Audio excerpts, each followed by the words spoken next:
Hallo, herzlich willkommen hier am Donnerstagabend zu was ganz Besonderem, was ganz, ganz Frischem, denn Keim und ich, wir spielen Star Fox. Ich nenne es mal Star Fox 2026. Ganz frisch rausgekommen, ich meine Ende letzter Woche. Hab den Tag jetzt nicht genau, auf jeden Fall ganz frisch. Ich hab's gestern bekommen und hab zu Keim gesagt, Keim, Mensch, das wäre doch was für uns beide. Und hab direkt gesagt, gleich morgen Abend. Keim wollte erst Sonntag. Ich hab gesagt, nee, bis Sonntag kann ich nicht garantieren. Nee. Ja, stimmt. Dass du es nicht schon vorher durchspielst. Genau, ich wollte es nicht schon, ich habe gesagt, ja, Sonntag wäre zu spät, da könnt ihr es schon durchhaben. Und deswegen haben wir es gedacht, komm, wir spielen jetzt mal Star Fox 64. Das ist das Menü. Ich habe noch nicht weiter gedrückt. Ich muss gestehen, ich habe schon die ersten 2-3 Minuten reingeschaut und deswegen weiß ich, dass direkt nach dem Drücken von A schon eine Cutscene kommt. Das Spiel ist auf jeden Fall mit deutlich mehr Cutscenes, ist ja ein Remake zu unserem allseits beliebten Lilith Wars auf Nintendo 64, was einige Protagonisten, wie wir gestern mitgekriegt haben, aus dem Zockerstübchen gar nicht kennen. Und sich da ein bisschen um Kopf und Kragen geredet haben. Und ja, der Keim hat's gespielt, allerdings, ich glaube, du hast die 3DS-Version nur gespielt, du hast die Nintendo 64. Ich hab auch die Nintendo 64-Version gespielt, sowie auch die 3DS-Version. Aber ich habe insgesamt mehr Zeit in die 3DS-Version gesteckt, aber das ist ja nur eine grafische, bessere Version gewesen. Inhaltlich sind da ja gar keine Unterschiede zwischen den beiden. Ja, das kann ich nicht beurteilen. Ich habe tatsächlich nur die Nintendo 64-Version gespielt. Gehöre auch zu denen, die die Super Nintendo-Fassung, glaubt, angespielt haben, aber die Super Nintendo-Fassung war im Vergleich zu dem ja ultra schwer. Star Fox 2 wissen wir ja alle, das lief dann über dunkle Kanäle, bis die SNES Classic Mini rauskam. Sonst hat man das nicht gekriegt. Ich weiß nicht, wie das damals gekommen ist, dass Star Fox 2 irgendwie den Weg ins Internet gefunden hat und alle möglichen Leute das gespielt haben. Auf jeden Fall ist es passiert. Da hat man sich das natürlich auch mal angeguckt. Das war vom Konzept nochmal was ganz anderes.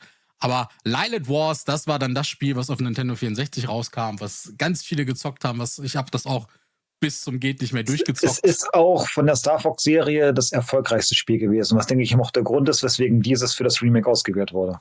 Ja, was natürlich auch daran liegt, ich habe das Gamecube zum Beispiel auch nicht gespielt. Das Star Fox Assault hieß es, glaube ich, auf dem Gamecube, ne? Und das ist tatsächlich auch das einzige Star Fox, das ich wirklich intensiv gespielt habe. Und deswegen haben wir uns gedacht, der Keim war ja schon so ein bisschen neidisch, weil ich ja zu den Glücklichen gehöre, die eine Switch 2 haben und jetzt das Remake spielen können.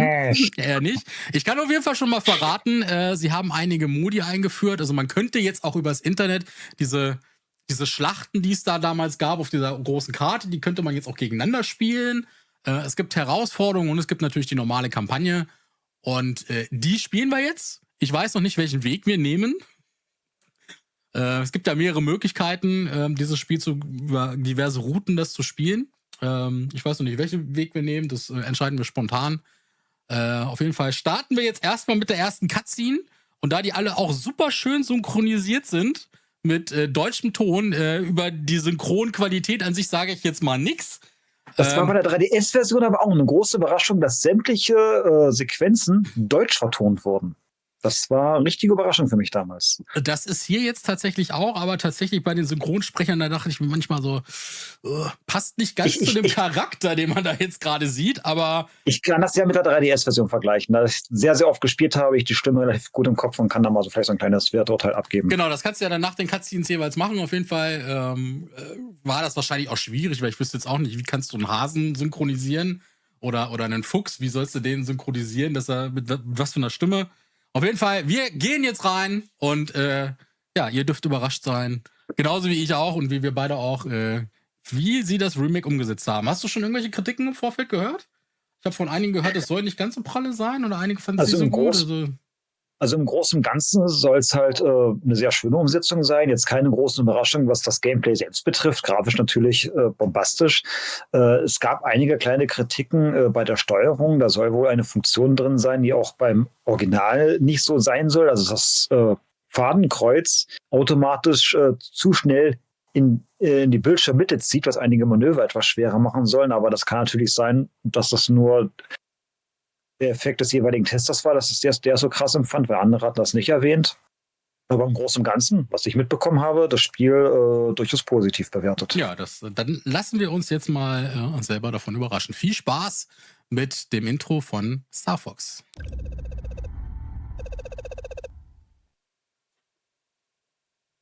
Ob Y könnte die Bremse sein. Y ist die Aber Bremse.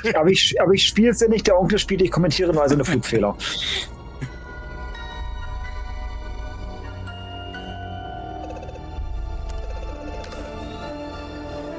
Melden, Star Fox. Hier spricht General Pepper aus Corneria. Hört ihr mich? Einwandfrei. James McCloud hier, General. Star Fox ist im Anflug auf Van. Bislang keine Anzeichen von verdächtigen Aktivitäten. Wir bleiben in Kontakt. Lasst Vorsicht walten. Es ist Jahre her, dass sich jemand dort umgesehen hat. Und danke fürs Annehmen dieses Auftrags, James. Du bist der Einzige, dem ich vorher... General Pepper, hören Sie mich! Irgendetwas scheint die Verbindung zu stören. Gebt Acht, Team. Siehst du, was ich sehe, James? Laut meinen Instrumenten ist die Atmosphäre extrem toxisch. Und all das für so einen mickrigen Hungerlohn? Ich dachte, wir wären Söldner, keine Trottel. Hier geht es um mehr als unseren Profit, Pigma. Ja, klar. Laut General Pepper wurden verdächtige Aktivitäten auf Venoms Oberfläche festgestellt. Er ist besorgt, dass Dr. Andros dahinter steckt. Es ist Jahre her, dass Andros hierher verbannt wurde, James. Wenn die Atmosphäre toxisch ist, Umso wichtiger, der Sache auf den Grund zu gehen. Dr. Andros hat Fehler begangen und den Preis dafür bezahlt. Andererseits war er auch ein echtes Genie. Vielleicht hat er irgendwie überlebt. Unser Anführer, wie großherzig.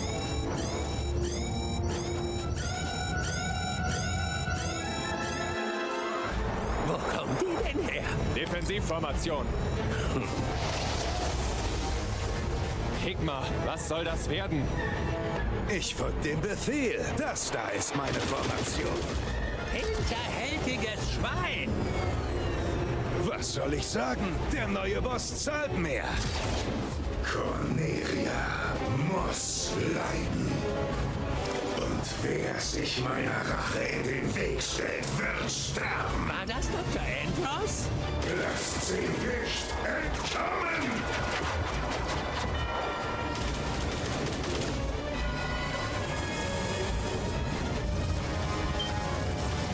Ich werde ihn nicht los! Hey Peppy, fang das!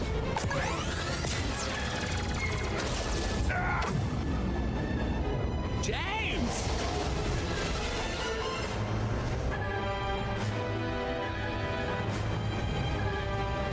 Peppy, bist du noch da? Melden, Peppy. Hörst du mich? Ich verliere an Höhe. Peppy, du musst hier rauskommen. Warne den General. Nicht ohne dich, James! Das ist ein Befehl.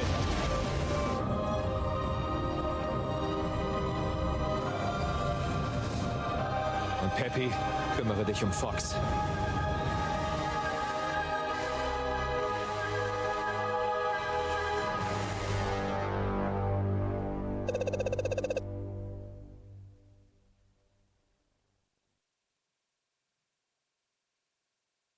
Fox!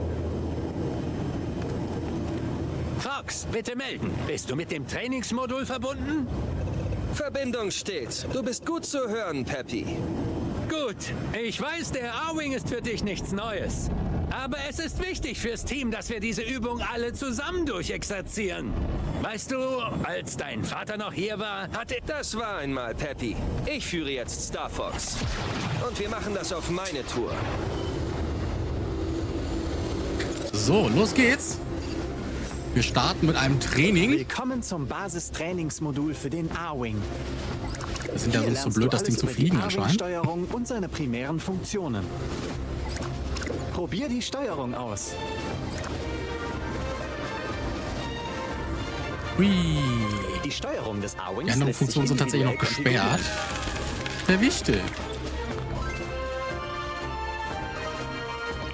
Nein, ich will nichts invertieren. Ist alles gut so.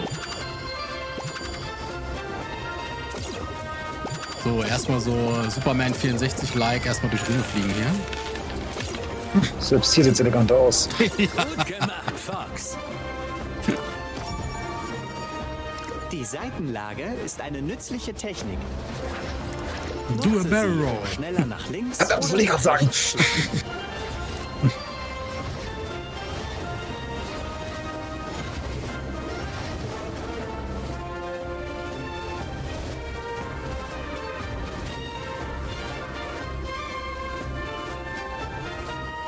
Passiere die Hindernisse in Hab Seitenlage. heute mal keine Zeit. Nicht träumen. Ah, fuck. Ja. Und schon durchgefallen. So durchgefallen, ja. Weil der Wichte mich abgelenkt hat. Toll. Versuch das nochmal. Ah, das ist aber böse. Versuch das nochmal. Also wirklich.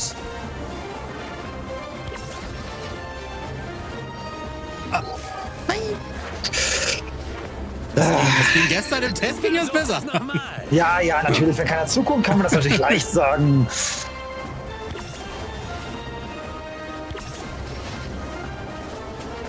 So, hast jetzt du's aber. raus, Fox.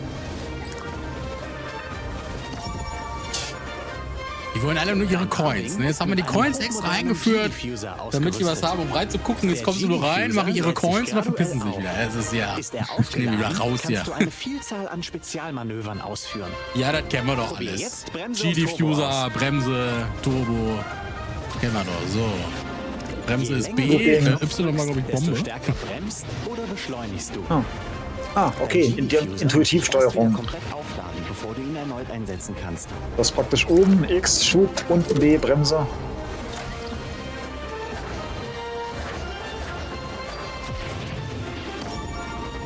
Nutze Bremse und Turbo geschickt, um die Hindernisse zu passieren. Ich kann auf jeden Fall schon mal so viel sagen, um die Herausforderung zu bestehen, musst du tatsächlich auch dauerhaft Turbo machen, sonst packst du das Zeitlimit nicht. Auch der Looping ist eines deiner Ach, Spezialmanöver. das ist doch keine Arbeit, was du da machst. Jetzt kannst du doch nicht ständig vorm Rechner sitzen. Führ doch Echt jetzt einmal so leicht ein machen die Looping das? aus. Einfach nur Steuerkreuz nach oben für Ja, Looping? ich hab, bevor ich bei der Lektion war, dachte ich auch, du musst irgendwie Steuerkreuz und dann irgendwie noch eine Taste drücken. Ja, Nein, du und den drückst Schub. Du drückst einfach Hoch. nur Hochziehen, das digitale hochziehen und Kreuz. beschleunigen. Hochziehen und beschleunigen war Ja, früher das der Looping. hätte ich jetzt auch gedacht. Ich habe das so probiert, aber nee. Und dann kam so an, ja, du musst nach oben drücken. So, wie doof ist das denn? Und für die Wände drückst du auch nur die eine Taste. Pass doch einmal auf, Slippy. Sorry, mein Fehler. Der dumme, Nicht der erste, nicht der dumme letzte. Frosch hat den Vogel kaputt gemacht. Verlierst du Den einen Flieger. Flügel, wird die Wendigkeit deines A-Wings beeinträchtigt. Sammle Ersatzflügel ein, um deine Flügel zu reparieren. Ja, Quatsch nicht so viel.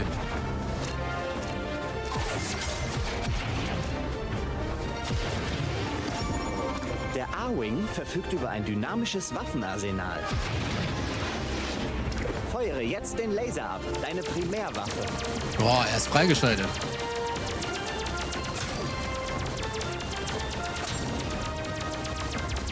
Gut gezielt, Fox.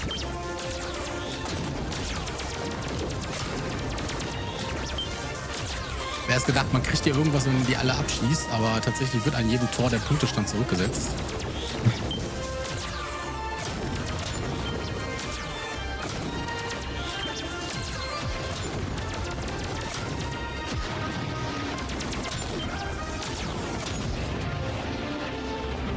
Das müssen wir noch lernen. Du kannst deinen Laser Was lernen wir noch? aufladen, um einen Naja, du hast einen stärkeren Gegner abgeschossen, abzufeuern. vor den aufgeladenen Schuss amüsiert hast. Du hast ja gerade einen Solange dein wertvollen aufgeladener Bonuspunkt Schuss versaut. nicht Ja, fliegt, ich weiß. kannst du keinen neuen abfeuern. Mit aufgeladenem Laser kannst du Gegner als Ziel erfassen. Zerstöre nun eine Gegnergruppe mit einem aufgeladenen Schuss. Ja, das früher gab es keine Tutorials. Früher wurdest du direkt reingeschmissen. Also keine Nee, Zwangstutorials. Es gab einen Trainingsmodus im Line Wars, ja. Eine Aber Rolle der mit war dem zumindest A-Wing erzeugt ein Schild, der optional. Optional. Feuer abwehrt. Hier musste erst mal trainieren. Versuche Barrel. jetzt eine Rolle. Ja, so gefällt mir das. Du wurdest gerade voll getroffen. Ja, Und das gefällt hab dir ich mir nicht. gerade auch gedacht.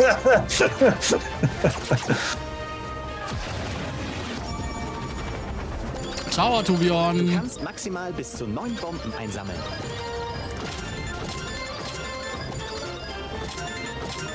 Wirf eine Bombe, dann zünde sie, indem du denselben Knopf erneut drückst. Genau, Bombe ist die Y-Taste. Hui.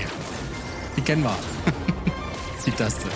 Bomben funktionieren sogar mit der Zielerfassung. Da muss man 2 Tasten gleichzeitig drücken, du. A und Y.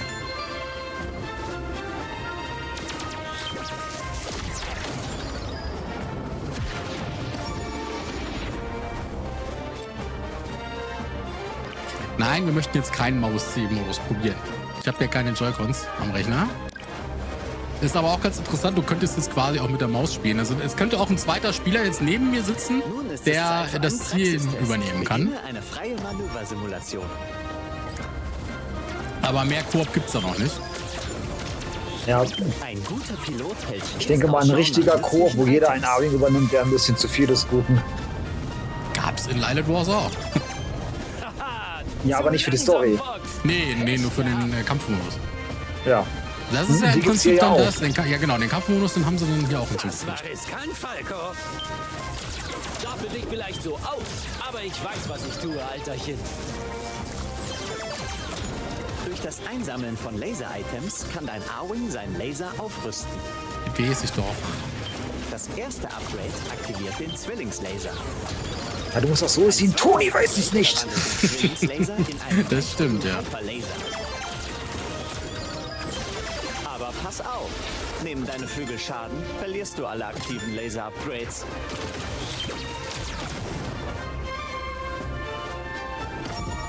So, wenigstens die Sonne hält uns noch die Treue. Hoffe ich doch. Ja, das wird sie doch, nicht wahr? Hoffen wir mal. Sammelst du einen silbernen Ring ein, füllt sich deine Schildleiste.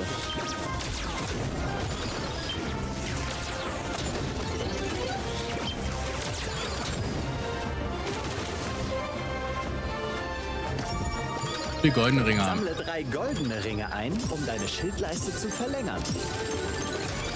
Diese bleibt verlängert, bis der A-Wing im Kampf abgeschossen wird.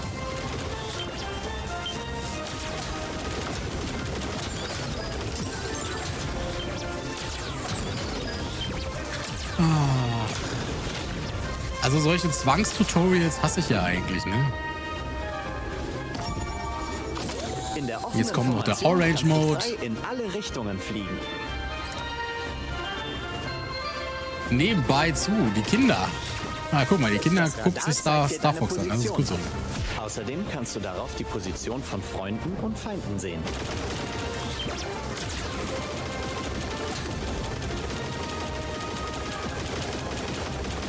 Ja, komm her. Komm her. Weißt schon, dass das dein eigener ist. Nee, das weiß ich. Das ist ja die Und außerdem hast du Trainings. auf den falschen gezielt. Ja, ich weiß, man muss auf den grünen zielen. Der grüne ist der Wobei nicht. unbrauchbar. Wobei, wenn der grüne Ja, das nicht heißt- da ist, dann kriegst du die Energieleiste der Bosse nicht angezeigt. Ach, das ist relativ. Ganz passabel. Ganz Das Problem ist ja, du kriegst keine Medaille, wenn ein Teammitglied abgeschossen wird. Also. Ja, irgendwie sowas, ja. Aber das ist ja nur für die eigentlichen Missionen später, nicht für die Deine Trainingsmissionen. Rock 64-Einheit kann dich per Funk unterstützen und mit Infos versorgen. Achte auch auf eingehende Nachrichten. Ich habe auch schon eine OBS-Oberfläche für Star Fox 64 3D, also für die 3DS-Version vorbereitet, weil ich einfach Bock habe, jetzt wieder dieses Spiel zu spielen aufgrund der ganzen Werbung, und der heutige Stream wird es nicht besser machen. Und da ich halt keine Switch 2 habe, bleibt mir halt nur das und Achtung, die Sicherheitsprotokolle wurden deaktiviert. Damit geht jetzt ab. Okay, Nicht das wirklich war damals viel. nicht so. Was? Dass ein Fehler im Simulator passierte. Ah, das ist Absicht. Da passieren auch gleich noch mehr Fehler. Oh nein, ich muss mich leider ausklinken. Wow, das wären ein bisschen viele Gegner. Cool. Das sind echt zu viele. Ach, geht noch.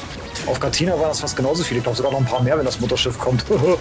Ja, Schätze, ich bin das raus. stimmt. Gucken, ob wir die Route nehmen.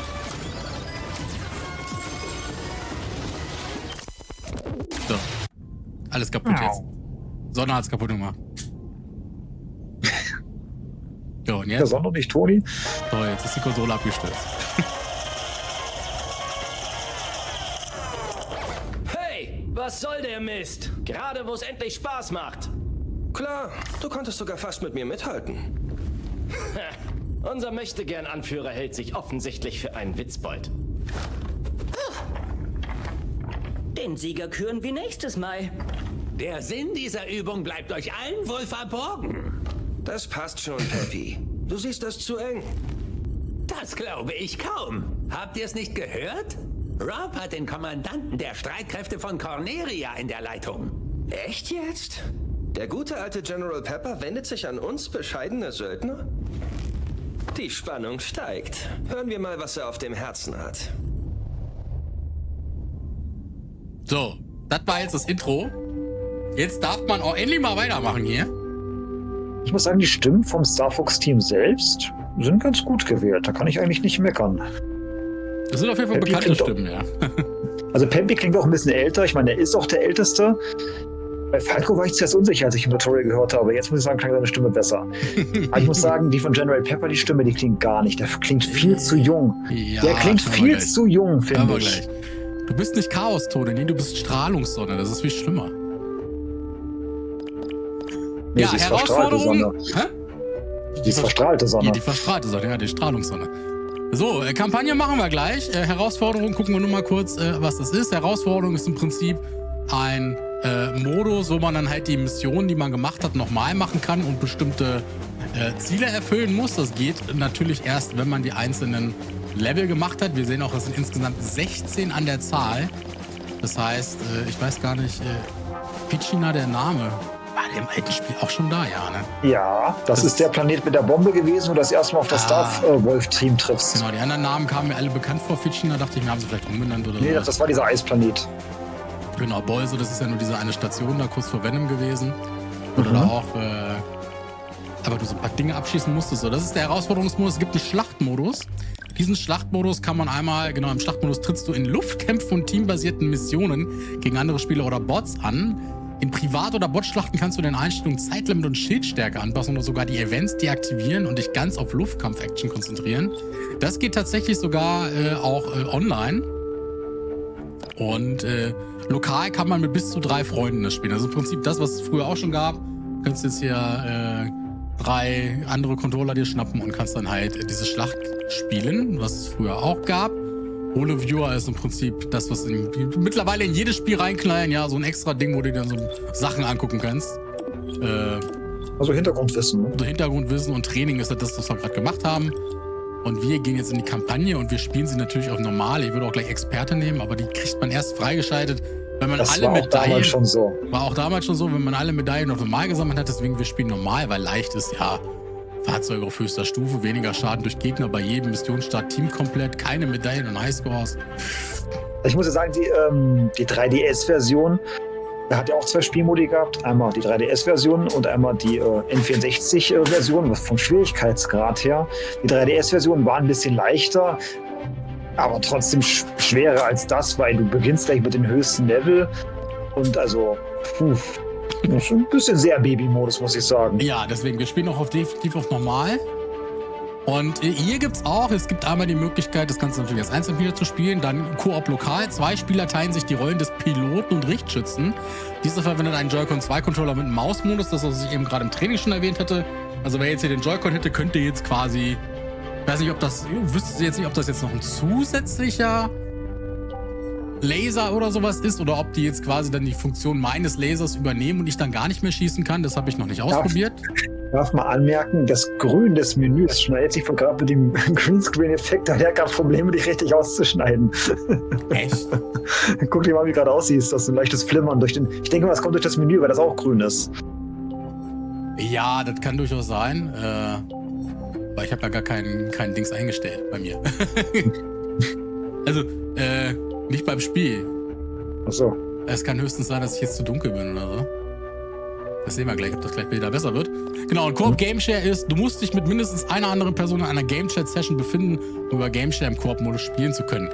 Wie das dann ausschaut, ob es dann einfach noch einen zweiten Arwing gibt, der daneben fliegt oder keine Ahnung, das... Nee, ich glaube, das ist genau das Gleiche, nur halt über Game Share. Einer fliegt, einer schießt. Das ist...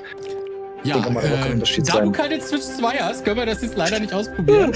Deswegen muss ich leider den Einzelspieler-Modus nehmen und... Red nur drauf. Nee, du bist echt zu dunkel. Meine Kamera ist zu dunkel.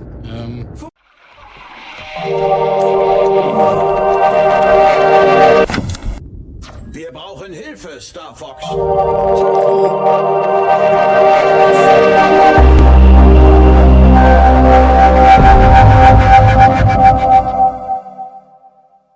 Oh, das kommt davon, weil ich einen Stream Deck stehen hat. Ich wollte jetzt eigentlich mein Licht anmachen, aber ich habe auf den falschen Knopf gedrückt und auf Start-Szene gedrückt. So, jetzt nochmal. Das geht weiter. Ich mache Licht. Andros Invasion hat unseren Heimatplaneten erreicht. Just in diesem Moment fallen seine Truppen in Corneria ein.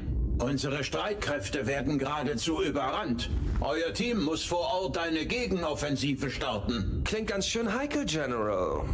Aber rein zufällig könnten unsere A-Wings sofort aufbrechen, wenn nur der Preis stimmt. Andros Truppen haben bereits zahlreiche Planeten im System eingenommen. Wenn sie Corneria kriegen, dann ist alles aus. Rettet Corneria. Befreit das Lylat-System. Dann ist jeder Preis recht. Wer könnte da Nein sagen? Schön mit ihnen Geschäfte zu machen, General.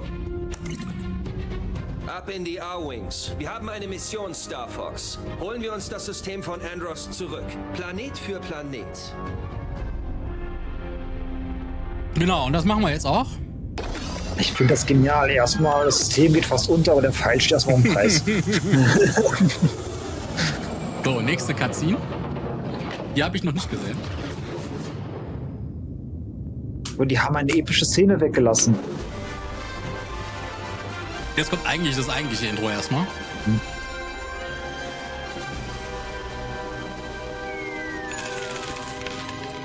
Hallöchen, ja, Igelchen.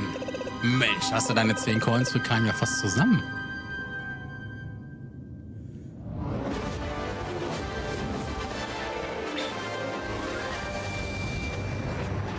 Wie damals. Das Gameplay ist auch komplett identisch. Es hat sich da nichts geändert. Zumindest im ersten Level. Es ist die gleiche Musik wie damals. Flügel ausfahren.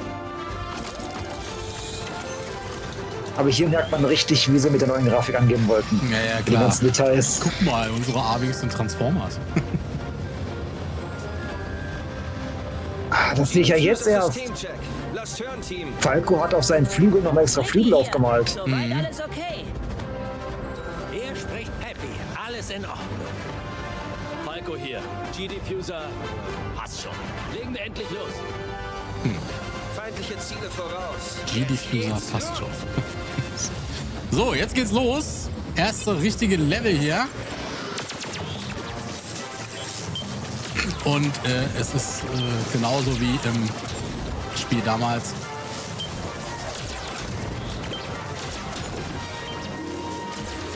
Bleib in der Formation. Das ist genau wie damals, der Scheiß. Folge an deinem Heck.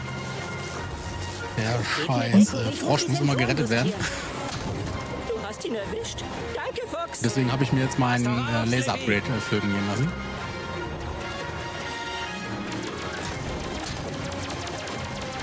Corneria City direkt voraus. Also grafisch ist tatsächlich geil, da kann man nicht anders sagen.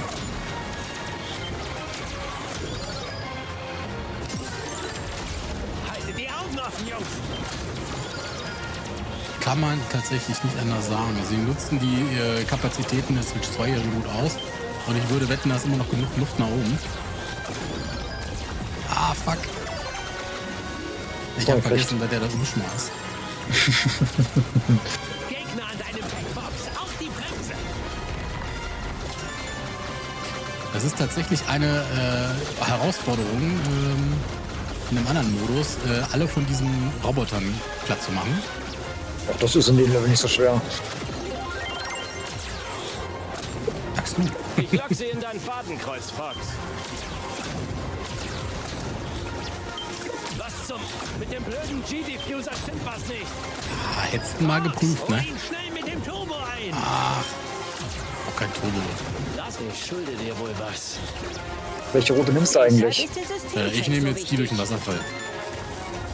Wenn das so ist wie da bei der 3DS-Version, kannst du die Wasserfallroute nehmen, aber trotzdem danach auswählen, dass du nach Meteor willst. Es ist tatsächlich sogar Cutscene-mäßig eingebaut. Ein feiner Hindernisparcours. Kommst du da sauber durch? Na klar. Das werden wir sehen. Diese 4 Viecher abzuschießen ist auch tatsächlich auch eine Herausforderung.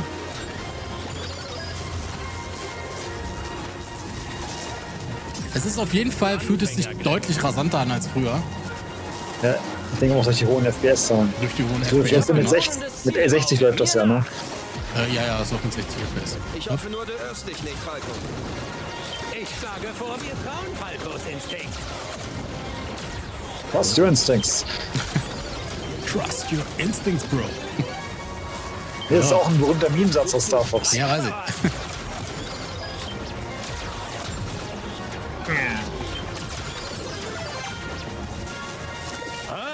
Da will jemand mit mir spielen. Okay, gleicher Satz. Der Feind nähert sich Someone wants to play.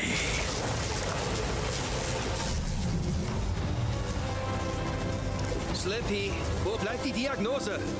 Feindliche Schilde werden analysiert. Alle Einheiten Angriff! Ziel erfasst! Zerstört sie! Nicht schlecht, Fox. Zielt auf die Luken, wenn sie sich öffnen. Hey, es nimmt Schaden.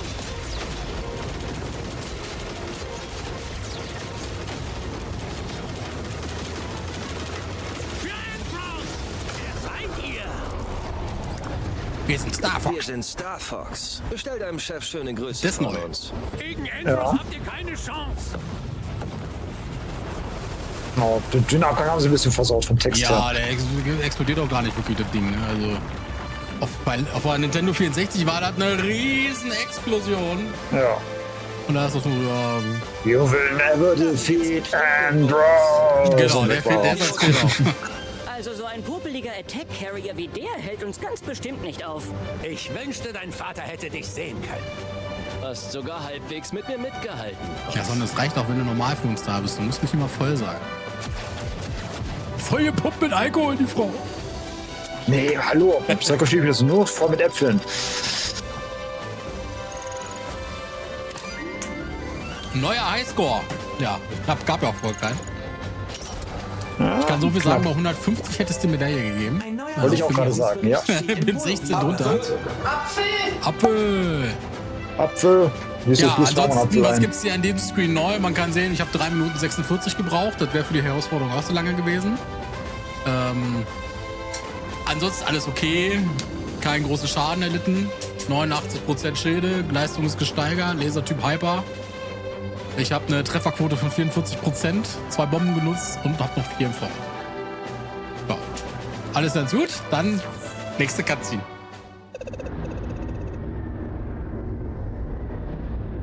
Der Great Fox sieht geil aus. Ist sicher. Das auf jeden Fall. Andros Streitkräfte ziehen sich zurück. Wie versprochen. Meine Crew ist wert, was sie uns bezahlen, General. Manche von uns mehr als andere. Da ihr den Attack Carrier abgeschossen habt, konnten wir reichlich Informationen über den Feind erlangen. Wir wissen jetzt, dass der Feind einen Angriff auf unsere Hauptflotte beim Durchqueren von Sektor Y plant. Leider ist es uns nicht gelungen, sie zu warnen. Ihr müsst so schnell wie möglich zu ihnen stoßen. Und wenn ihr bei dieser Gelegenheit auch noch die feindlichen Truppen dezimiert, umso besser. Brecht auf und unterstützt die Flotte Star Fox. Wird gemacht, General. Ich lasse Rob den Kurs planen. Eigentlich wollten wir durch das Meteor-Asteroidenfeld. Aber wir werden in Sektor Y gebraucht. Einen Moment, Fox. Scans zeigen eine unbekannte Energie tief im Inneren des Asteroidenfelds. Sollten wir uns das nicht ansehen? Eine Forschungsmission kann's kaum erwarten. Andros Armee könnte Meteor als Aufmarschgebiet für die Invasion nutzen. Aber genug davon. Ihr habt Pepper gehört. Die Flotte braucht uns in Sektor Y.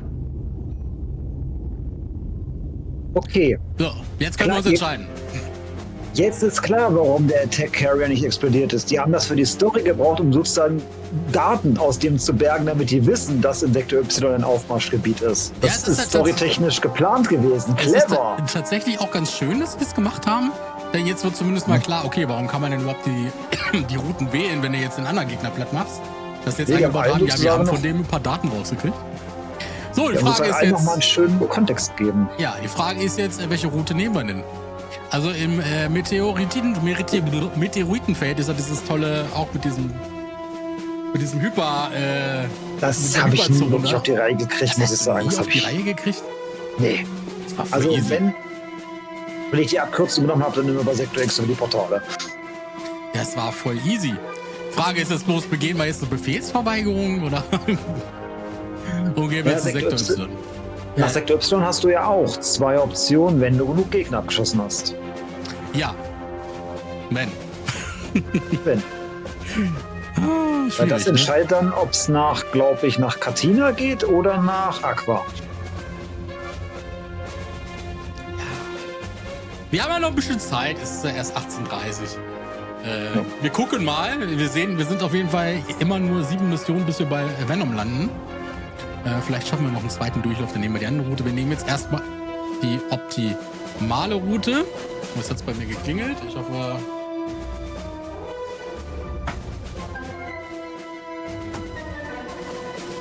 So, und dann... Nur mal gucken.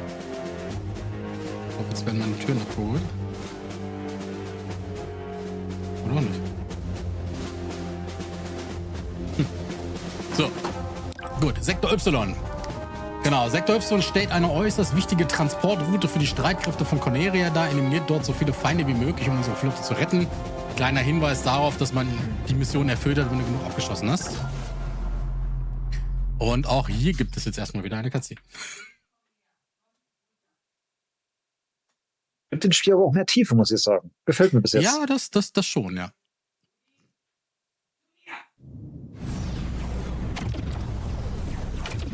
Erinnert so ein bisschen an Star Wars, wenn ich die Dinger sehe. Mit Sicherheit beabsichtigt. Naja, die eher an Gundam. Auch sicher beabsichtigt. Toni, gut zu gucken. Die cornerische Flotte benötigt Unterstützung. Dann lasst uns mal so viele Feinde abschießen wie möglich. Ha, die Wette geht. Glaubst du, du erwischst mehr als ich, Fox? Ja, wir sind gar nicht an hier. Bei denen. Wo kommen diese Feinde denn nur her?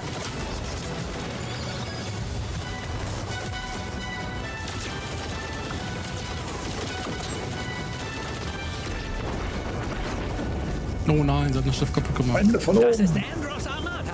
Sie haben uns aufgelauert. Beschützt unsere Flotte. An uns darf niemand vorbeikommen. Ja, Lichteffekte. Dachte ich mir gerade auch.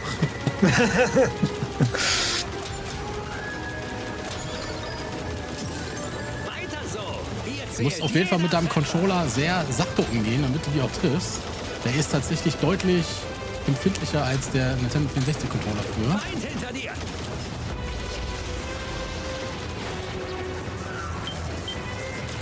Hättest du einfach bremsen können. Ah, ich hab falsch doch gebremst. Das ist der G-Diffuser ist. Der G-Diffuser war leer. Hindernis voraus. Wir sollten uns aufteilen. Hallo. Ich sehe mir an, was oben so. Vorsicht, Fox!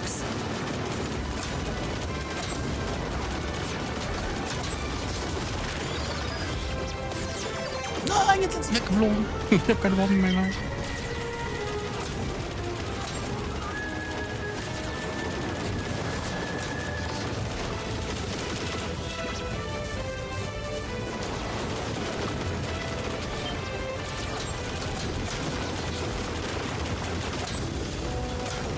Eieieiei. Viele Gegners.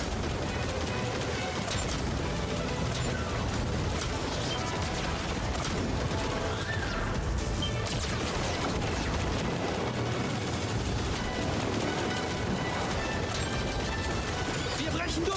So finden wir heraus, wer hinter dem Angriff steckt. Du übernimmst Verantwortung, genau Ja. wie dein Vater.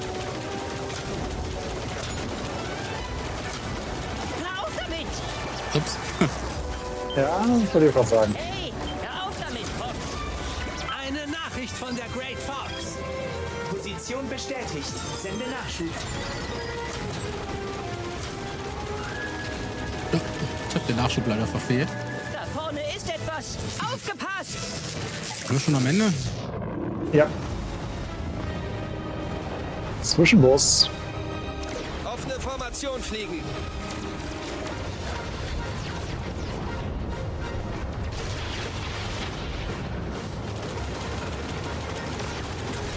Aber ich glaube, du hast es geschafft. Ich bin mir jetzt nicht ganz sicher, aber ich glaube, du brauchtest 120 Treffer. Bin mir auch nicht sicher. Ich glaube, es waren 120. Und die hast du auf jeden Fall locker mit dem Zwischenboss und dem Endboss. Einer weniger.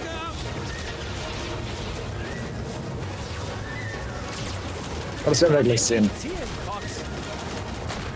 Das Ziel hat doch schon. Ich fällt mich vor die Nase, dann werdet ihr doch nicht abgeschossen.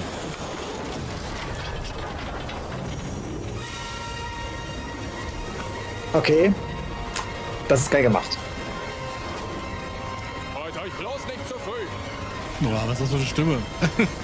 Ja. So ein Äffchen. Freut euch bloß nicht so früh. Ich fordere euch zum Kampfe, Star Fox. Oh Gott. Ja, da kommt doch her. Ich habe schon Schlimmeres überlebt. Hoffentlich brüllt ihr auch so gut beim Abdanken. Noch einmal, noch ist es nicht vorbei. Ich gebe dir einen Tipp, Kollisionen sind nicht gut. Ich merke das schon. In der Fachsprache der Pilot nennt man das Zielversessenheit. Ein Pilot, der dermaßen auf ein Ziel versessen ist, dass er direkt reinfliegt. Das hast du gerade zweimal bewiesen.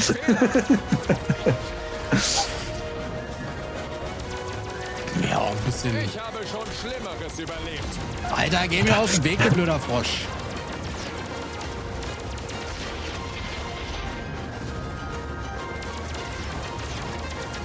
Ich treffe einfach nicht. Nee, auch nicht. Also der war früher war der einfacher. Ich hätte früher bist doch nicht so oft gegengeflogen. Erwischte mich nicht. Jetzt hast du ihn. Nur ein bisschen kaputt. Dies ist eine ehrenvolle Niederlage. Was für ein Langweiler.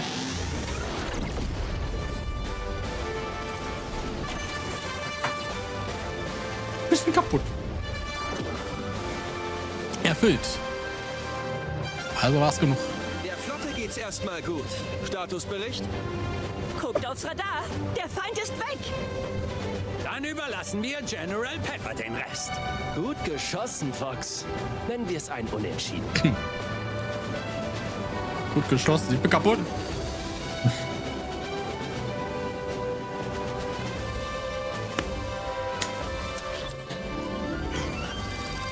Beschädigt, beschädigt, beschädigt, beschädigt.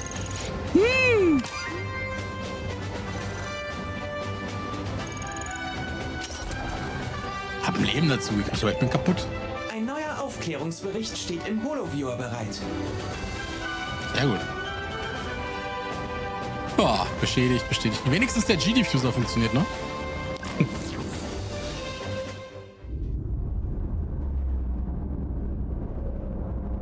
Außerordentliche Leistung, Star Fox. Dank euch kann unsere Flotte mit voller Gefechtsleistung weiter in das System vordringen. Nur ein stinknormaler Arbeitstag, General. Der Feierabend muss warten, denn der Feind ist nicht untätig. Unser Außenposten auf Katina ist umzingelt. Es wäre katastrophal, diese Doch nicht Basis genug. zu verlieren. Da Außer? unsere Flotte kampffähig ist, kann ich Verstärkung nach Katina schicken. Ihr solltet euch unterdessen Okay, Arquest doch. zuwenden. Gut, da waren doch Dem genug. Ozeanplaneten? Was gibt's denn da? U-Boot gibt's Obwohl da. er strategisch nicht sehr bedeutend ist, scheinen Andros Streitkräfte sehr daran interessiert. Ich wüsste gern warum. Die R-Wings sind aber nicht wasserdicht. Haltet eure Position. Ich werde schnellstmöglich ein Unterwasserforschungsfahrzeug bereitstellen. Eigentlich wäre das Zeitverschwendung. Ich habe nämlich einen U-Boot-Prototyp entwickelt, der für diese Art Mission perfekt geeignet ist. Ich habe das Ding im Hangar gesehen. Woraus besteht es? Altmetall und Kaugummi? Falco hat nicht unrecht, Fox. Sleepys U-Boot hat noch nicht mal eine Probefahrt hinter sich. Genau wie der Was sind unendlich wüsste ich Torpedos? gern, was auf Aquis vor sich geht. Aber es klingt, als könnte auch Katina Hilfe gebrauchen. Der Feind führt auf Arquus etwas im Schilde. Und dank meines Prototyps sind wir in der Lage, was dagegen zu tun. Zeig ihm, Fuchs was ist die dick. Blue Marine kann, Fox. Toni sagt, der Fuchs ist dick. Fuchs ist doch nicht dick. Body-Shaming hier. Ja, wir nehmen natürlich Aquas. Einfach nur, weil ich dieses U-Boot sehen will. Wie sie das hier umgesetzt haben. Und genau. Auf Aquas wird die Aktivität festgestellt, untersucht den Planeten und beseitigt mögliche Bedrohungen. Machen wir oder glatt.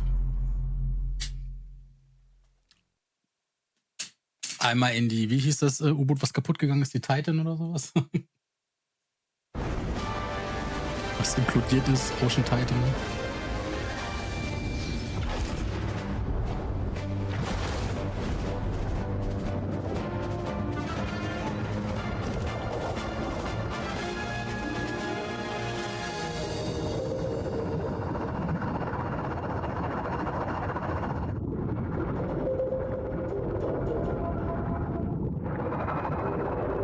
So, ab ins Wasser. Autopilot ist aktiviert.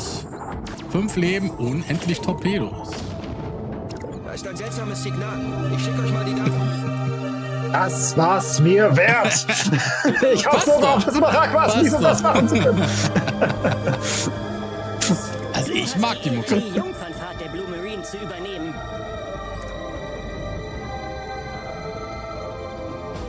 Aber nicht so wirklich wendig, das Ding hier. Sehr träge. Ja, unter Wasser, ne?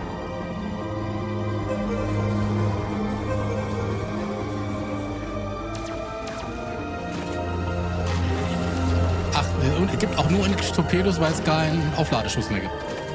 Richtig. Was ist mit diesen Lebewesen los? Sie sind extrem aggressiv.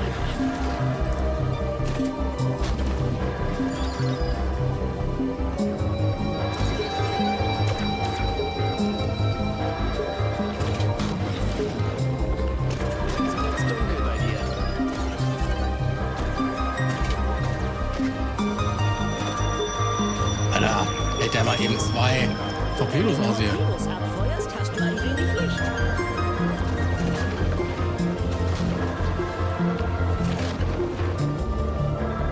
Das Wasser scheint kontaminiert zu sein. Ach, ich muss ja nicht mal A drücken. Die sieht ja automatisch an sogar. Ja.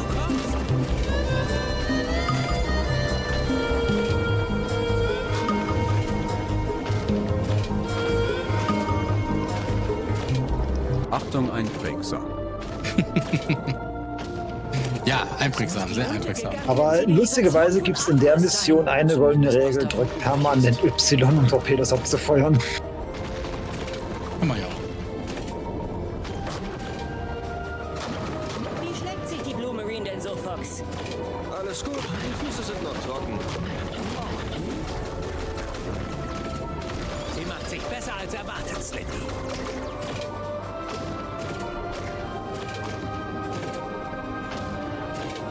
Aber was war es, der große Fisch?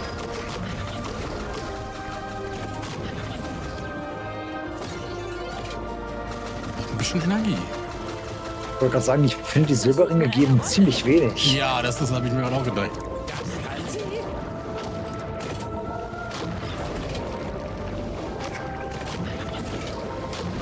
Das ist die Rolle nicht. Könnte ein bisschen Leben retten. Stimmt, ja, das Vieh auch. Okay, dafür gibt der Checkpoint extrem viel. Na, immerhin. Boah. Das Sonar zeigt etwas hinter dir.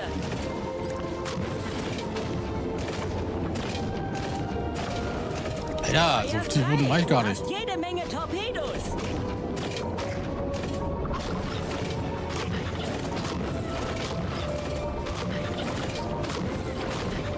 Junge, ich hab gleich aufgehört hier.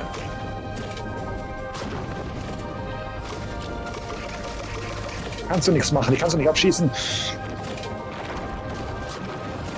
Und Vorsicht vor den Seesternen, die Stichflamme macht eine Menge Schaden. Merkt das schon. Ah, okay, haben sie es anders gemacht. Wenn man die anschießt, halten die eine Weile still.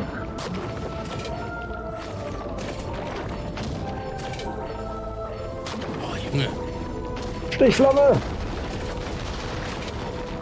Oh, die haben den Effekt der Waffe, der... Also, von diesen Seesternen ein bisschen verkleinert, den Junge, Effekt. geh weg. Brauche Energie, wo ist ein Checkpoint? Es gibt nur einen pro Level. Oh, jetzt achten wir mal auf die Energie, wie viel der blöde Ring gibt. Wirklich nichts. Nee, Das ist ja nur ein das ist Das ist wirklich sehr wenig. Aber da gab es im Original ein bisschen mehr. Definitiv.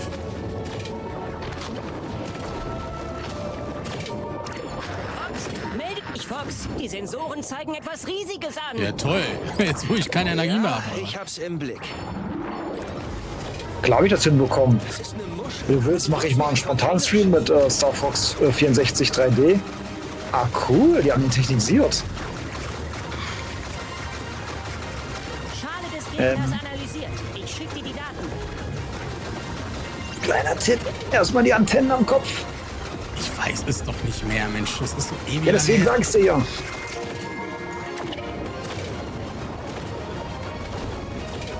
Oh, Junge. Geht weg hier, ihr Drecksviecher.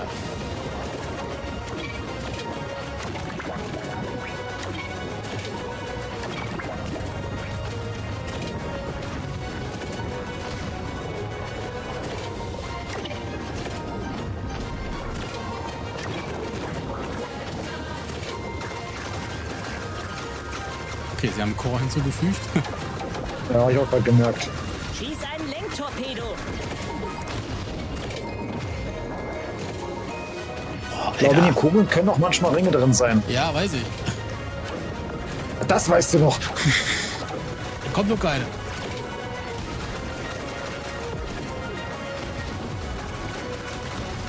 Macht ihr alle schon platt hier? Ziel auf die 2 Muskelstränge. Hau alles raus, Fox.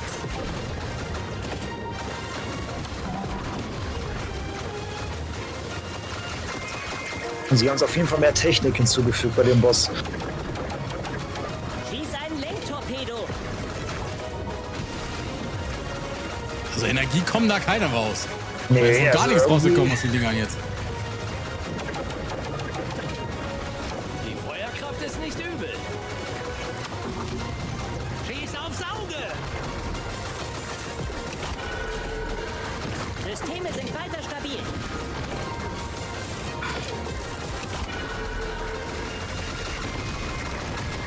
Ui. Der war knapp, ja. Warte, ich hab dich ja schon zermatscht gesehen. Junge, der verliert ja gar keine Energie hier. Ein bisschen Energie aus den Dingern wäre echt mal nice. Also, das finde ich gerade tatsächlich ganz doof, dass es in Rollen deswegen gar keine Energie rauskommt. Und das... Alter. Oh, Junge. Du machst das aber auch spannend.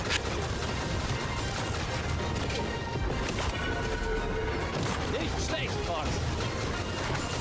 Oh, Junge, Junge.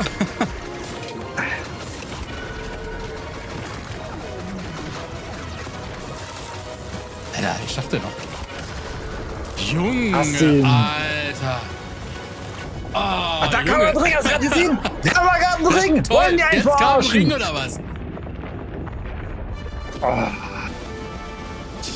Geschafft, Fox. Du bist ein Naturtalent. Ja, war das so ist knapp, ja. war das, so knapp. Die Blue Marine Guck hat mal, sich du kannst den Strich kaum noch sehen, den Strich Energie, den ich da habe. Ich war skeptisch, Junge. aber deine Bastelei hat sich ausgezahlt, Slippy. Und jetzt Also, fliege ich jetzt gegen das mal- Ding dagegen und bin kaputt. Ich wollte gerade sagen, wenn der jetzt so irgendwo nur streift, säuft er ab. Im Leben nicht. Ich bin am Himmel zu Hause. Ja, da wäre es jetzt geil gewesen, wenn du wirklich mit so wenig Energie nur noch reinkommst. Wenn sie das auch in das Modell irgendwie reingepackt hätten. Also das Ding beinahe am Auseinanderfallen wäre, so ein Schadensmodell hinzugefügt hätten, ey. Immerhin sind die Waffen okay. 2% hat die nur. Aber ich habe eine 85% Trefferquote gehabt.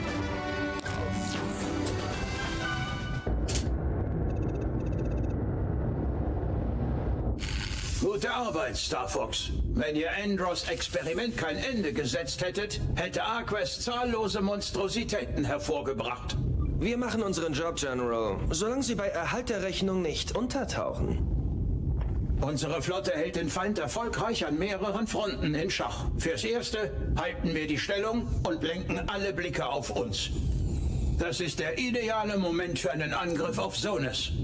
Berichten zufolge wurde dieses einst artenreiche Ökosystem seiner Ressourcen beraubt und ging unwiderruflich verloren. Sabotiert ihr Andros Operationen dort, versetzt dies seinen Ambitionen einen gehörigen Dämpfer. Und wenn ihr dabei nicht entdeckt werdet, könnt ihr unbemerkt Kurs auf Venom nehmen. Das wird interessant. Kriegt ihr das hin, einmal lange genug den Schnabel zu halten? Ich lasse meine Laser für mich sprechen. Beschäftigen Sie den Feind noch etwas länger, General. Wir gehen da runter und räumen mal ordentlich auf. Okay, jetzt habe ich keine Option mehr. Nee, hast du ja auch nicht. Jetzt bin ich gespannt, ob du das schaffst. Das war die Mission mit diesem Bio-Viech am Ende dann, ne? Nein, mit dem U-Boot. Was war nochmal ein U-Boot? Ja, also der Endboss ist ein U-Boot, der ab und zu mal abtaucht. Ja, der meine ich. Hier ist es vor allem wichtig, dass du alle Laternen erwischst. Ansonsten kannst du nicht nach Area 6. Schauen wir mal. Area 6. Bin ich mal gespannt. Und rein theoretisch müsste hier auch jemand auftauchen. Ja, hier Ben. Ne, Quatsch, die Tante. Cat. Kitty Cat. Überrumpeln wir sie. Tiefflug. Markus X. Ich habe so Keine Bomben. Ich wusste, du wolltest eine Bombe werfen, weil ich mache das nämlich auch immer da. Keine Bombe, wird einer angezeigt. Nee, das Achso, wenn da keine 1 dran steht, dann habe ich keine mehr. Okay. Suchscheinwerfer, lasst euch nicht entdecken. Da sind sie, die Scheinwerfer. Pusten wir ihnen das Licht aus.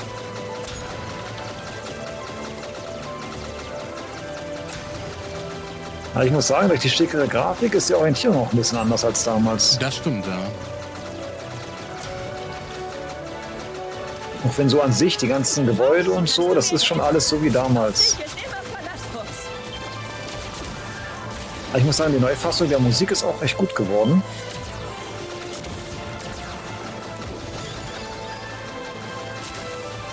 Du hast den Instinkt deines Vaters, der ihm wenig genützt hat. Ja. Oh, Alter, dieses finnische Antwort hat er aber im Original nicht gegeben. Echt? Ich kann mich da nicht mehr dran erinnern, aber... Mach die Scheinwerfer selber, verpiss dich hier. Das ist also deine neue Crew. Magst du uns nicht Jetzt Design haben sie aber krass verändert. Vorsicht! Ich weiß, bei mir ist es ein bisschen zeitversetzt, das hilft dir nicht viel, aber... Das kennen wir ja schon, das Spielchen. Ja.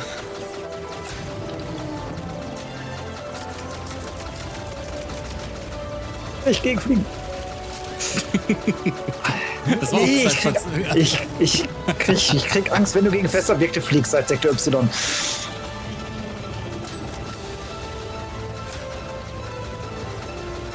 Aber ich muss sagen, durch die hohe Optik siehst du die Scheinwerfer aber auch besser. Viel besser als im alten Teil, ja. Ja. Leg dich mit mir an und du wirst es bereuen. Oh, ich hab den Checkpoint verpasst. Ah, das ist der Endboss.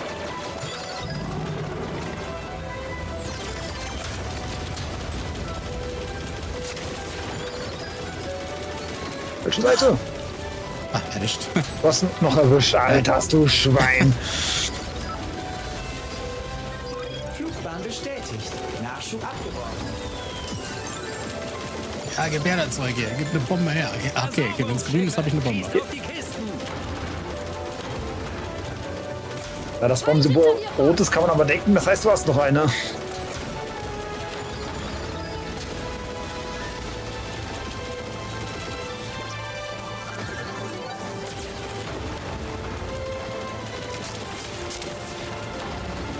Ah, du müsstest, glaube ich, alle Scheinwerfer erwischt haben.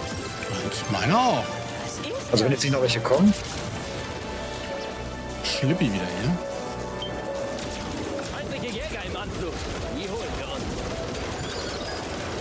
Gestatten. Alter! Was war das denn? Lass mein Schiff in Ruhe. Ein festes Objekt. Ja, das finde ich so ein bisschen nervig. Die fliegen einem echt immer irgendwie vor der Nase rum, ne?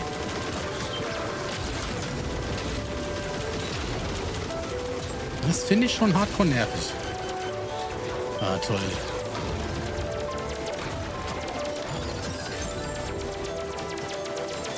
Nichts. Oh ne, es kommen noch Scheinwerfer. Und ich habe jetzt nur noch den Einfachlaser. Ich werde ihn einfach nicht los. gibt's genug Ziele für alle. Ich sag's nicht gern, Fox, aber das war stark.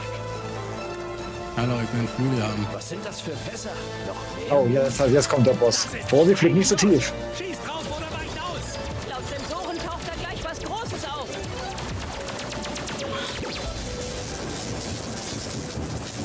Das wird jetzt sehr lustig. Aber ich sag mal so, du wirst bald kein Bombenproblem mehr haben. Ich werde euch mal ein bisschen Respekt lehren. Du wirst auf jeden Fall eine Menge Bomben brauchen. Und der solltest du ausweichen. Analyse abgeschlossen. Schicke euch die Daten rüber. Die Kanonenkugeln kannst du abschießen, da kommen Bomben raus. Und das solltest du auch nicht machen. Was? Zielvorrichtung 10 Grad Steuerbord und Feuer! Reich aus.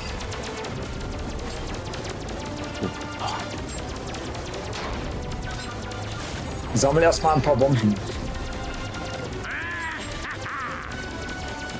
Will ich nur ein paar Bomben sammeln?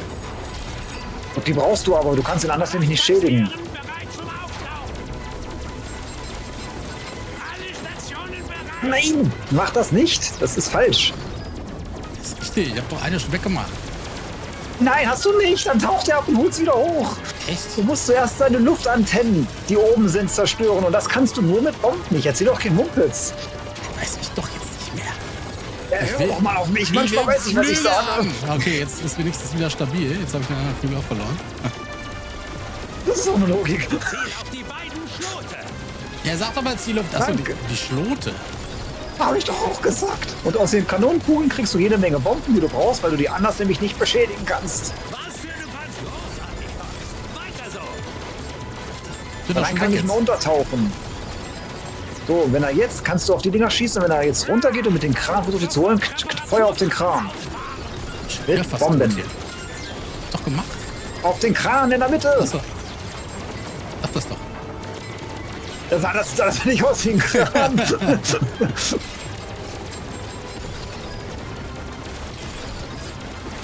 Wie gesagt, den kannst du nur mit Bomben schädigen. Und deswegen kriegst du auch bei jeder Kanonenkugel eine Bombe, weil das anders halt leider nicht geht. Das ist Energie wäre nochmal schön.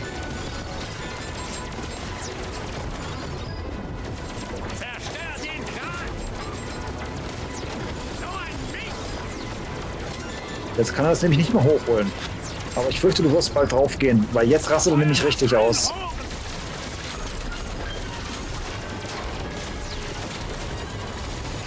Ich glaube auch. Bombe!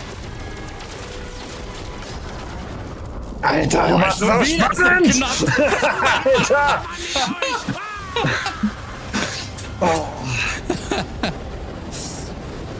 Ja, weil er nicht auf mich hört, Sonne! Ich gebe den schon Hinweise, ohne dass er dafür irgendwelche Kanalpunkte einlösen muss, und er hört nicht auf mich! Ich höre da schon drauf, aber das ist, ich, aber zu spät. Ich war mit meinem Energiemanagement beschäftigt. Information. Oh. Statusbericht? Die Brühe da unten war echt abscheulich. Das Problem ist, dass ich versuche selber noch mich dran zu erinnern. Scheiße, wie war denn das damals nochmal? Deswegen sag ich's dir doch extra. Da hast du mich doch engagiert, dachte ich. Und verduftet. Oh, Ich hab dich engagiert, dass Alter, du auch mal meine was zu Pumpe. lachen hast. oh, meine Pumpe.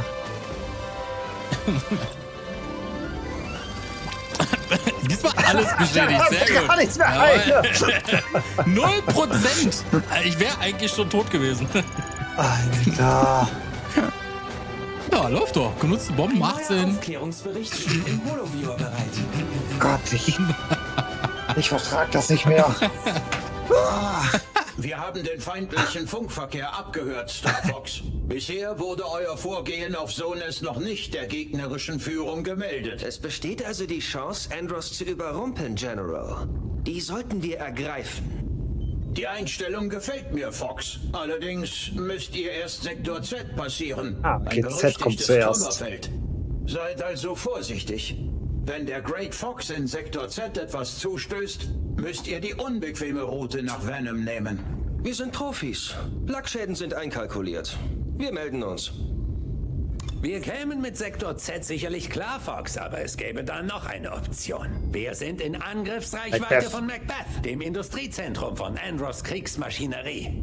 Slippy? Ich habe ihr Netzwerk gehackt, um Schwachstellen in der Nachschublinie zu finden. Wir müssen nur einen Zug abfangen, dann gibt's keine Waffen mehr aus Macbeth. Wir könnten den Zug natürlich direkt angreifen. Andererseits scheint der Schienenweg von insgesamt 8 Zugsignalen gesichert zu sein. Wenn wir sie alle abschießen, könnten wir den Zug einfach umleiten und den feindlichen Nachschub noch stärker stören. Es wird schwierig sein für die A-Wings, das Ziel durch solches Terrain zu verfolgen. Aber irgendwas sagt mir, dass du schon einen Plan hast. Richtig geraten, Fox. Mochtest du die Blue Marine? Dann wirst du meinen Ja, der Landfahrzeug-Prototypen Panzer. lieben. Ich nenne ihn den Landmaster. Ich hoffe, ich habe mich verhört. Wir sind Piloten. Wir fahren nicht, wir fliegen. Komm schon, Fox. Vergnügen wir uns mit dem Weltraumschrott in Sektor Z. Auf gar keinen Jetzt ist die Fall. Frage, Ich will was Panzer ist, fahren. das ist die Frage, was ist für dich einfacher, einen Macbeth den Zug in die Basis zu rammen oder in Sektor Z die Red Fox zu beschützen? Beides führt nach Area 6, wenn du es erfolgreich schaffst. Wenn du es beides verkackst, dann geht's nach Bolse. Ich will Panzer fahren.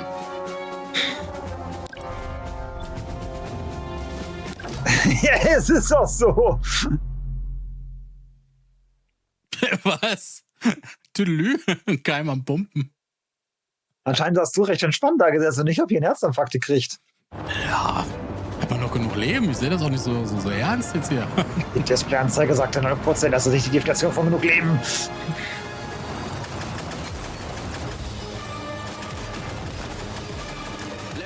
Oh, das Knacken. Was kann er so, Slippy? Im Grunde das meiste, was der A-Wing auch kann. Er schwebt sogar. Ich habe den Zug schon gesichtet. Na, dann legen wir mal los. Dieser Zug hält für niemanden an. We break for nobody. Weißt du noch, wie man schwebt? Ja, auch nur die. Achso, falsche Taste. Warte, welche war das? L und R gleichzeitig. Ah, okay. Nee, hier ist. Nee, hier nicht. Richtig ernst. Nee? Ah, doch. Nicht der G-Diffusion muss voll sein. Hilf uns mit diesen Jägern, Fox! Mann, ich bin hier am Boden beschäftigt. Ich gebe mir auf den Sack. Kann ich mitmischen? Ah, stimmt ja. Cat hilft dir bei ein paar der Signalen, weil du über Zonus gekommen bist. Findest du uns bloß immer. Ich folge einfach der Spur des Chaos, die ihr hinterlasst. Schöne Antwort. Fick dich doch. Chaos. Wäre kein Chaos, wenn die nicht dabei wären. Ja, das bestätige ich. Meine Pumpe wird es viel besser gehen. Wie geht's Oh, da dir, war es auch mit der Landmaster, Hitbox großzügig. Ich kann mit dem Zug ganz gut mithalten. Ich muss sagen, der Zug nimmt doch leichter Schaden. Definitiv. Und die Steinteile schießt doch wesentlich schneller ab. Die haben normalerweise viel mehr Treffer vertragen, bevor die kaputt Ja, gegangen gut, sind. das ist ein Thema, das habe ich tatsächlich auch schon irgendwie vernommen. Die haben alle gesagt, es ist zu einfach. Schritt halten.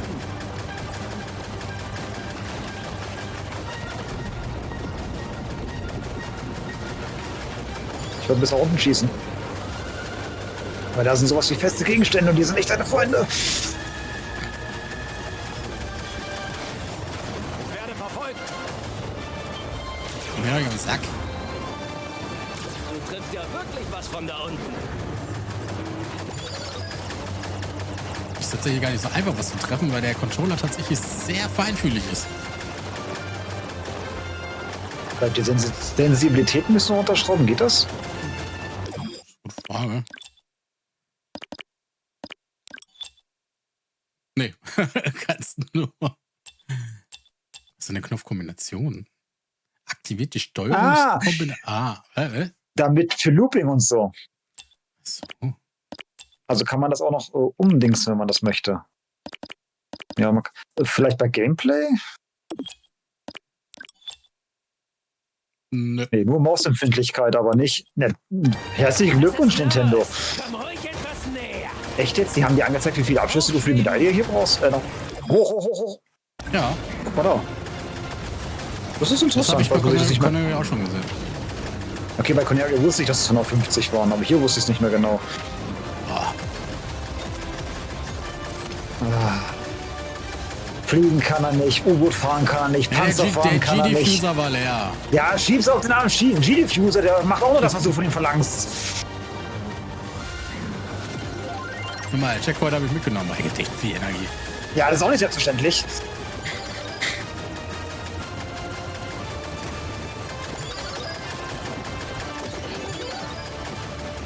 Weiter nach unten schießen.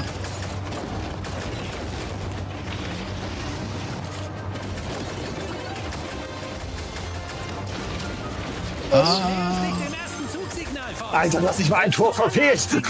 Und das ist hier nichts Gutes. Apfel! Oh, ich glaube, bald kommen die... Ja, jetzt kommen die Weichen. Ich übernehme das linke und du nimmst rechts. Fick dich doch, ich bleib auch alleine hin. Solltest jede Hilfe dankbar sein. Das Ding einsetzen muss. Oh, Alter, gegen feste Gegenstände hast Ich du habe was, ne? Ich hab auch was anderes geguckt. Ist das schon aktiviert gewesen? Ja, ne? Ja, den hat Cat abgeschossen. Ich schicke die 6. Daten gerade rüber. Oh, Alter. Junge, ich wollte Rolle machen. Ich kümmere mich um das Rechte. Dank mir später. Ich sehe gar keins. Jetzt hast du es in der Mitte, da, rechts.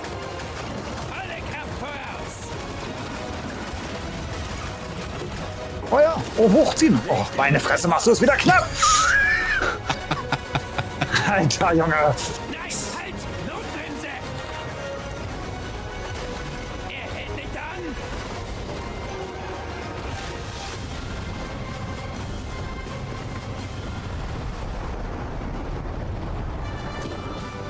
Erfüllt.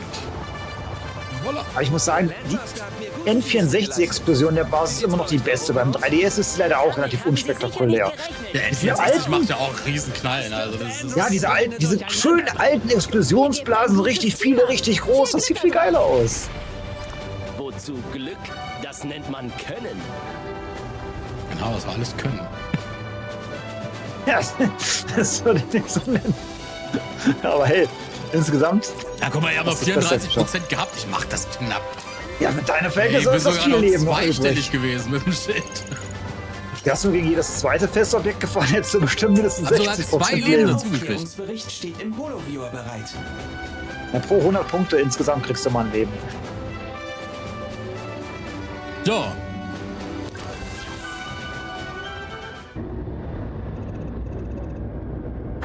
Was? Das war eine einzige Kernschmelze, ja? Das war nur die eine Kernschmelze, die hat nicht mal gerochen. Ihr habt auf Macbeth große Taten vollbracht. Der Feind versucht verzweifelt, seine Operation vor dem Untergang zu retten. Das ist unsere Chance. Wissen wir, General. Wir haben schon Kurs auf Venom genommen. Seid vorsichtig, Fox. Zwar könnte euch ein Überraschungsangriff gelingen, doch zuerst müsst ihr Venoms Orbitalabwehr durchbrechen. Über Pulse oder Für Area mich gilt 6? von jetzt an absolute Funkstille. Die Gefahr ist zu groß, dass unsere Kommunikation abgefangen wird. Viel Glück auf dem finalen Mach's gut, Arthur. Star Fox. Tschö, Arthur. Sobald ihr aufbrecht, ruht alle Hoffnung des Lilith-Systems allein auf euch. Hat Spaß gemacht, General. Wir sehen uns bald wieder. Wir sehen uns bald wieder. Ich sag's ungern, aber es scheint, als müssten wir den Abwehrsatelliten Bolts frontal angreifen. Und das bedeutet, Andros Nein, wird du hast die merken, Wahl. dass wir kommen. Wenn wir ihn dann endlich erreichen, weiß er längst Bescheid. Was ist denn hiermit? Wir könnten Bolts umgehen, wenn wir diese Route nehmen. Area 6? Naja, ich sehe eine Menge Feindbewegung in der Region. Das ist der tödlichste Fleck im ganzen System, Fox. Ein eiserner vielleicht mal sterben, um wa? jegliches Vorrücken auf Venom zu vereiteln. Klingt doch super. Andros rechnet nie im Leben damit, dass wir dort einfallen. Hast du den Mumm dazu, Fox?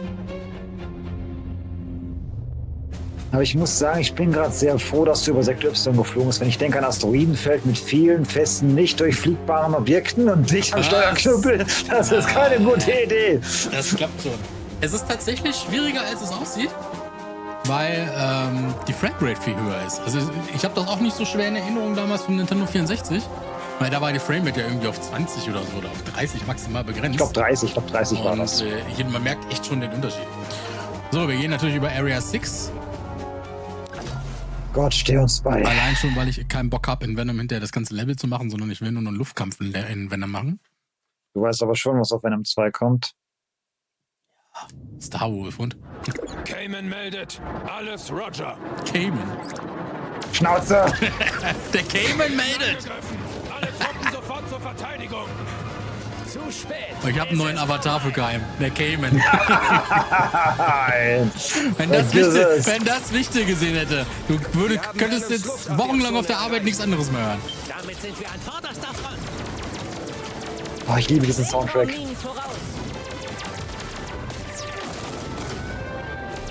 Guck mal, gleich hier 55 Abschüsse gekriegt. Bitte drin. Sieh an, Sie wissen, wer hier der gefährlichste ist. Hier drüben, Slippy. Schon dran.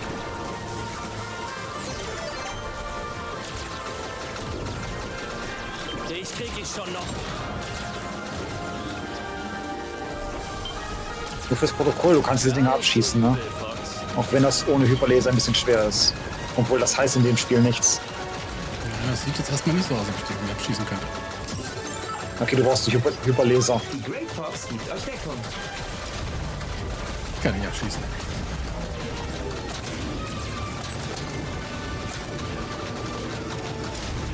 Feindliche Raketen im Anflug. Schießt sie ab, sie haben uns anvisiert. Oh, cool. Die Great Fox sieht man normalerweise nicht. Nee, die sieht man nur in dem einen Level, wo sie von Raketen abgeschossen werden soll. Ah, hier kam sie kurz vorbeigeflogen. Oh, Sleepy, das war's. Haben wir sie. Oh, okay, doch nicht. Nee, ich Das kann haben sie nicht weggefetcht. Doch, kannst du. Es ist nur mit den normalen Laser, also mit den, du brauchst schon die Hyperlaser dafür. Ja, bin ich mir nicht sicher. Von was bin ich denn jetzt gerade getroffen worden? Ach, von den Raketen.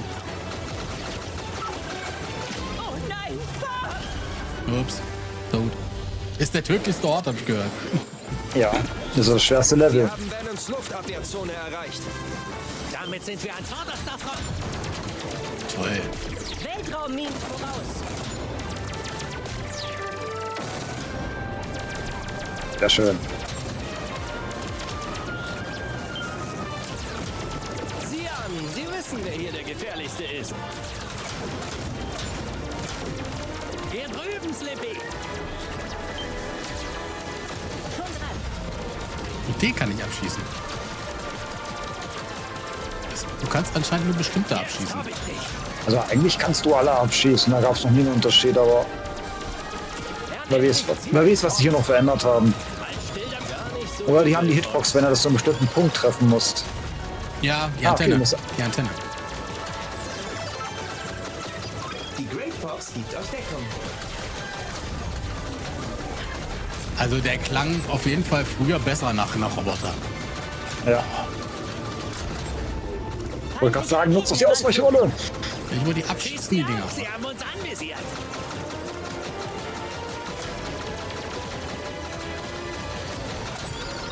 Aber die haben den Schrei von Sleepy weggelassen, wenn die eine Rakete verfügt.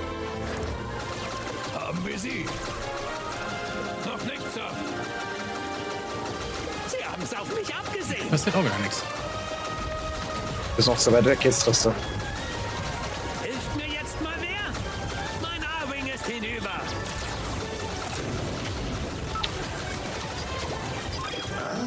Der Sohn von James McCloud. Dein Vater wollte meine Pläne durchkratzen. Wie er wirst auch du versagen. Oh, Vogel. Das Vieh ist eklig. Schöne. Alter. Den Angriff haben sie aber richtig neu designt. Aber den auch leichter zum Abschießen gemacht. Früher hat er viel mehr ausgehalten.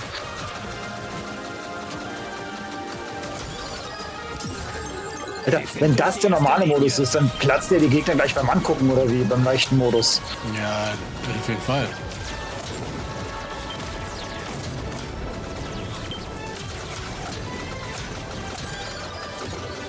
Ich bin jetzt beim Endboss gespannt, weil der zieht sich eigentlich recht hin. Die feindliche Armada. Lassen wir es krachen. Und vor allem nimm bitte so viele Ringe mit, wie du kannst und rolle schön.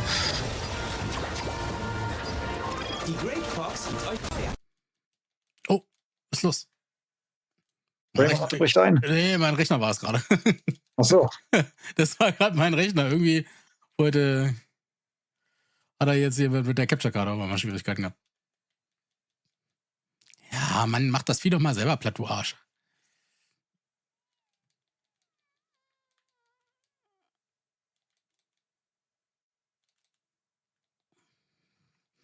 $255 schon, meine Güte.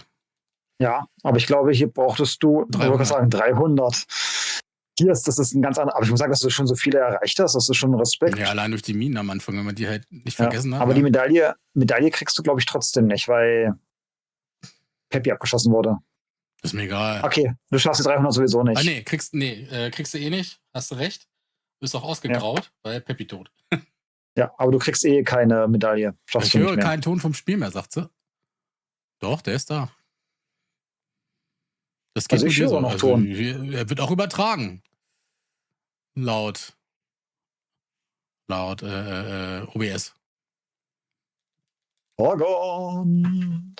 Schieß auf die Kugeln. Ja, das wusste ich. Bei dem weiß ich das noch.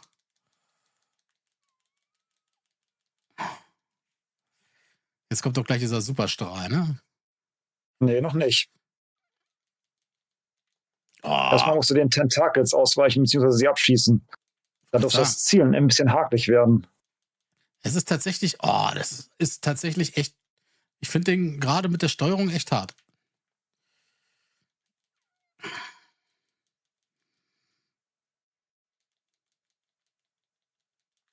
Ausweichen. Oh, Junge, hört auch mal auf hier.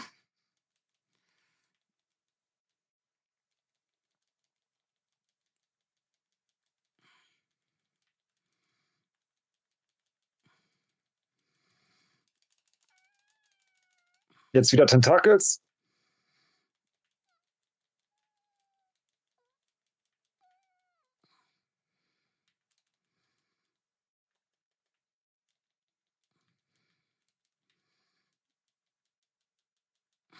Sehr schön. Es ist so schön, dass da Energie freischalten. Aber du musst erstmal dazu kommen, die Energie überhaupt einzusammeln von den Viechern, ey. Ich muss sagen, die Raketen machen verhältnismäßig wenig Schaden.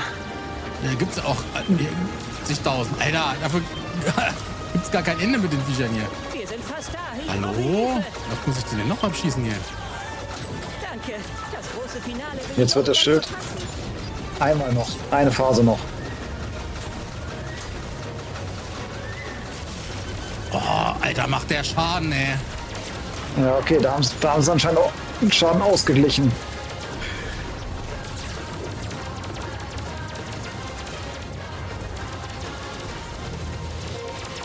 Also das ist, finde ich, echt schwer bei dem jetzt hier, weil der sich so schnell bewegt und du ja die ganze Zeit irgendwie mit deinem A-Wing hinterher steuern musst. Ich finde das echt schwer, den zu treffen. Die Arme, also das ist das war tatsächlich im N64 leichter. Das ist, glaube ich, das mit dass er die Steuerung immer auf die Mitte fixiert. Weil das hatte nämlich in dem Video, was ich gesehen habe, hatte nämlich das auch kritisiert gehabt, speziell bei diesem Boss. Dass es das echt schwer gemacht hat.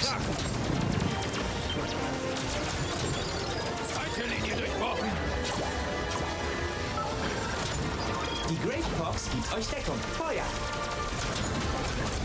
Angriff! Lasst sie nicht durch!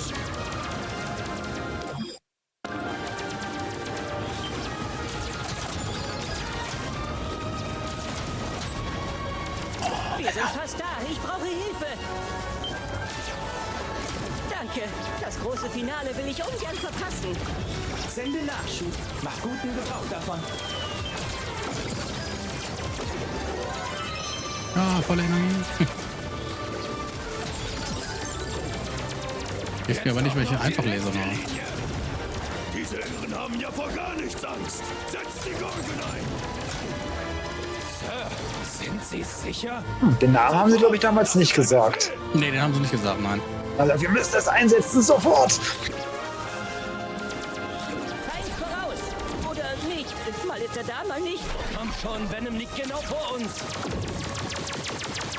Wo sind sie? Hier sind noch kornerianische Schiffe, sehe ich gerade.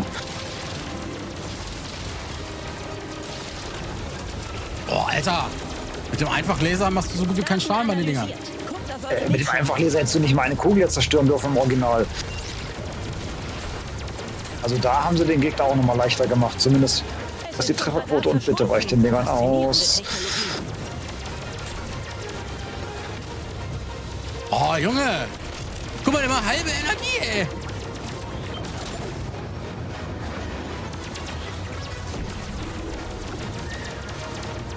Oh, Alter. Du triffst den einfach nicht. Dafür brauchst du nur einen Treffer.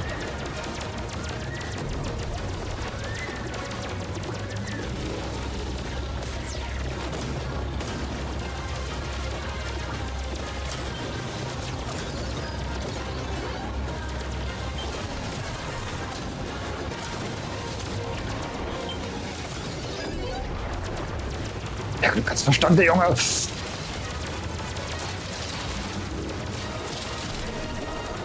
Die bewegen sich auch viel langsamer.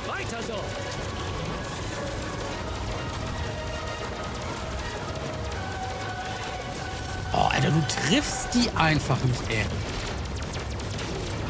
Ausweichen. Junge.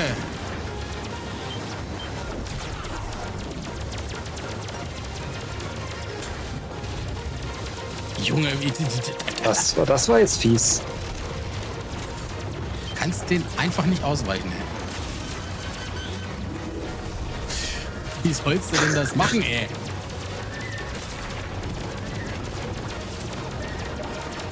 Ist ja schön, dass die Raketen das die Energie geben, aber du triffst sie halt nicht.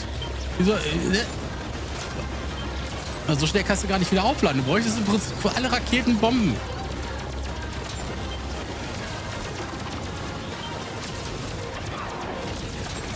Oh, keine Chance. Echt keine Chance. Normalerweise weicht man den auch aus. Ja, dann kriegst du ja gar keine Energie mehr. Ja, aber wenn du nicht getroffen wirst, verlierst du auch keine. Nee, Feierabend, also wird nix. Diese scheiß Arme, die triffst du einfach nicht.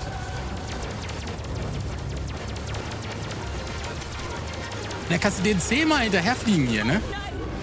Du kannst den 10-mal hinterherfliegen. Du triffst die Drecksdinger nicht. Ist aber auch garstig. Ich hätte erst mal die einfache Route fliegen sollen. Ich weiß gar nicht, wo ich immer noch wechseln kann.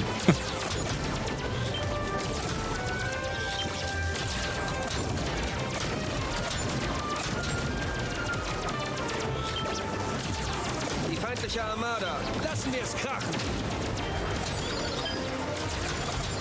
Zweite Linie durchbrochen.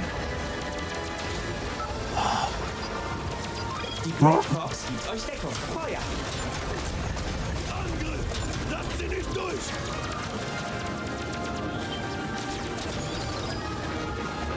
Ja. Wir sind fast da. Ich brauche Hilfe. Durch die hohe Framerate brauchst du echt schon eine Reaktionszeit. Aber sowas von. Alter, ich fühle mich gerade, als ob ich voll eingeschlafen bin, ey. Guten Gebrauch davon. Seit meiner Kindheit.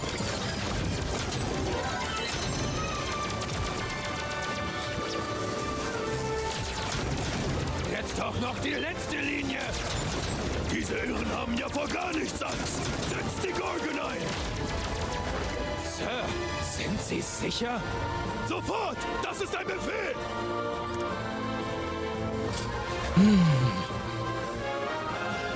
Feind voraus. Oder nicht. Nenn mich nicht so, Jonah. Genau vor uns.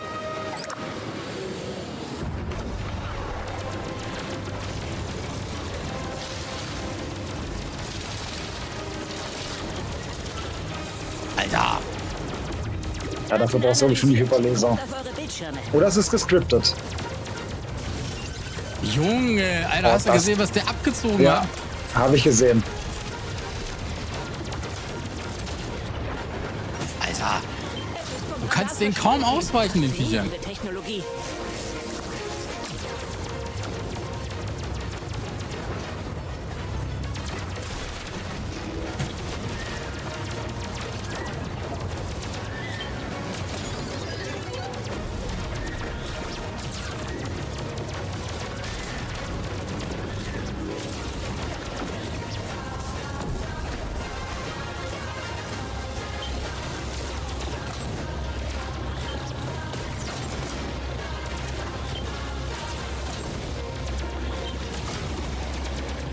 aber immer noch nicht rausgekriegt, von welchen du jetzt Energie kriegst und von welchen nicht, ey. Ich glaube, das ist ein bisschen zufallsbestimmt. Ja, das ist total nervig.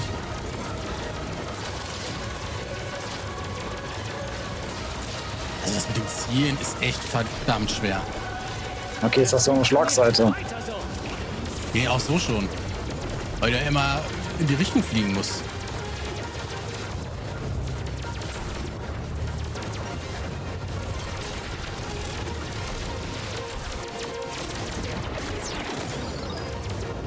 Ja, toll! Ich habe gehört, dass irgendwo Energie gekommen ist. Ja, aber da gesehen war habe ich sie einer. nicht. Der war unten links, ganz fies. Den hättest du, glaube ich, gar nicht mehr erreichen können. Der trifft doch gar nicht hier. Also, oh, da wird's, ey.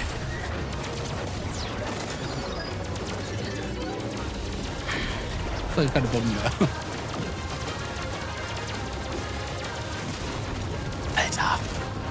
Toll, dass er jetzt zwar kaputt gegangen ist, weil er mich getroffen hat. Das hilft mir aber trotzdem nicht.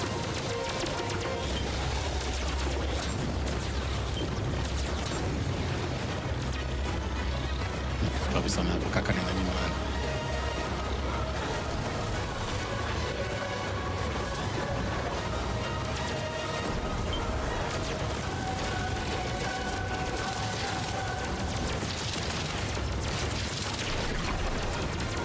Du schaffst das. Ich bin gleich tot. Also der nächste Arm, der mich erwischt, der ist tödlich. Das, oh meine... Sie sind durch die erste Linie. Alter, nervt mich das. Das nervt mich.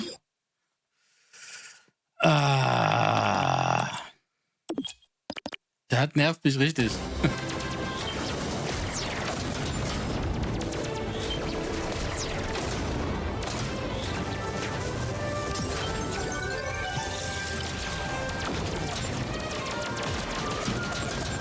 Die feindliche Armada. Lassen wir es krachen. Oh, ein Laser. Immerhin. Zweite Linie durchbrochen. Die Great Fox gibt euch Deckung. Feuer! Angriff! Lasst sie nicht durch! Jetzt habe ich wenigstens das große Energie. Level. Wir sind fast da. Ich brauche Hilfe. Was hilft denn aber nichts, wenn du in die Schiffe fliegst? Es ist tatsächlich, wenn man sich auf so viele Dinge gleichzeitig konzentrieren muss, echt schwierig. Gebrauch davon. Toll, jetzt schickt er Bomben. Ich wollte volle Energie haben. Drecksack. Jetzt doch noch die letzte Linie! Diese Irren haben ja vor gar nichts Angst! Setzt die Gorgon ein! Sir, sind Sie sicher? Sofort! Das ist ein Befehl! Aber das ist zumindest Zwillingslaser. Feind voraus. Oder nicht. Mal ist er da, mal nicht. Kommt schon, Venom liegt genau vor uns. Das hilft aber nicht, wenn die Drecksarme trotzdem Schaden machen, wie verflucht. Ich weiß leider nicht, wie ich das beschreiben soll, wie man am besten ausweicht, weil ich mach's einfach. Daten analysieren. Das kann man hier nicht so. Es war früher auch einfacher, den Dingern auszuweichen. Das Problem ist dann, die Dinger auch noch zu treffen. Es ist vom Radar verschwunden. Faszinierende Technologie.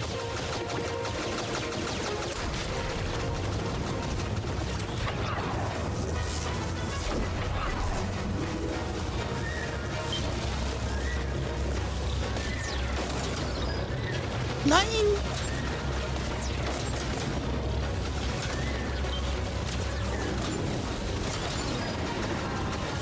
Oh, Alter. Durch die hohe Framerate ist es echt schwer, da überhaupt noch richtig rechtzeitig zu reagieren. Also vor allen Dingen, wenn man halt schon 41 ist. Ne? Vielleicht waren die Reflexe als Kind dann doch ein bisschen schneller. Brauchst du Zielhilfe? Liegt mir einfach nicht ins Bild, du blöder Frosch. Was fliegen die denn hinter dem Gegner?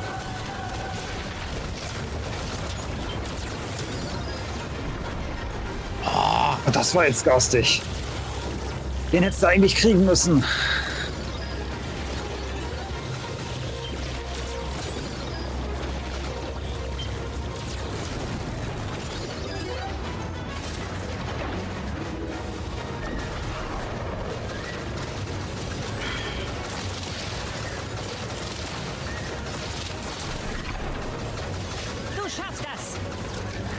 Junge.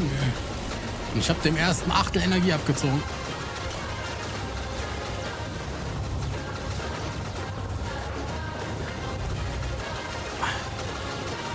Hallo, geh kaputt.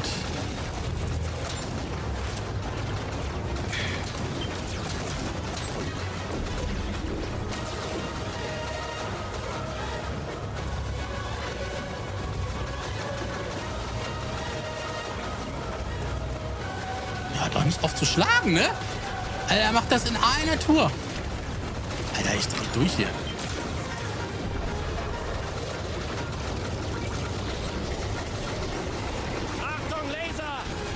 Jetzt kommt der Superlaser.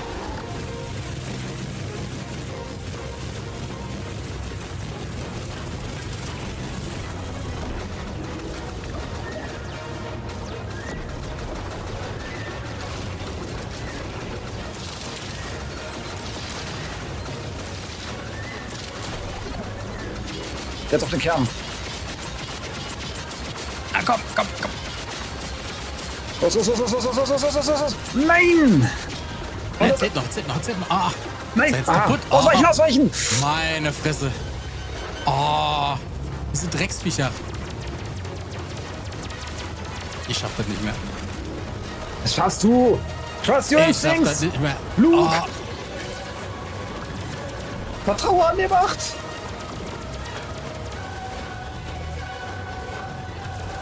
Meine Fresse! Ich gehe gleich auf ihn Zäpfchen! Also diese arme Treffen ist... Oh, Alter, ey. Diese arme Treffen, das haben sie echt unfassbar fies gemacht. Nein! Sie sind durch die erste Linie. Das haben die so fies gemacht mit diesen scheiß Armen von dem Vieh. Also es wundert mich nicht, dass die Leute sich da schon im Internet drüber beschwert haben. Das ist vielleicht manchmal auch gar nicht so gut, solche Spiele direkt nach Release zu spielen. Die feindliche Armada. Lassen wir es krachen.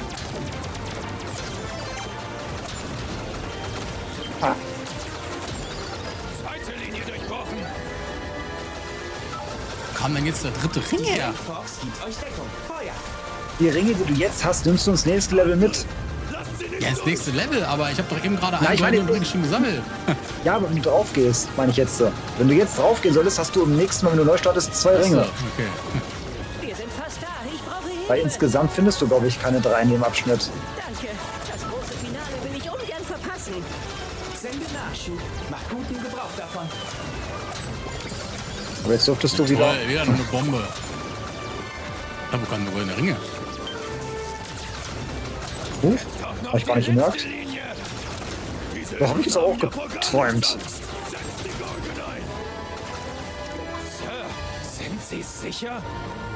Mann, da muss doch jetzt zu schaffen sein, die dumme Sau, ey. Ich würde ja gerne helfen. Ja, kauf dir mindestens 2, dann göttest es. Aber da... Kommt schon, Venom liegt genau vor uns.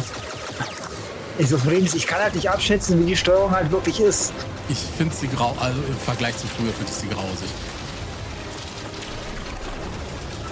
Es funktioniert. Na bitte, das hast du schon mal eine Phase übersprungen. Guckt auf eure Bildschirme. Ich finde ja auch die... Es ist vom Radar verschwunden. Faszinierende Technologie. Ich finde auch die Arme... Oh, finde ich viel schlimmer, gerade weil sie so viel Schaden machen.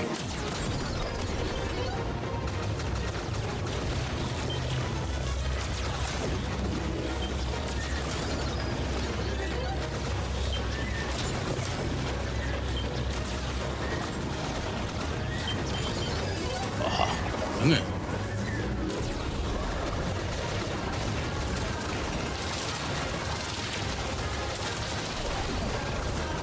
Du schaffst das. Bis jetzt läuft's gut. Wenn die Arme mich nicht gleich wieder ficken. Das geht nämlich schon los.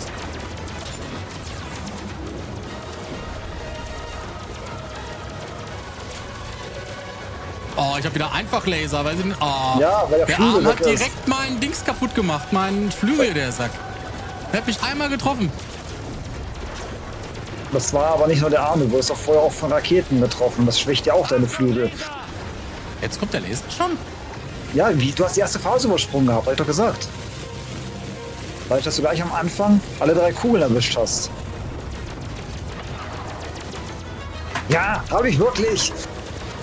Und dann kann ich nicht mehr behaupten, ob ich es besser machen kann. Und zumindest nicht bei der Version des Spiels. Ah, komm. Na komm.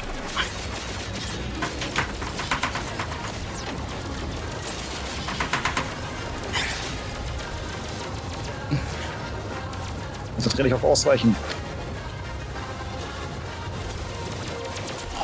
Die dummen Drecksarme hier, echt, ey. Oh.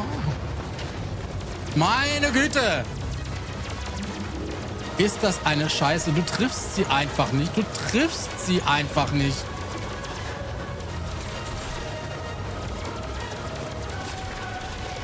Das sind eher so Zufallstreffer da, ey.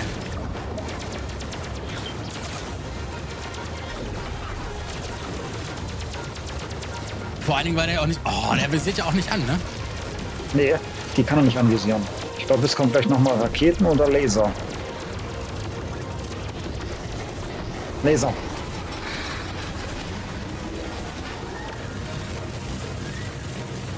Und dann muss ich nochmal die 3 Kugeln treffen, ne? Oh. Ich kann sie wenigstens mit Bomben treffen. Nee, Bomben helfen da nicht.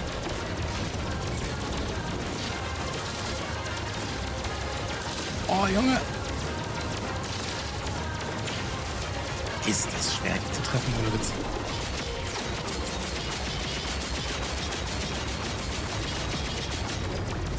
Ah! Konzentriere dich aufs Überleben, bitte! Ja, es ist leichter gesagt als getan. Ich weiß. Weil ich muss den Dingern ausweichen und muss die gleichzeitig treffen. Und muss hoffen, dass da irgendwie zufällig mal irgendwie einer von meinen Schüssen sitzt, weil der kannst da nirgends anvisieren oder so ein Dreck. Sie sind durch die erste Linie. Ich hab keinen Bock mehr, ey. Alter, ist das eine Scheiße. Das haben sie wirklich... Also der Boss, den haben sie echt verkackt. Und das nur wegen diesen Armen. Das ist das Schlimmste von allen, bei dem Viech jetzt gerade. Das ist wirklich gerade das Schlimmste, dass du diese Arme einfach nicht treffen kannst. Zweite Linie durchbrochen. Die Great Fox gibt euch Deckung. Feuer! Was? Er bepisst sich. Lasst sie nicht durch!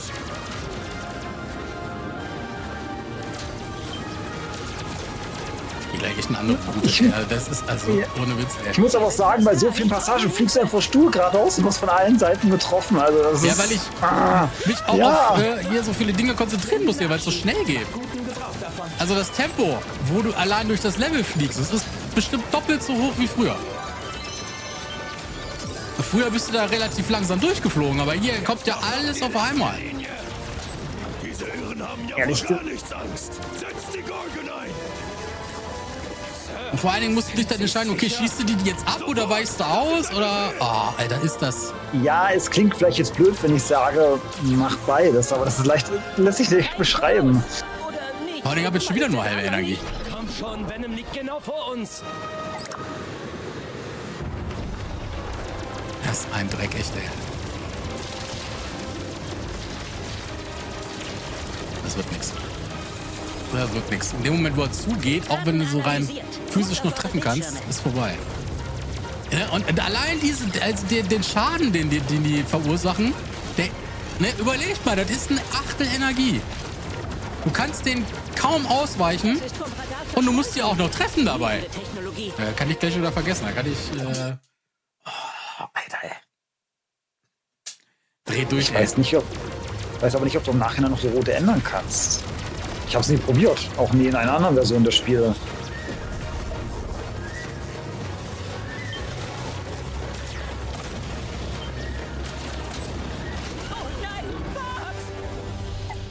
Sie sind durch die erste Linie. Ich finde das auch scheiße. Ich musste jetzt echt warten, bis die Stopptaste funktioniert hat. Obwohl da die ganzen Gegner schon umgeflogen sind.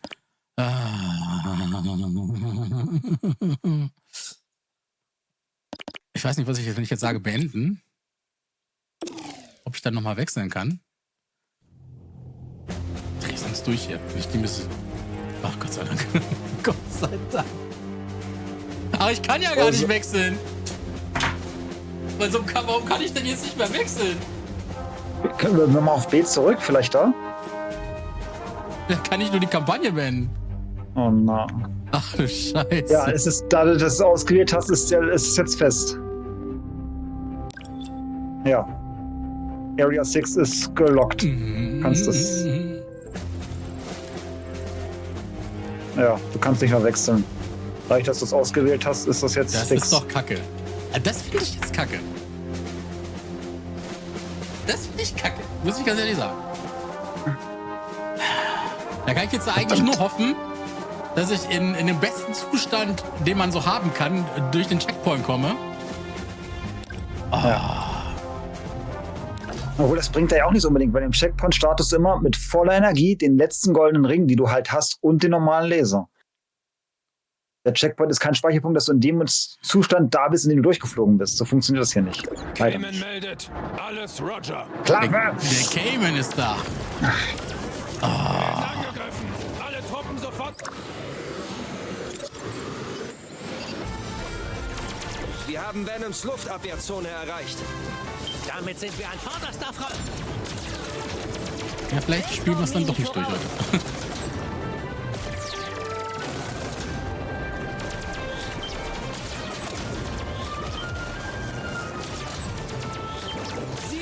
Sie wissen, wer hier der gefährlichste ist. Hier drüben, Slippy. Schon dran. Ah, du kannst nur die abschießen, die auf dich schießen. Jetzt hab ich dich. Okay, man sagt, hier ist auch weniger Trefferfeedback. Bei dem alten Spiel war halt, wie es ja damals so war. Hast du den Gegner übertroffen, der Schaden nimmt, fängt an zu flackern. Dadurch war das Trefferfeedback ein bisschen einfacher. Ich finde das manchmal echt kacke, dass die Gegner wegfliegen. Du machst sie noch platt, aber du kannst dann die Energie nicht mehr einsammeln.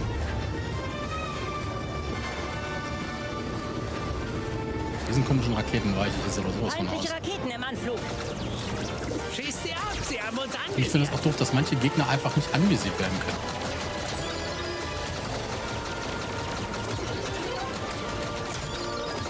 Schilde getroffen. Haben wir sie. Du brauchst mein Fachwissen, wobei denn.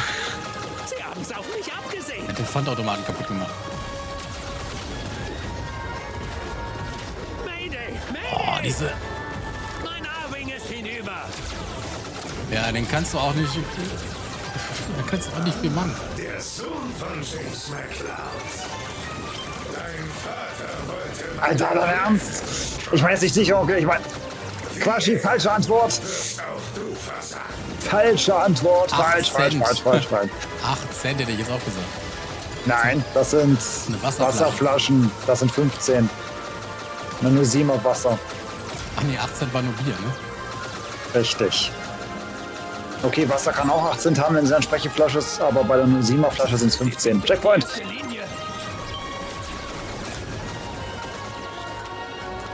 Ich habe keine Bomben mehr. Toll, ich kann mir zwar den goldenen Ring noch einsammeln, das bringt mir nur nichts, ne? Also hat früher ein extra Leben gegeben. Hat jetzt auch ein extra Leben gegeben. Die feindliche Armada. Lassen wir es krachen. Ich will keine extra Leben haben. Ich will noch einen Laser haben oder sowas. Die Great Fox gibt euch Deckung. Feuer. Oh, diese scheiß Raketen, ne? Angriff! Lasst sie nicht durch!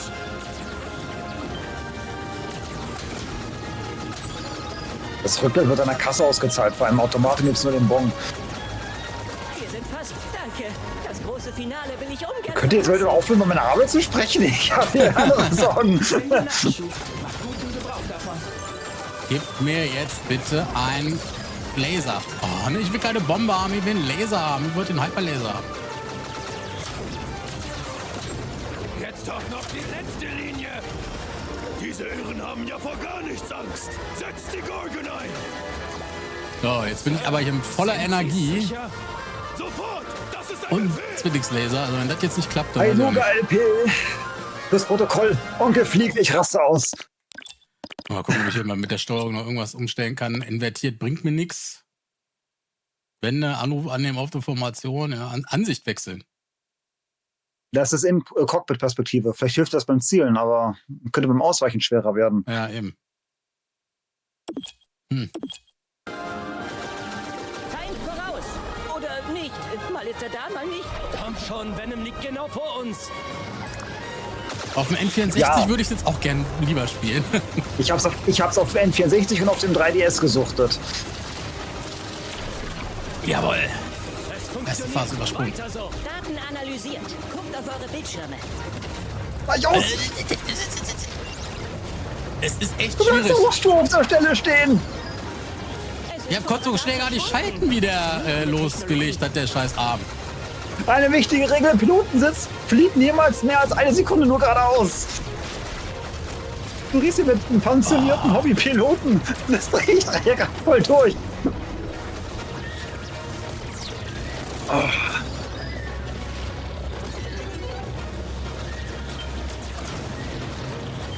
Dass die Ringe aber auch so wenig Energie geben. Ja, schlimm, ne? Also, es ist fast, Das nicht, finde ich- fast nicht merkbar.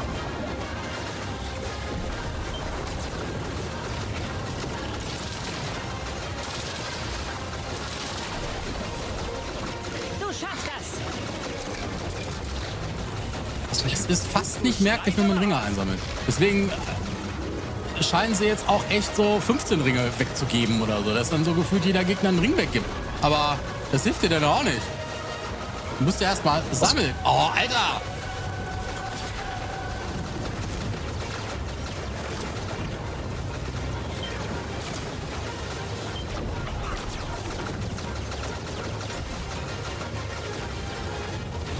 Oh, meine Fresse, ich bin ausgewichen.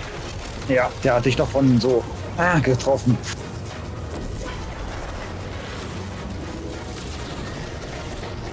Laser.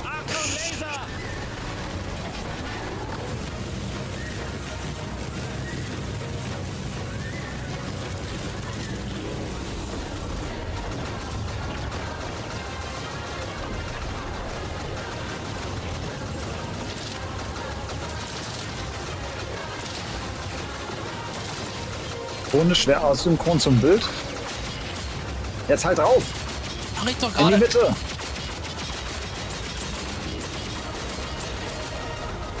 Alter, überleb jetzt oder ich krieg Die einen Anfall. Tonasynchron zum Bild. Wer sagt Ton? Ton von was? Vom Spiel? Von dem da? Von keinem? Ich brauche mehr Informationen.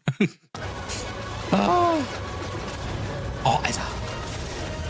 Alter, das gibt's doch gar nicht, ey.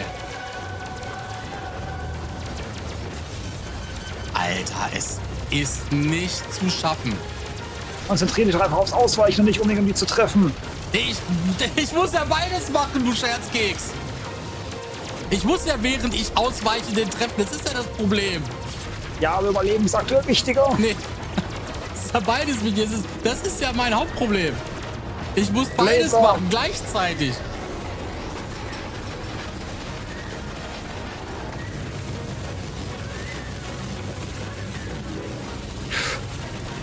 Ich kann jetzt nur hoffen, dass der Einfachlaser, dass der so lange hält,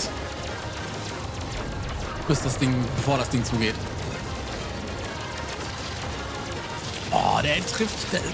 Nee, keine Chance. Der Einfachlaser, der macht gar keinen Schaden mehr jetzt. Was jetzt? Jetzt in die Mitte. Weiter, weiter, weiter, weiter. Heilige Mutter Gottes. Oh.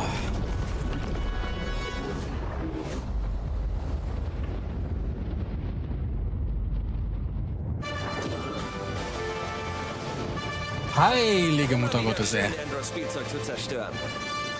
Bereithalten, Team. Wir nähern uns Venoms Luftraum. Also da müsste ich jetzt auch ganz böse Kritik an Nintendo loswerden. Das war, also das Vieh war echt heftig. Und ich garantiere dir, da werden sie nochmal ein Update nachschieben und dann nochmal nachbessern. Hoffentlich. Ein neuer Garantiere ich Aufklärungsbericht dir. steht im Holoviewer bereit. Oh, mein Herz. Na, meins erst. Da werden sie definitiv nochmal. Jetzt gibt's kein Zurück, Freunde. Slippy, womit können wir so rechnen? Bis zur Oberfläche ist alles frei, aber bis... Zwischen Spiel, Sound und Bild haben wir gerade ein Delay von ca. 20 Sekunden. Echt? Warte mal. Das sagt aber auch keiner, ne? Also Quatschi, das mit der Jammer mit der Steuerung ist eigentlich bei mir bei Donkey Kong der Fall. Vielleicht durch den Hänger, den du vorhin hattest. Ja, vielleicht ist das dadurch gekommen. Kann durchaus sein. Gucken, ob es jetzt besser ist. Sobald wir da sind. Happy? Noch irgendwelche guten Tipps? Ganz einfach. Mach kurzen Prozess mit ihnen. Falco, bereit für die Schlacht? Laser sind bereit und der G-Diffuser schnurrt wie ein Kätzchen. Los, Fox. Was auch dort unten geschieht. Viel besser, sagt er jetzt. Immer daran. Sehr gut. Vertrau deinem Instinkt.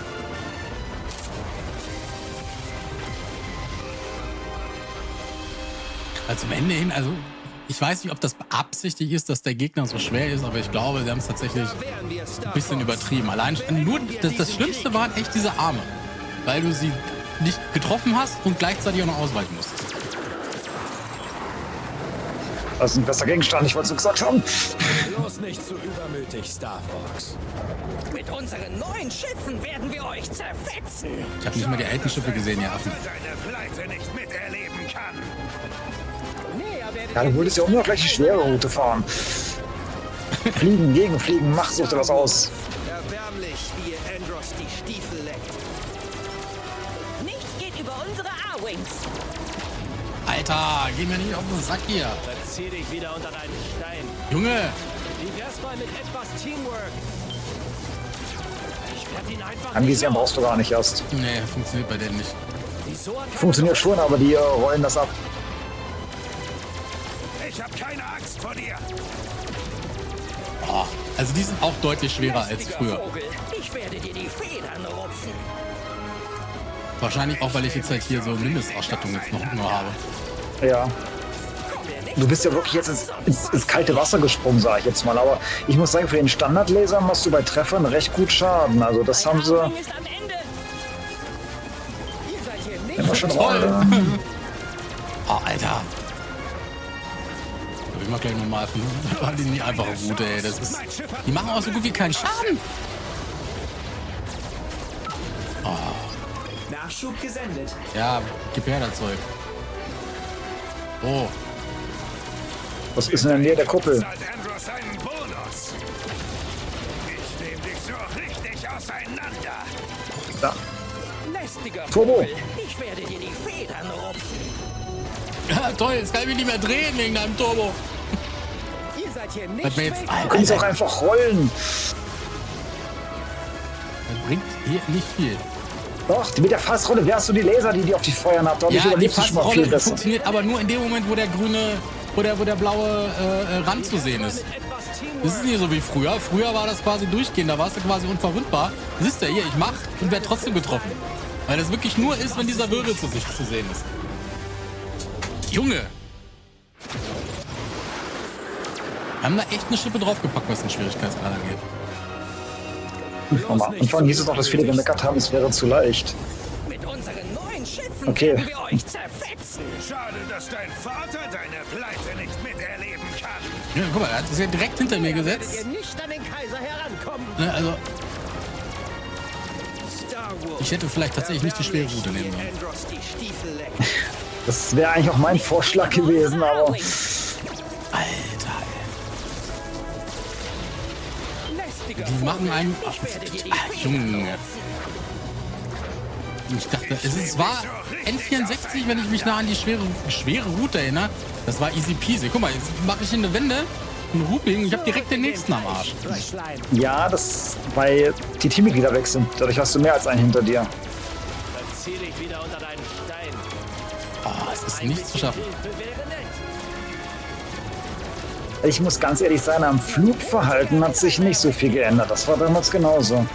Fox hat mich gerettet. Wie nett. Nee, durch die höhere Framerate und dadurch, dass es jetzt echt verdammt schnell ist, wird es halt echt schwer.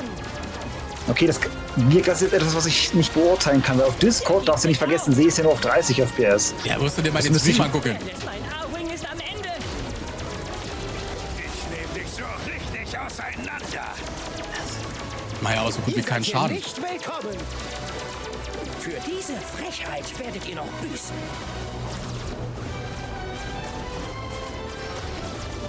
Zeit, es ihnen heimzuzahlen. Nachschub gesendet. Ja, schick mal rüber. Den Nachschub. Wo ist er? Hinter dir. Ich will den Nachschub. Ich will wissen, wo der Nachschub ist.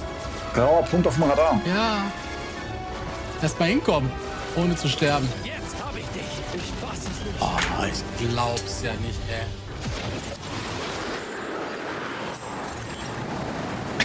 FPS minus Alter. Bloß nicht zu übermütig, Star Fox. Mit unseren True neuen Ending Schiffen oder werden wir Weichei. euch zer- Ich mach die Leben jetzt doch platt hier. Das ist definitiv. Pleite nicht miterleben kann. Näher werdet ihr nicht an den Kaiser herankommen. Versuch nur dein Glück mit mir.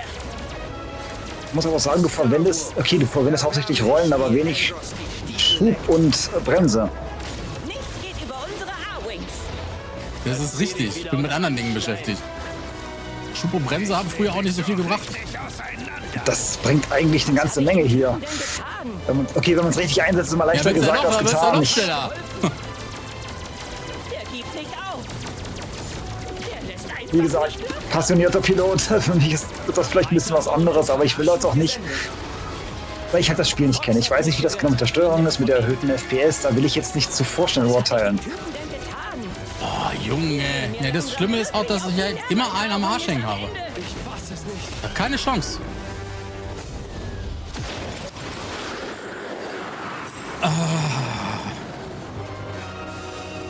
Bloß nicht zu übermütig, Star.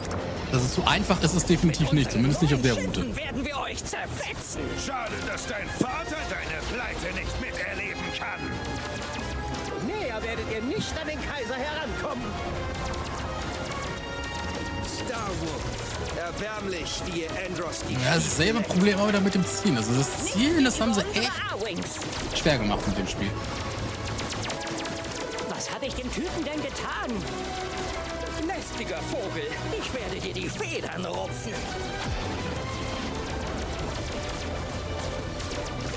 Also Turbo verwende ich hier auf jeden Fall nicht, weil dann kann ich nämlich die Looping nicht mehr nutzen. Der ist mir viel wichtiger als der Turbo hier. Suchst du Streit oder was? Zurück in den Teich, Fröschlein. Der hält mit mir mit. Diese neuen Schiffe. Ja, er hat aber auch vorher wie extrem krass beim Area 6 Boss Probleme gehabt. Hat ja keiner Dadurch ist gesehen. halt- Sind ja alle nur im Lurk. Nee, ich glaube, die gucken schnacksend zu und ich glaube, Sonne liegt am Boden vor Lachen. Aber auf die Tatsache, was für eine Rammel ich hier kriege. Weil ich fliege in Gedanken mit, aber ich mache ganz andere Manöver. Ja, hättest du dir mal eine Switch 2 gekauft, dann könntest du jetzt im Koop mitspielen. Ja, aber leider nur als Pilot oder Kanonier. Nee, gibt ja auch einen Koop. Ja, aber als Pilot oder Kanonier, wir können nicht zu zweit wir können nicht zu zweit fliegen. Das weiß ich nicht. Nee, der Koop ist einer fliegt, einer schießt. Das ist der Koop.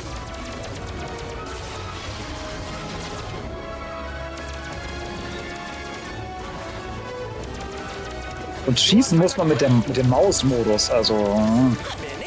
Wahrscheinlich wäre es im Mausmodus mit dem Schießen deutlich einfacher. Aber wenn einer fliegt auf jeden Fall, aber so wie ich fliege, weiß ich nicht, ob du dabei was triffst.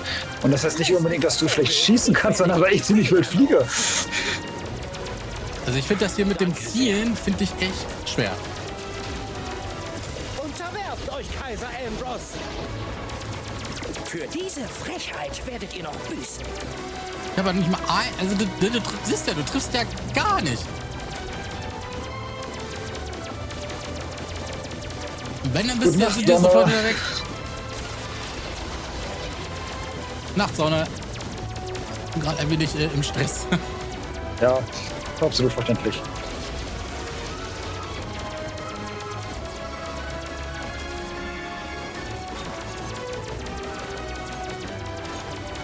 Ich kriege schon noch. Oh, keine Chance mehr. Solche Hilfe kannst du dir sparen. Ja, komm, das war nur ein kleiner Vierschuss. Du hast keines Nachschub gesendet. Der Nachschub kommt auch viel zu spät, finde ich. Du bist schon fast tot Doch ich bin besser. und dann kommen sie erst mit Nachschub an. Zielen ist wohl nicht gerade deine Stärke.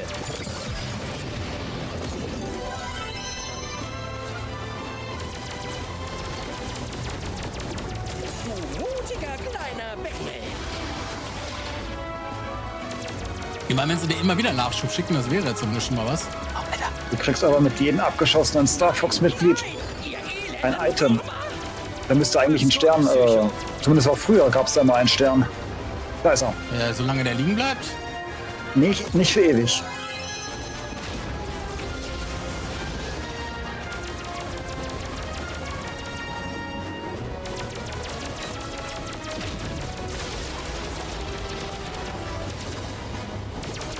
Bleib mir vom Pelz. Oh, ich finde es echt schwer. Ich hoffe wenigstens Andros ist nicht so einfach wie früher, aber ich befürchte, den haben sie auch deutlich schwerer gemacht. Schießt ihr mich ab, verzeiht euch der Kaiser das nie. Kaiser ist tot, lang lebe der König. Du bist aber hart. Das fliegt mir doch nicht vor die Nase, du Affe.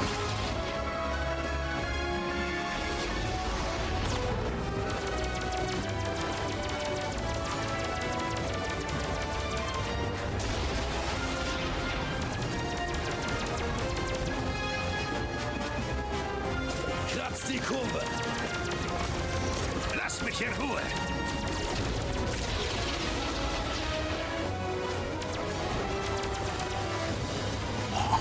Das wird doch nicht einfach durch diese scheiß Säulen hier umstellen. Die abschießen Ja, die könnte sind echt, wenigstens. die sind nervig.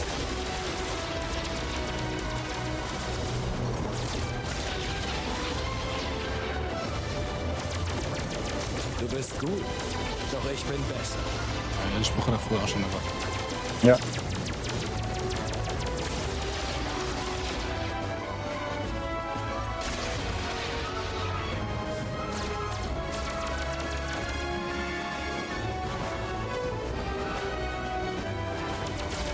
Bleib mir vom Pelz.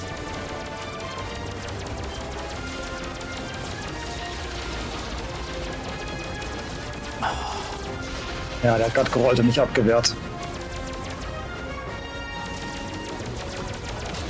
Ich habe keine Angst vor dir.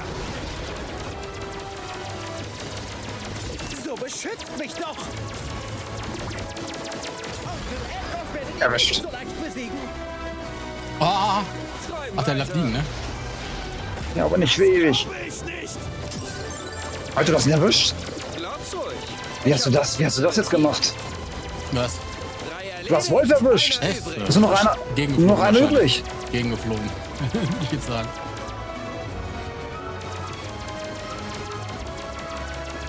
Jetzt schnappt ihr das Schwein. Nee. Schon erstmal was anderes.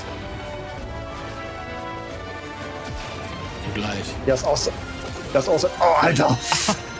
Die sind Der da lag mit außerhalb des Absicht Feldes. platziert. Nee, der ist da raus. Die landen da, wo die Schiffe abgestürzt sind. Achso, dann kann Wolf das ist sein, auch- dass das der von Wolf war. Ja. Ich war so nah dran.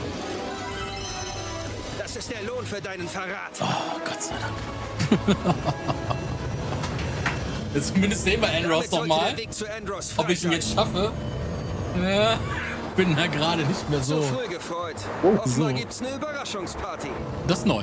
Aber ich Ja. vermute mal, Kannst Falco es kümmert nicht sich ewig jetzt mit drum. diesen Horden aufnehmen, Fox. Also ab mit dir. Dann haltet die Stellung.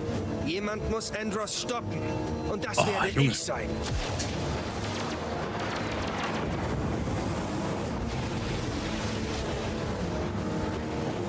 Fünf Leben jetzt zu Andros. Yippie.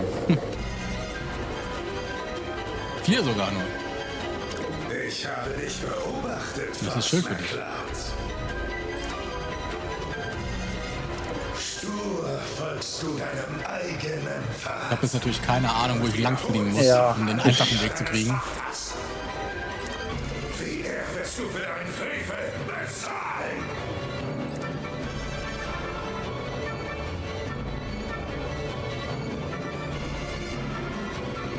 Zufallsprinzip. Ah. Laser, das ist schon mal hilfreich. Ah, da ist er schon.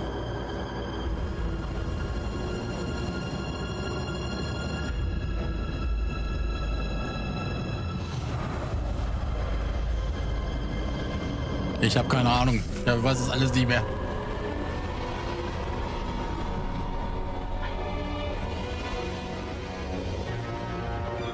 War ein Kaiser.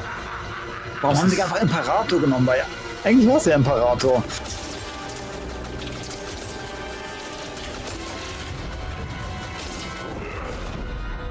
Junge.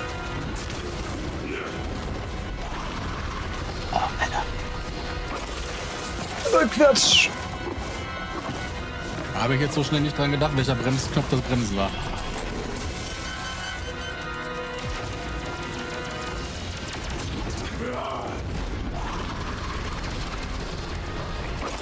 Alter, hab ich doch gemacht! Ja, hast du nicht. Du hast nicht Bremsen gedrückt.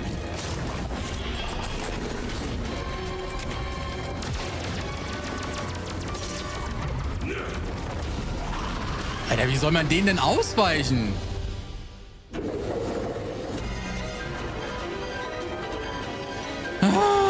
Ich habe dich beobachtet. So viele Bomben habe ich leider nicht. Stur folgst du deinem eigenen. Ja, auf der anderen Seite nützen dir die Bomben, aber glaube ich, anders nichts. Die kannst du, glaube ich, nur da sinnvoll verwenden. Wie er wirst du für deinen Frevel bezahlen?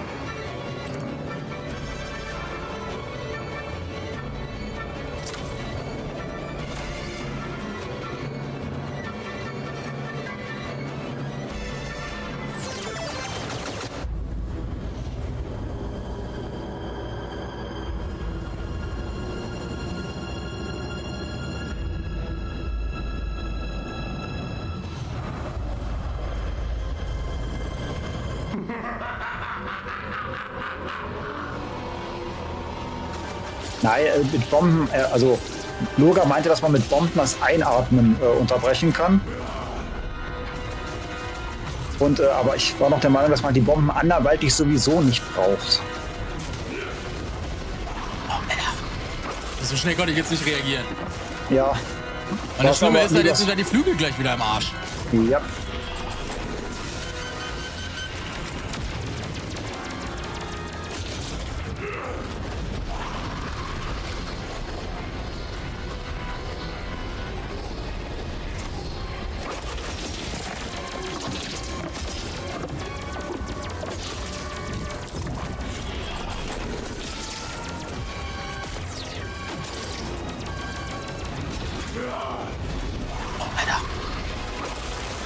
Alter, das ist verdammt, also, boah, ist das schnell. Also die haben ja echt 2 Sekunden Zeit gelassen zwischen den 2 Phasen. Ausweichen und gleich einsaugen von dem.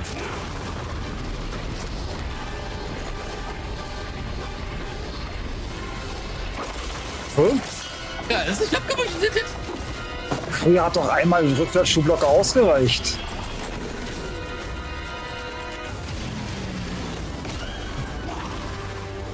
Junge, okay, das haben die schon schwer gemacht, ey. Das haben die aber wirklich schwerer gemacht. Ja, du musst ja echt direkt nach dem Ausweichen von der Hand, musst du ja gleich bremsen. Stur folgst du deinem eigenen Pfad und wiederholst doch alle Fehler deines Vaters. Wie er wirst du für deinen Frevel bezahlen. Auch nicht besser.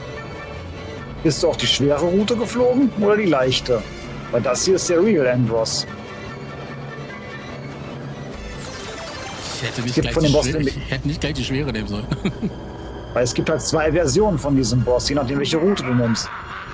Onkel kam über Area 6. Okay.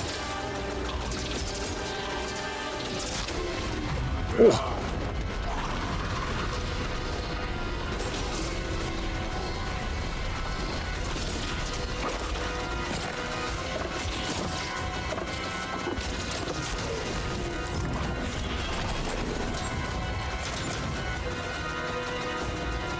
Okay.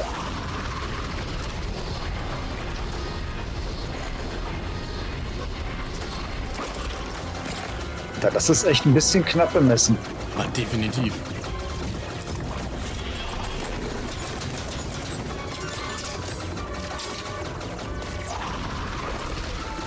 Und das war jetzt Glück.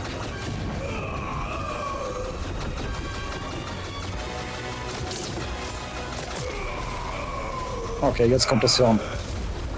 Das ging jetzt aber schnell. Das war schon immer so, dass das relativ schnell ging.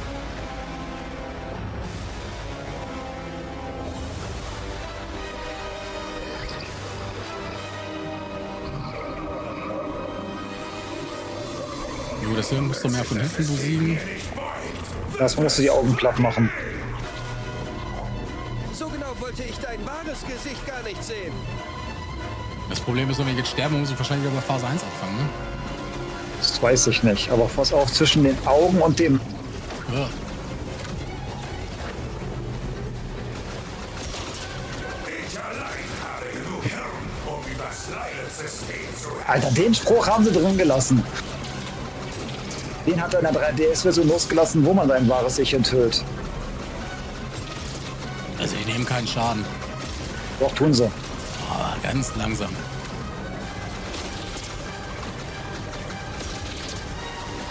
Star Fox begann einst mit dieser Mission und Star Fox beendet sie auch.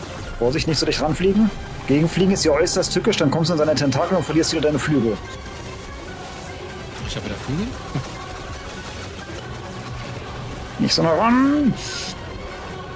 Hallo, Wende! Wende doch, du Hure!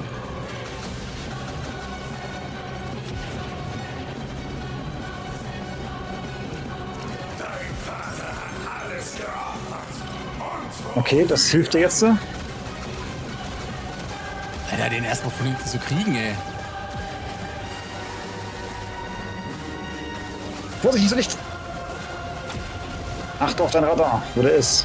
Ja, aber wie soll ich den denn von hinten erwischen? Aus den Fehlern deines Vaters hast du nichts gelernt. Ich lerne generell nicht.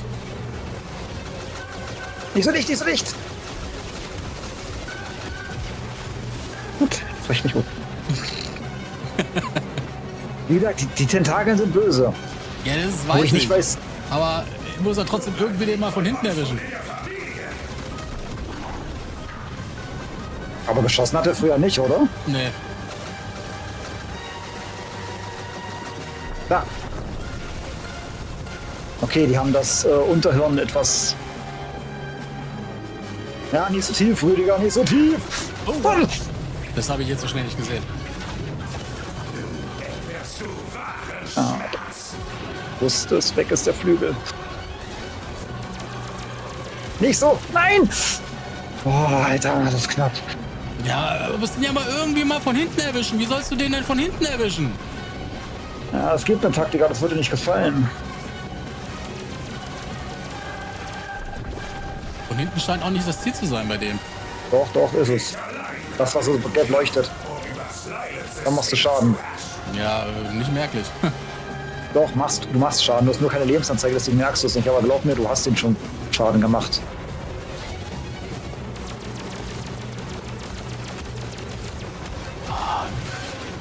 Also es war im Originalspiel war das nicht so schlimm, dass der immer zu dir geguckt hat. Der dreht sich ja gar nicht mal um, dass du den mal von hinten irgendwie treffen kannst. Du, der ist immer zu dir gewendet. Man muss aber auch sagen, im Originalspiel, auch in der 3DS-Version, Vorsicht, hast du aber auch ein Radar gesehen, wie er ausgerichtet war. Ja, aber das fehlt hier auch, das stimmt. Keine Chance.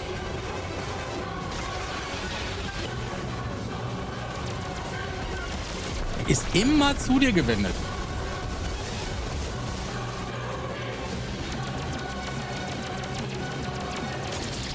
Aus den Fehlern deines Vaters hast du nichts gelernt.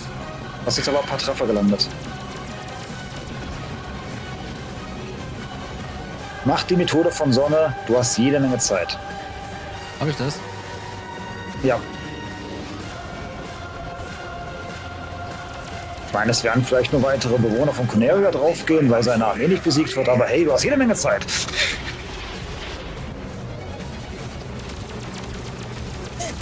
immer direkt in deine Richtung.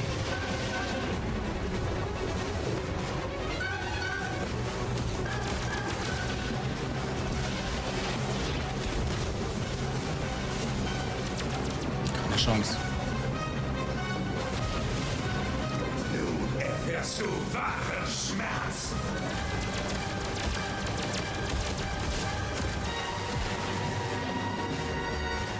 Ein paar versteckte Flügel oder so wären immer ganz geil. Ist egal, was du machst, er ist immer direkt in deiner Richtung. Es ist im Original aber auch großteils so gewesen. Ich allein habe genug Hirn, um über das Lilith-System zu herrschen. Alles klar, ich weiß jetzt, wie du das machen kannst. Ja, ich hab's auch gesehen. Du musst ihn erstmal ganz normal von vorne treffen, dann teleportiert er sich und dann musst du dich gleich in die Richtung bewegen. Vorsicht, Vorsicht!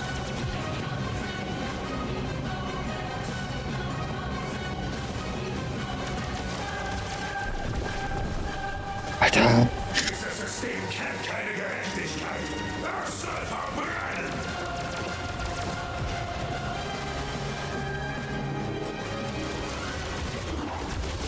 Oh, Junge. Alter! Wo kam das sind denn beide jetzt her? Flügel. Ja, soll mir rechts sein, dann kann ich hier nicht so stabilisieren wieder hier. Oh. Da hat sich wegteleportiert. Aber es bist zu dicht. Zu dicht!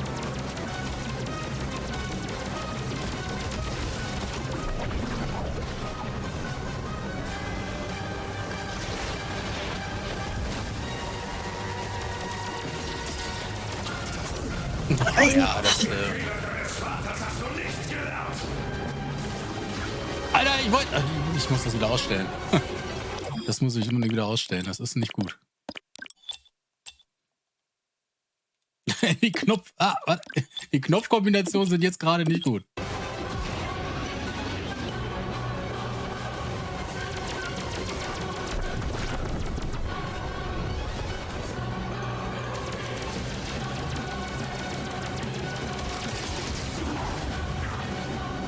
Hast du aber ein paar Mal getroffen. Ja, hat auf jeden Fall sich ein paar neue Beleidigungen einfallen lassen.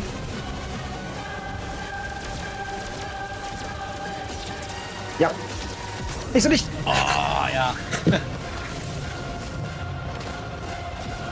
Jetzt wird's knapp.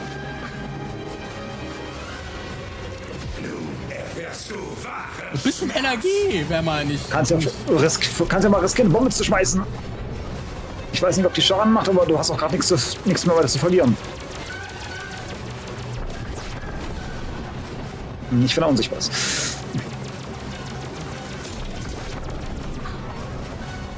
Sieht so schon mal in letzter Phase aus. Nee, das ist nicht nix. Nicht so dicht! Ja, das ist leichter gesagt als getan, wenn der um ihn rumkreist. Und guck aufs Radar, da weißt du's! Nicht so dicht! Du machst mich fertig. Ja, man muss ihn ja auch mal treffen, Junge.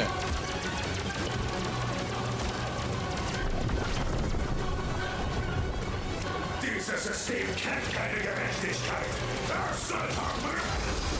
Jetzt hast du ihn! Jetzt komm nur noch sicher hier raus, sonst bring ich dich um. Ja, das sollte aber das kleinste Problem sein. Krieg ich hoffentlich noch mal wieder ein bisschen Energie, um rauszukommen, oder nicht? Befürchte ich leider nicht.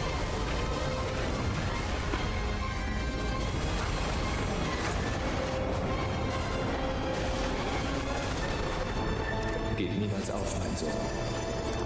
Vater? Folge mir, Fox. Tu mir bitte eingefallen. Fliege nicht gegen eine verfickte Wand! Ah, So schnell konnte ich jetzt nicht reagieren. so, jetzt aber! Also er ist dann quasi direkt abgesackt.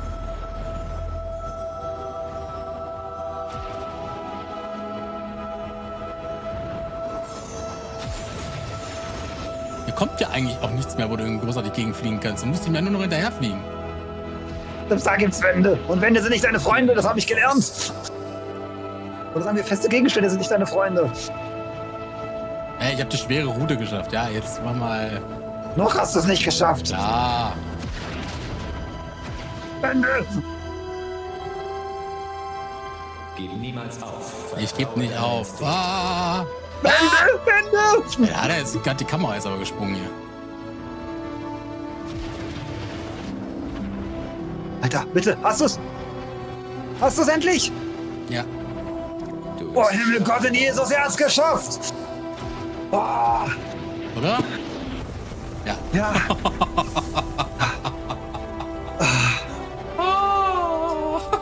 Du, im dreidimensionalen Raum ist eine Wand, ein fester Gegenstand, egal ob sie oben und links oder rechts ist. Wand ist Wand. Ja, das ist hier gar nicht so einfach. Weil der Controller recht weich ist. Also, ich brauch was die trinken. Steuerung auf N64 früher, die war ein bisschen schwergängiger.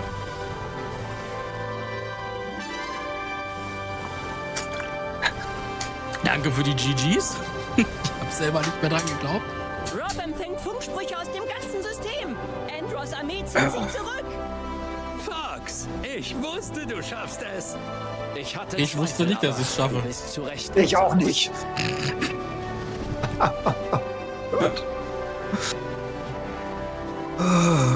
Ist was, Fox? Nein, es ist nichts. Oh Gott. Dein Vater wäre heute stolz auf dich. Sehr stolz. Ich bin nicht so sicher. Ich weiß.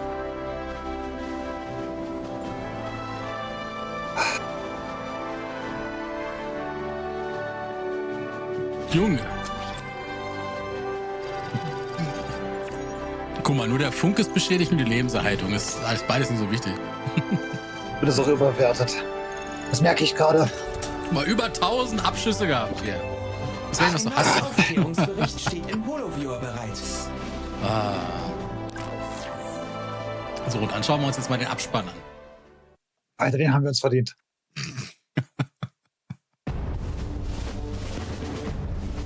Warum steht das da in Französisch drunter? Was soll das? WLAN-Studios. Da aber keine gute Arbeit geleistet bei dem Balancing von manchen Bossen hier.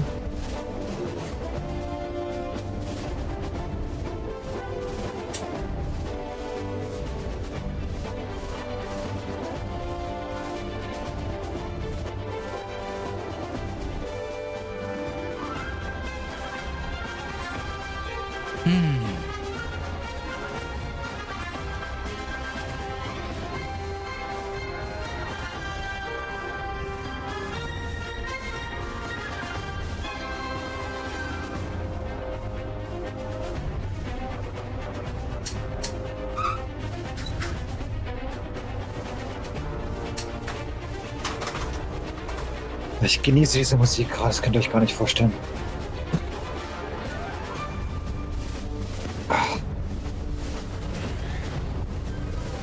Cat! Du geile Katze!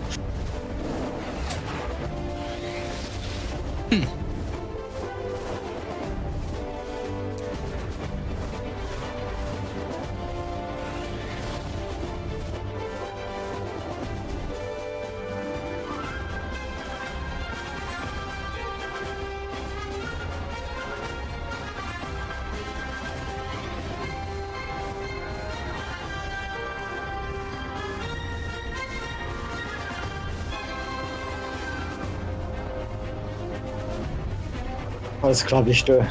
Bis gleich. Erstmal kacken, ja?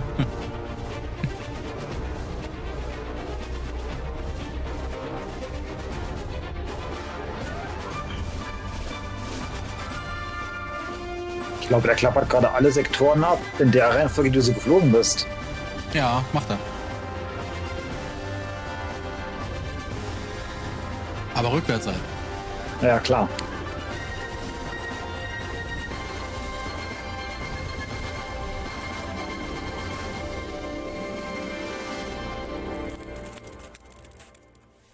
Knisterklitscher. Optimismus. Optimus Prime.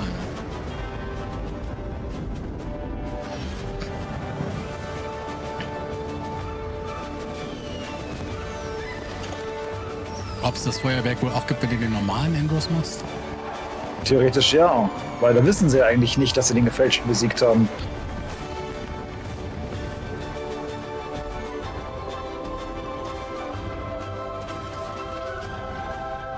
Aber zumindest sehen wir gleich insgesamt das gute Ende.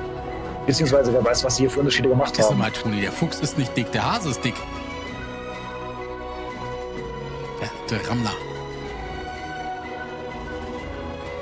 Wir haben uns heute hier versammelt, Star Fox, um euren unschätzbaren Einsatz in diesem Krieg zu ehren. Wir alle schulden euch ewigen Dank. Supi, aber auch nur ein Stück Blech. Benehmt euch bitte. Ist das Bill? Hi, Bill! Er hat sich nicht blicken lassen. Du hast deine Truppe zu Du hast ja auch den Independence Day ausgelassen.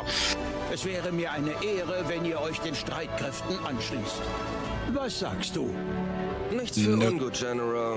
Aber wir bleiben lieber Das sind Tiere, unabhängig. Toni, die haben Fell. Natürlich sind die plüschig, abgesehen vom Bitte, Frosch. Nichts überstürzen, Fox. Dies ist eine edle Berufung. Und obgleich nun... Melden mehrere neue Aufträge. Vertragsentwürfe liegen auf der Great Fox bereit. Es gilt, wachsam zu bleiben. Vielen Dank, General. Das ist alles ganz wunderbar. Aber wir Da müssen etwa jetzt noch weg. Bis zum nächsten Mal, General. Falls Sie sich das leisten Postgame-Sachen, die man machen kann? Wir sind gerade sehr Postkampagnen-Sachen?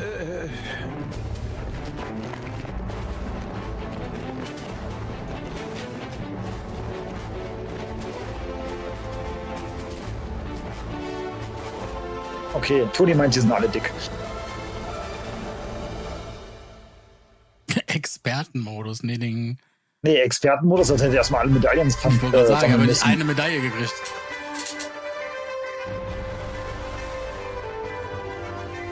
Und da musst du ja von allen Planeten alle Medaillen sammeln. Ja, das schaffst du in einem Durchlauf natürlich nicht. So, dann gucken wir uns jetzt gleich mal an, wer die Synchronsprecher waren. Warum ist jetzt alles dunkel? Das ist so recht. Genau. Der Controller nicht bewegt habe.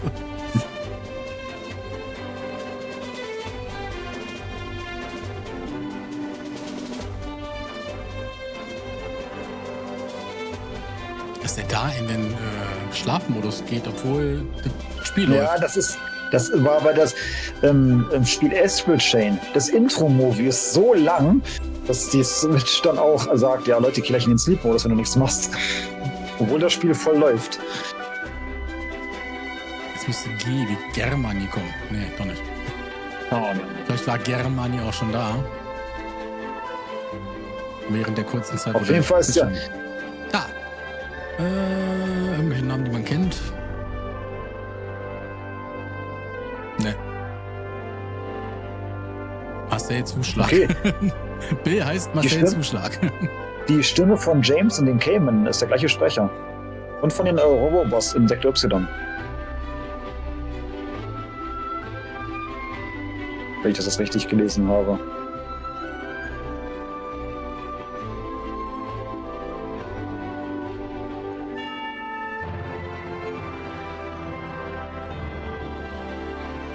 Kann man das irgendwie vorspulen? Nein, nicht. Ey, du hast es geschafft. Genieß es bitte. Das schaffst du vermutlich nie wieder. Okay, bitte, weil es war dein allererster Durchlauf für den Spiel und du hast gleich den schweren Modus gemacht und du hast ihn geschafft. Das muss ich dir jetzt mal... Gerade so. Aber geschafft. So.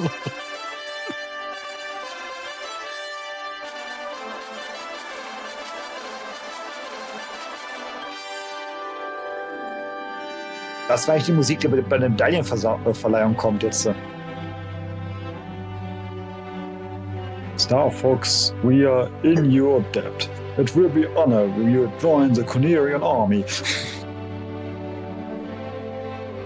Ich hab das echt so drin.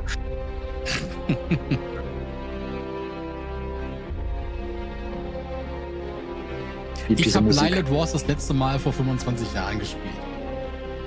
Lilith Wars war der SNES-Teil. Ah, nee, Lilith, war das da? Entschuldigung, ich sehe, ich bin schon mal in der Birne. Ne, also, das ist quasi das Original davon. Dementsprechend habe ich nicht mehr so viel im Gedächtnis gehabt. Okay, ich habe dadurch, dass ich die 3DS-Version regelmäßig immer mal wieder spiele, weil so ein Durchlauf dauert ja, zumindest bei der Version nicht so lange, das keine Zwischensequenzen, ist natürlich meine ganze Erinnerung noch weitaus frischer als bei dir. Deswegen, auch bei dem Boss bei Sune so viele Tipps geben wollte, die du einfach konsequent ignoriert hast. Ich weiß nicht, was du meinst. Ja, also Fazit nach dem Durchlauf, also es ist auf jeden Fall streckenweise ganz schön schwierig. Dadurch, dass die Framerate halt auf 60 FPS hochgepackt wurde und halt so normale Dinge wie Zielen einfach unglaublich schwer dadurch werden. Dadurch, dass da halt echt das Spiel generell schon schneller ist und dann hast du halt diese Phase, also ich fand am schlimmsten fand ich echt diesen Boss von dieser Orbitalplattform, Area 6, mit diesen scheiß Armen, die erst mal so viel Energie abgezogen haben, dass sie dich dreimal getroffen haben, du warst tot und dass du die super schwer getroffen hast und dass du dann halt auch keine Energie großartig kriegst. Also klar, du konntest die ganzen Raketen, die auf dich zugeflogen sind, die konntest du irgendwie machen, aber die konntest du ja hauptsächlich mit einem Einzellaser oder mit einem Zwillingslaser machen, wenn du den Aufladeangriff machst. Und in dem Moment, wo der trifft, sind die aber schon so weit vor dir, dass sie dich entweder dich treffen oder der silberne Ring, der dann da rauskommt, quasi nicht mehr erreichbar ist. Aber da haben sich ja schon mehrere im Netz beschwert, dass der Boss zu schwer ist. Allein nur wegen dem Ziel, weil der Cursor sich ja mitbewegt. Das ist das, was du auch sagtest, dass sie sich da beschwert haben, dass da eigentlich eine Option fehlt, dass der Angriffscursor auf die Mitte zentriert ist. Der ist halt immer auf die Mitte zentriert.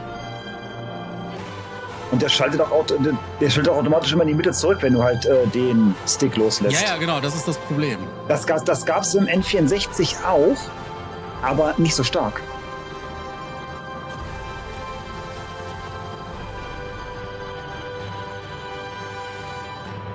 Hauptsache das Trademark-Symbol ist dran.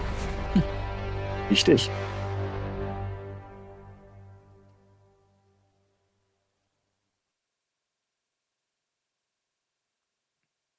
Gibt es erstmal die Abrechnung? Nö. Also sprichwörtliche Abrechnung? Ist dein Ding schon wieder ausgegangen? Nee. Ist einfach tot jetzt. Ah, jetzt kommt was. Ich höre was. Ah, jetzt kommt. Bewertung.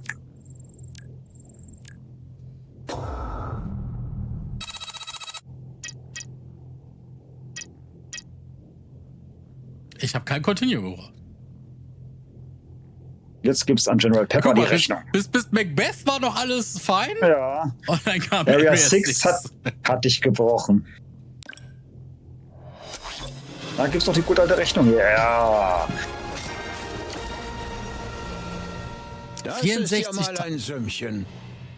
64.256 SP. Was sind denn SP? Keine Ahnung, vielleicht. Frage. Sternpunkte, keine Ahnung. Starpoint Dollar.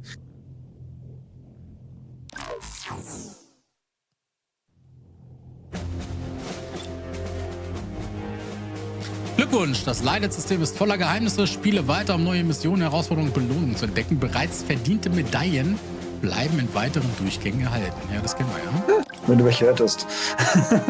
Erfolge freigestellt. Drücke X, um deinen Gesamtfortschritt über alle bisher gespielten Kampagnen hinweg zu sehen. Das machen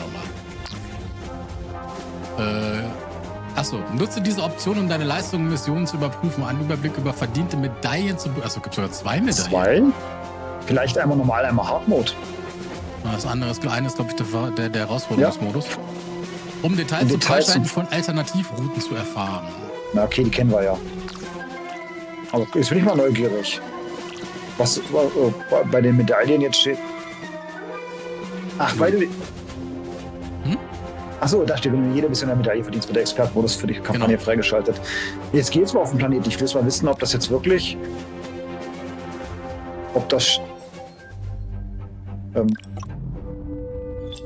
denn sehen mit den... Genau.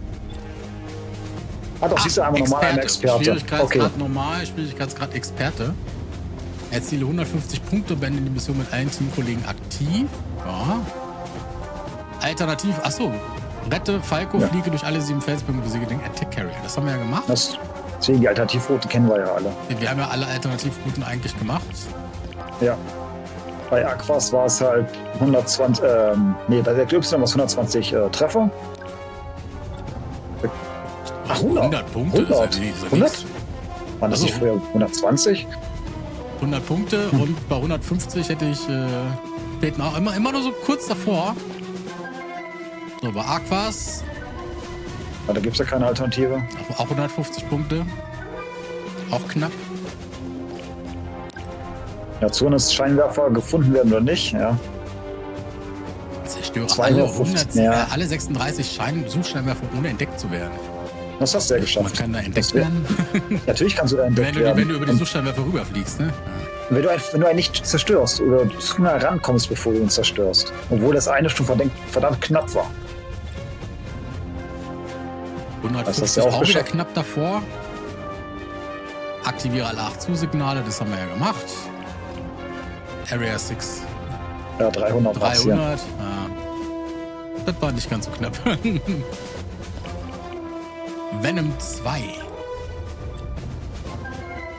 Erziele 200 Punkte. Wie willst du denn da 200 Punkte kriegen? Eigentlich ist das ziemlich einfach und das ist auch ein bisschen irritierend, weil eigentlich bekommst du für jedes Abschuss eines Starwolves-Mitglieds eigentlich ein plus 50. Zumindest war das. Das kann ja nicht sein, weil ich habe ja alle 4 Aber abgeschossen. Du hast bei dem einen Abschuss nur ein plus 20 bekommen und bei den anderen hast du weniger Abschüsse bekommen. Also ich weiß nicht, woran das da gekoppelt ist. Das kann ich dir auch nicht sagen. Weil eigentlich ist auf dem Planeten die Medaille zu kriegen mit am leichtesten, wenn du es normal durchspielst. Ja gut, es scheitert ja schon daran, dass ich nicht mit allen Teamkollegen angekommen bin. Das ist ein anderes Thema. aber trotzdem hättest du eigentlich ein plus 50 für jedes abgeschossene Starwolf-Mitglied kriegen müssen. So, Herausforderungen. Oh, ja. Die machen wir jetzt natürlich nicht, aber wir können ja schon mal gucken. Da habe ich schon mal reingeguckt. Da weiß ich, du musst zerstöre mit einem einzelnen aufgeladenen Schuss 3 oder mehr Gegner. Das ist Standard. Schließe Falcos Herausforderung, das ist auch Standard. Dann musst du halt diese 6 Roboter, die dir was entgegenwerfen, zerstören. Zerstöre alle 4 Ski-Bots. Schließe die Mission in 3 Minuten oder weniger ab. Also du musst die ganze Zeit ich sehe aber, du musst nicht alles mit einem Mal machen. Weil das geht gar nicht. Weil du kannst nicht Falcos Route nehmen und gleichzeitig Granga machen, weil Granga ist der Boss, wenn du Falcos Route nämlich nicht machst. Das ist nicht alles für dasselbe Mal. Das stimmt. So, jetzt interessiert mich aber auch mal Sektor Y. Da wäre es, finde und besiege den einzelnen roten Shogun-Schergen. Ich glaube, den gibt es im normalen Spiellauf doch gar nicht, oder? Ich habe keine Ahnung. Zerstöre 12 Abdockungen an der Seite feindlicher Schiffe, bringe Schild und Laser auf die höchste Stufe, erziele 100 Punkte, zerstöre mit einer einzelnen Bombe 10 oder mehr Gegner, fliege in einer 4-Schiff-Formation mit deinen Star Fox-Teamkollegen, um das versteckte Item zu finden. Echt jetzt? Die wollen, dass man sich bei der Formationsstub damit einreiht? Da machen die aber so einiges. So, Aquas, was haben wir da? Zerstöre alle 14 Riesen-Aquas-Muscheln. Fahre durch 3 Kurzschluss-Quallentrios, ohne Schaden zu nehmen. Ach, die Dinger. Zerstöre 20 rosa Korallenäste, zerstöre 5 Steinsäulen, fahre durch alle 5 Felsbögen, erziele 125 Punkte. Ich finde schon teilweise interessante Herausforderungen. Teilweise schon interessant, ja, und auch schwer. Das ist ja fies. Trifft das Periskop der Saru Marine jedes Mal, wenn es auftaucht. Der taucht auch schon im Level auf, ne? Zerstöre alle Container, zerstöre alle Suchscheinwerfer, ohne entdeckt zu werden. Gut, das haben wir noch schon geschafft. Okay, das geht. Sammle mit einem Looping 2 Versorgungsringe und eine Bombe ein, bevor du die Saru Marine erreicht. Folge Sleep in der Hülle ein verstecktes Power-Up. Den soll man folgen? Besiege alle 3 krabbenartigen Kani. So, dann hier mein Lieblingsplanet Macbeth. Mit den meisten Explosionen. Verwende den weichen Hebel, um den endlosen Zug umzuleiten. Besiege 25 fliegende Gegner, erziele 120 Punkte, sammle 5 Goldringe ein, besiege den Mechbeth, nicht den Macbeth, sondern den Mechbeth im direkten Kampf, ohne von seinem Schwanz gepackt zu werden, rette 5-mal ein Teammitglied vor seinen Verfolgern. Und deswegen kommen die da so häufig. So, jetzt kommt's. Area 6, zerstöre 50 Minen. Gut, okay, hab ich schon 2 gezielte Bomben und fertig. Zerstöre alle 5 Ninjin-Raketen der ersten Salve. Zerstöre alle 3 Arme, bevor die Gorgon unsichtbar wird. Erreiche die Gorgon mit Schild und Laser auf höchster Stufe. Vernichte einen Kreuzer der Ceram-Klasse mittels einer Bombe. Schieße die Mission ab, ohne dass ein Teamkollege sich zurückzieht. Ihr seid ja lustig. So, und Venom 2. Besiege Pigma als ersten. Besiege alle 4 Teammitglieder von Team Starwolf, ohne dass eines deiner Teammitglieder sich zurückziehen muss. Sammle alle 4 Versorgungsringe ein, die besiegte Wolfen 2 Jäger hinterlassen. Sammle im Tunnel vor Endros einen One-Up ein. Besiege beide schwebenden Augäpfel von Endros mit Bomben. Besiege Andros wahre Gestalt, ohne dich von seinen Tentakeln greifen zu lassen. Ja, das spätestens daran wird scheitern. Brauche ich gar nicht probieren.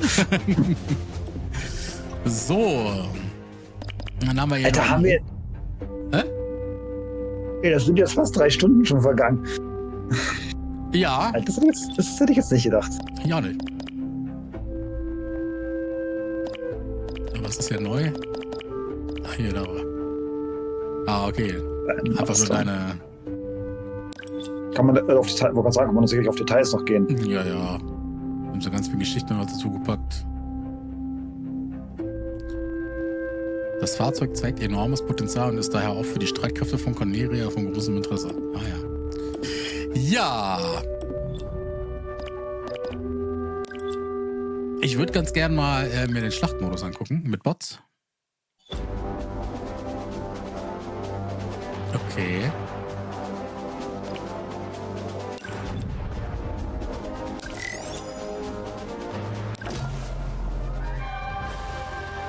Da bin ich mal gespannt jetzt. So, mal kurz reinzuschneiden.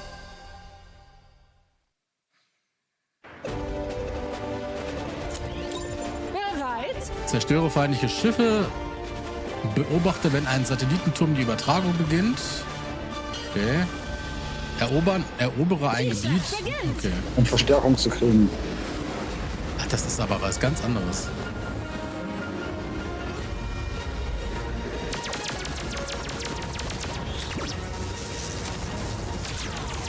Ja.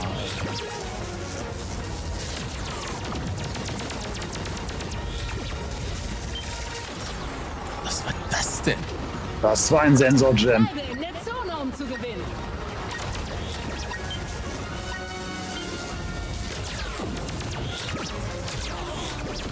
Gib Gas, Junge, flieg in die Zone rein.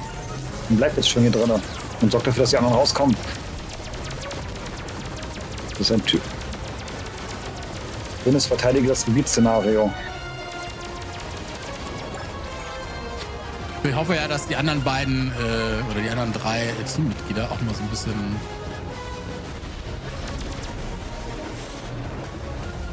Warum ist denn Starwolf jetzt hier? Weil die einen abgeschossen haben oder weil jemand rausgeflogen ist. Ich glaube, hier sind noch kleinere Feinde, die du abschießen kannst.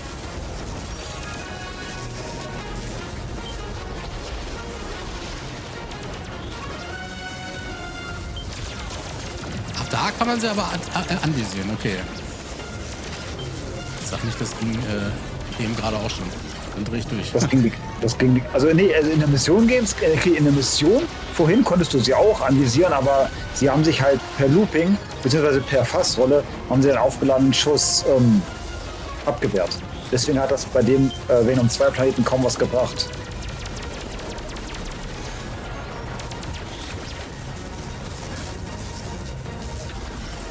Star Fox hat das Ziel erfüllt.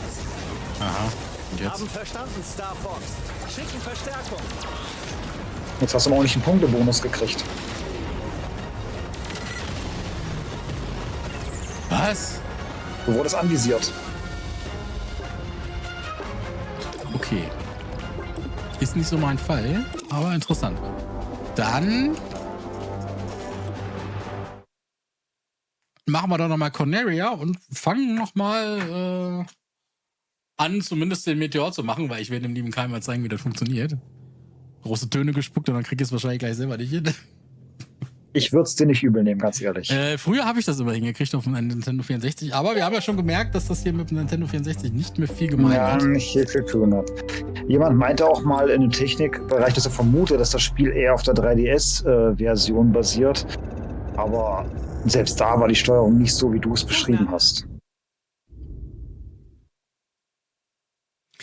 Lassen wir uns überraschen.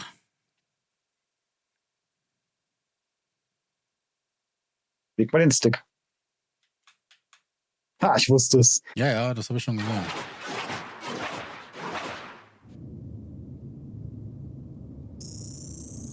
Feindliche Ziele voraus. Jetzt geht's als ich das gestern kurz angezogen habe, schon gesehen, dass das geht.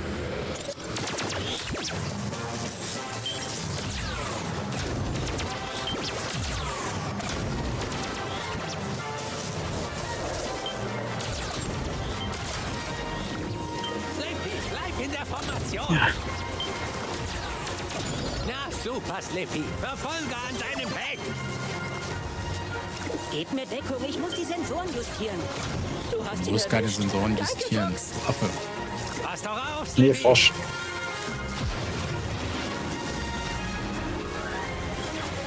Corneria City direkt voraus. Ja, Arthur, mach's gut.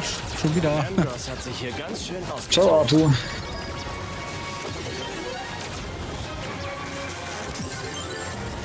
Haltet die Augen offen, Jungs. Also nachdem ich das Spiel jetzt durchgespielt habe, komme ich auch tatsächlich in die Steuerung immer besser rein jetzt. Ja, vielleicht war es einfach ein bisschen zu viel verlangt, am Anfang gleich die schwere Route zu nehmen. Vielleicht.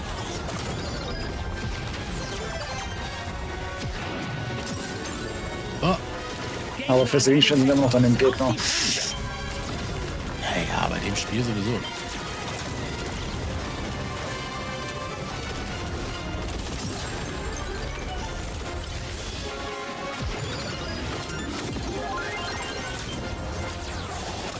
Ich lock sie in dein Fadenkreuz, Fox.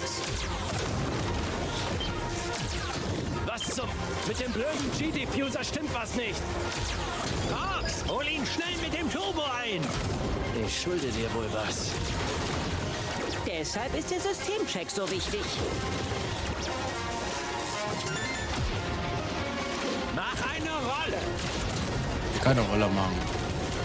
Ja, Rollen hast du generell nicht gern gemacht. So ähnlich wie so eine Wirbelattacke. Ich hab die schon oft Das muss gemacht, jetzt aber sein. ich hab die schon oft gemacht, aber nicht um Ja. auszuweichen. Ah, willst du den anderen Boss auch mal demonstrieren? Alter, echt jetzt? Der hat mich einmal angefasst. Schon ist der Flügel im Arsch. Das ist auch ein bisschen Das hart. war wohl nichts, Fox. Dumm gelaufen.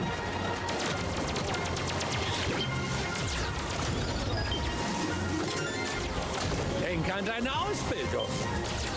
Ja, die Ausbildung hat nicht gesagt, dass er nicht gegen feste Gegenstände fliegen soll. Nee, stimmt, hat er nicht gesagt. Offene Formation Die Ausbildung hat auch nicht gesagt, dass der Flügel beim Gegenpusten schon kaputt geht. Boah, ein bodenbasierter Mech. Der war das, ja. Was ist das? Ein Schwarm kleiner Schmeißfliegen? Es wird mir Spaß machen, euch zu zerquetschen. Slippy, wo bleibt die Diagnose?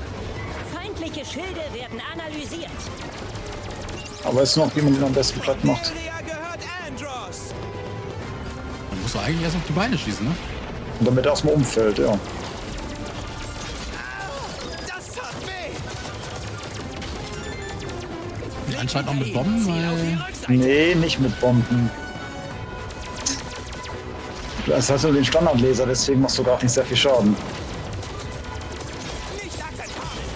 Doch, mit Bomben. Das ist das. Das haben Also sie früher hast du dafür keine Bomben. Früher hast du dafür keine Bomben gebraucht. Nee, aber jetzt haben sie es gerne. Was habt ihr getan? Ihr wagt es? Das war schon. Ich Ja. hab total versagt. Ja, ist ja easy. Das ist der erste Boss. Natürlich ist der easy. Statusbericht aller Piloten. Der Mech sah stark aus, aber für uns ein Kinderspiel. Es war wie damals Du bin an der Arsch. Seite deines Vaters. Bin nicht mal ins Schwitzen gekommen. Und bei dir, Fox? Wenn ich spiele, dann kann ich dich die ganze Zeit so schön gemütlich zurücklehnen. Ja, lustig. Ja, da musst du mal konzentrieren. Da muss Die ich mal konzentrierte Sitzpause. Die konzentrierte Sitzpause. Ja, auf dem Klo, du bist auch konzentriert. Das ist ja aber 85%, aber kein Flügel mehr. Was soll die Scheiße?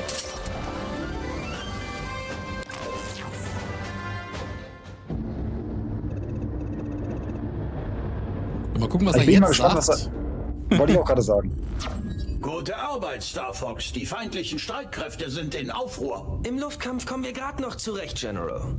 Manche besser als andere. Das ist unsere härteste Mission bisher. Um das zu schaffen, müssen wir ein Team werden. Ein echtes Team. Kein Problem, uns fehlt nur noch ein echter Anführer. Auf eurem Weg quer durch das System liegt auch das Meteo-Asteroidenfeld. Berichten zufolge könnte Andros Armee das Feld als Aufmarschgebiet für die Invasion genutzt haben. Haltet die Augen auf, Star Fox. Wenn sich zwischen den Asteroiden noch Feinde verstecken, solltet ihr kurzen Prozess mit ihnen machen. Das kriegen wir hin. Unsere Scans zeigen eine unidentifizierbare Energie im Inneren des Asteroidenfelds. Das würde ich mir gern ansehen. Das könnte heißen, Meteor ist gefährlicher, als es den Anschein hat. Und wo genau ist das Problem? Ah ja.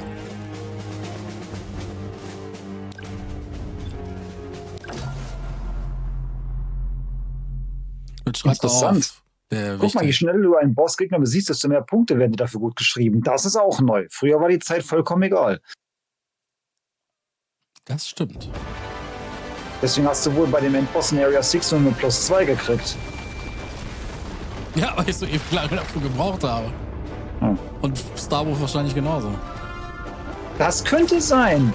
Alter, dann ist das ja echt garstig. Das ist dann richtig garstig, wenn du den auch relativ schnell besiegen musst. Lass dich nicht ablenken, Slippy. Formation. Wir haben das Asteroidenfeld erreicht.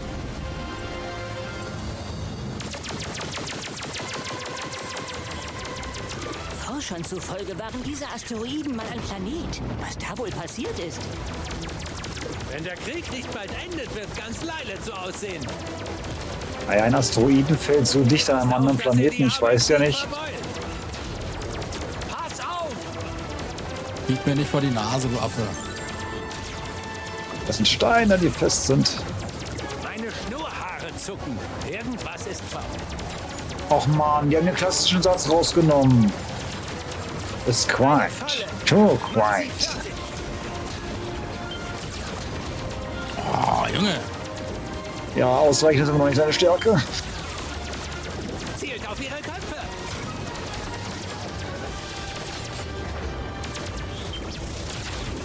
Junge. Also die kamen im Original kamen sie nur von hinten, haben sie es ein bisschen gedreht.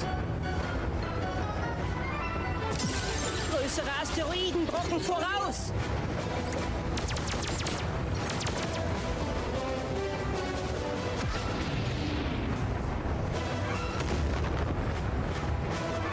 Use the G-Diffuser kommt gleich. Abbremsen! Nix abbremsen. Schnell, nutzt den Turbo! Bremsen, Turbo, kannst du dich mal entscheiden? Okay. Eine Nachricht von der Great Fox. Position bestätigt. Sende Nachschub.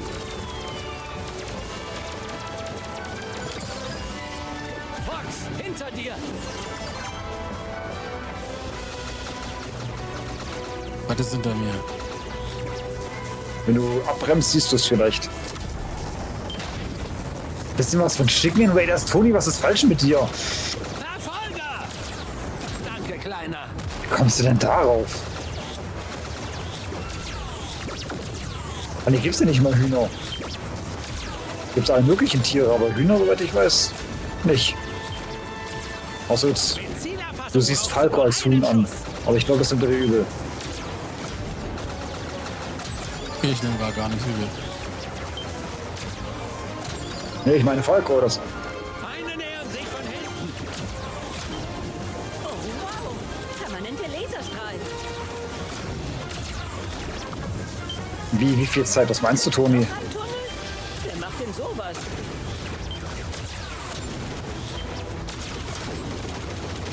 Guter Schuss, Falco. Jetzt sind wir quitt. Das ist hier kein Wettbewerb, Falco. Für dich vielleicht nicht.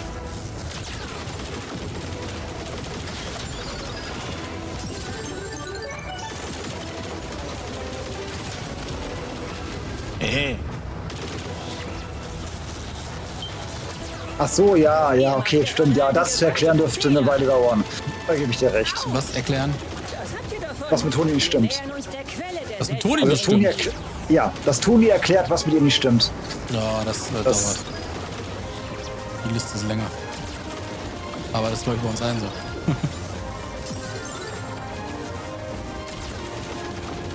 Ist das jetzt schon das Ding, wo du reinfliegen Ja, das sind die musst? Portale. Da sind die Portale.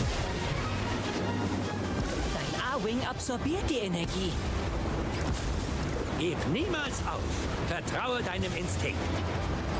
Die Energie ist verschwunden. Komisch. Auf den letzten. Aber hey.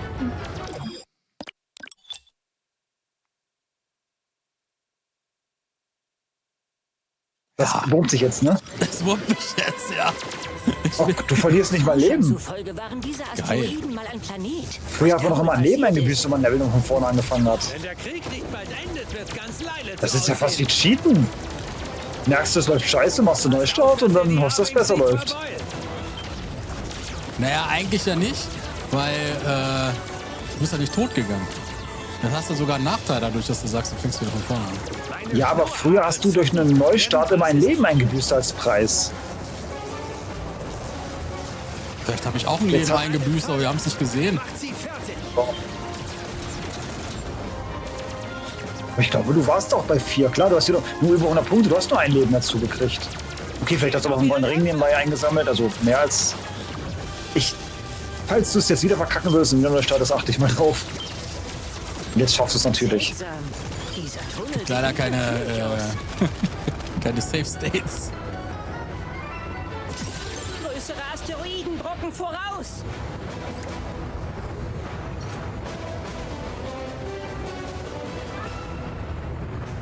Knackewichtig fühlt sich ignoriert. Ja, tut mir leid, ich bin Ja, gerade mit Spiel beschäftigt.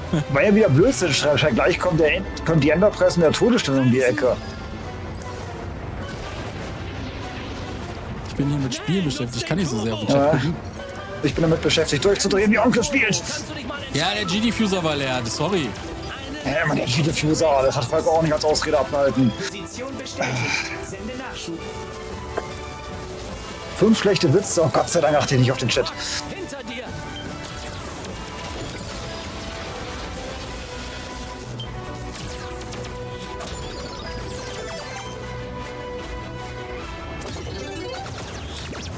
Aber die Leben, die Ringe geben, ist echt ein Witz. Das ist, man merkt nicht mal, dass man was eingesammelt hat, ne? Ja, nee, nicht wirklich. Danke, Kleiner. Also das finde ich echt schwach. Das werden sie bestimmt noch anpassen. Ey, ich bin nicht der Chat-Test, ich bin der Durchdreher. Mit Zielerfassung brauchst du nur einen Schuss. Ja, da mussten wir erstmal den richtigen erfassen im Arsch. Aber ich hoffe wirklich, dass doch ein paar Justierungen am Spiel gemacht werden, weil... Stimmt, ja, da werden noch ein paar Updates raushauen. Feinde nähern sich von hinten. Oh, wow. Permanente Laserstrahlen. Ach, Onkel spielt, du chattest. Ich habe jetzt Chat-Test gelesen. Oh Mann. Noch ein Tunnel? Aber ich glaube, Chat-Test schreibt man nicht mit Doppel-T in der Mitte. Guter Schuss, Falco. Jetzt sind wir quitt. Das ist hier kein Wettbewerb, Falco. Für dich vielleicht nicht. Den haben sie auf jeden Fall auch viel leichter gemacht. Ja.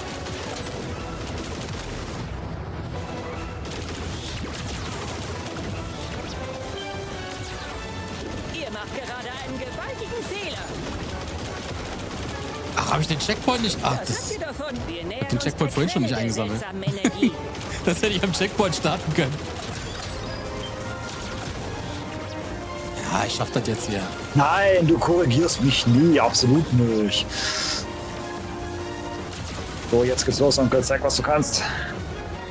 Die ersten gehen noch.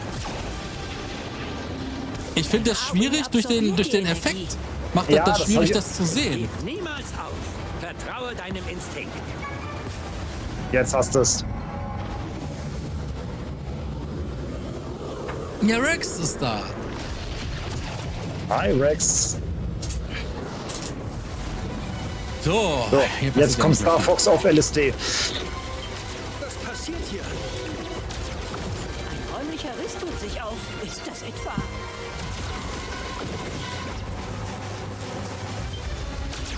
Feindliche Jäger hier?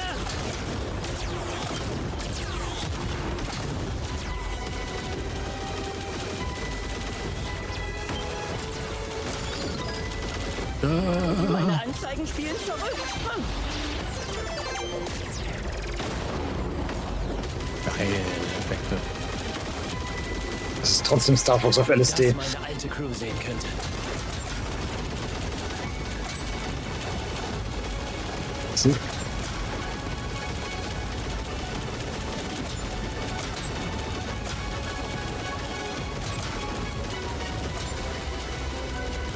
Davon haben sie uns in der Akademie nichts erzählt. Vielleicht hast du einfach nicht... Du mit deinen Chicken Raiders.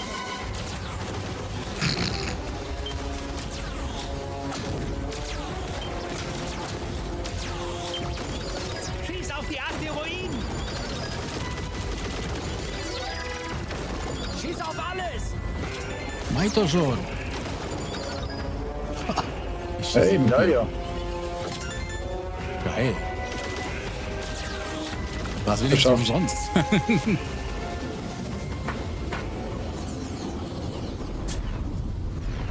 Also Meteor haben wir hinter uns. Ah, scheiße, am Hacken, Wasserschaden in der Küche, alles abreißen, neue Boden rein, alles wieder aufbauen. Ah, das ist nervig, ja, das verstehe ich.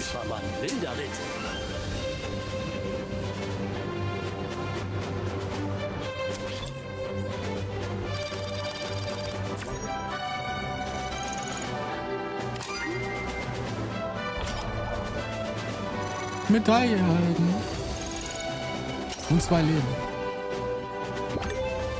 Ein neuer Aufklärungsbericht steht im Holoviewer bereit.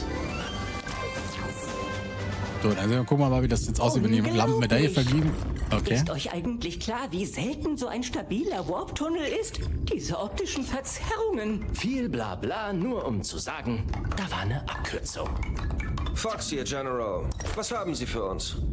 Eine Mission von enormer Dringlichkeit. Der Feind hat parallele Angriffe auf Katina und Ficina gestartet. Katina beherbergt unsere vorgelagerte Operationsbasis. Unsere Leute dort sind umzingelt und werden immer weiter zurückgedrängt.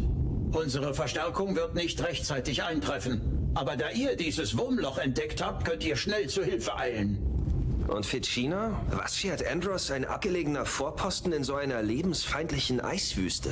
Der Zweck unserer Basis auf Ficina ist streng geheim. Ihr müsst nur wissen, dass auch sie für den Krieg von zentraler Bedeutung ist und akut bedroht wird. Ich weiß, dass Star Fox nicht an 2 Orten gleichzeitig sein kann.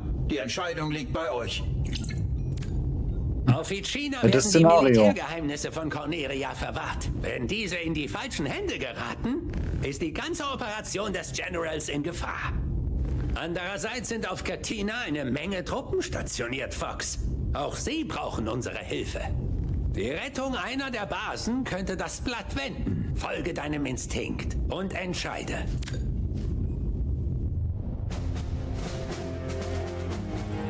Ja, wenn ich jetzt noch wüsste, welche Mission welche war.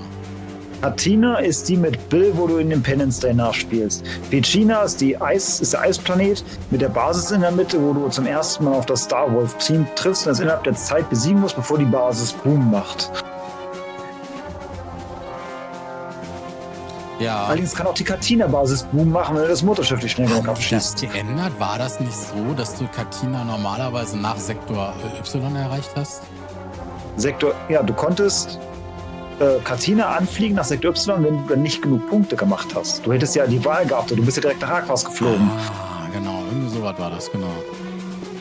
Also du hattest bei Sektor Y die Wahl, nach Katina zu fliegen oder nach Rakwas. Und du hast gesagt, du willst nach Rakwas.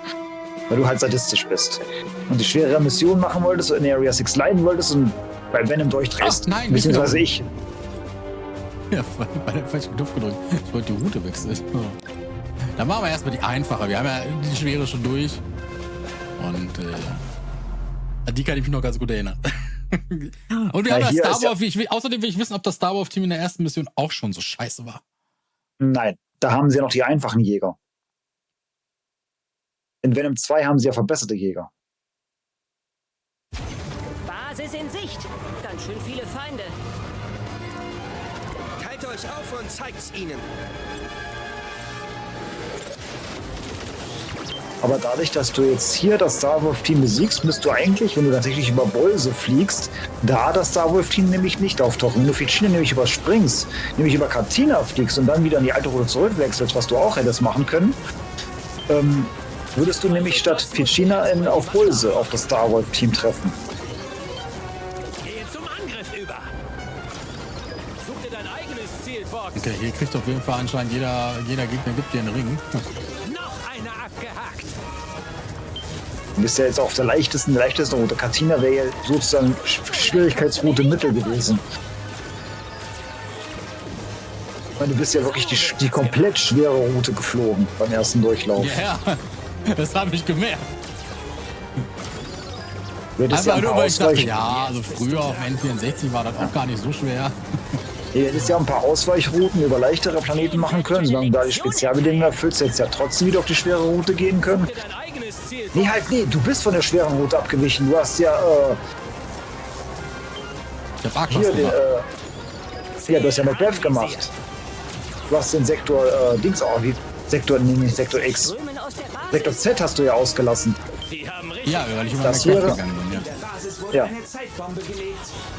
Gut, daran kann es natürlich auch liegen. Was? Wir müssen sie irgendwie entschärfen. nicht so schnell. Andros schickt uns. Ihm ist egal, was ich hier anrichte. Happy, lange nicht gesehen. Kaiser Andros Feinde sind auch meine Feinde. Star Wolf. Andros muss ja wirklich verzweifelt sein. Solange sie hier Und hier kann die Anvisieren durchaus was bringen.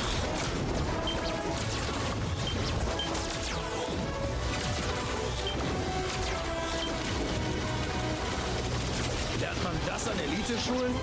Du hast vielleicht Nerven, Pigma. Lästiger Vogel. Junge. Ich werde dir die Federn. Da ist doch die Hyperlaser. Zurück in den Teich, Fröschlein. Und sie können auch nur einen Looping fliegen. Mit den anderen Schiffen können sie zwei. Dich ist immer verlassen. Hilf mir mal, Fox. Verzieh dich wieder unter deinen Stein. Ganz schön dreist. Ein bisschen Hilfe wäre nett. Jetzt hast du ihn. Unfassbar. Onkel Andros. Und den nächsten. Zeit für einen taktischen Rückzug. Und das war dein eigener.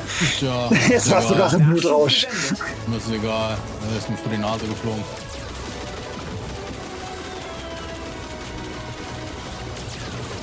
Zieh dich wieder unter deinen Stein.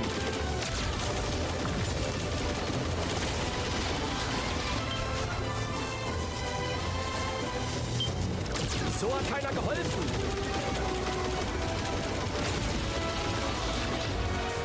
Wieso hat keiner geholfen? Ah, leck mich doch. Bin beschäftigt. Das war er. Jetzt ist nur noch Leon übrig. Nur noch einer übrig. Danke sehr.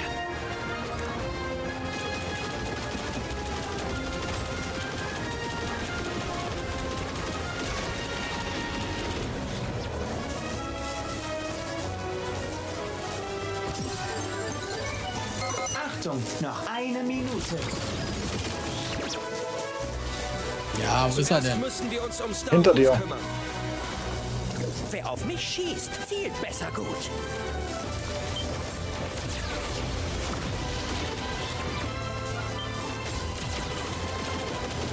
Das darf doch nicht wahr sein.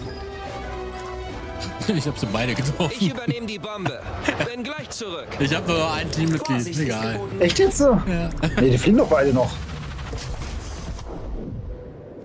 Echt? Oh, erstmal ausgestiegen. Das ist neu. Fox, Statusbericht. Die Bombe ist Geschichte. Brechen wir auf, Jungs. Bestätigt. Bombe wurde entschärft. Ja. Gute Arbeit, Star Fox. Den einen hast du anscheinend nicht erwischt. Zum Glück, in dem Fall ist er der Eigner. Basis gesichert. Statusbericht. Das war knapp mit der Bombe. Gut gemacht, Fox. Peppys A-Wing wird gerade repariert.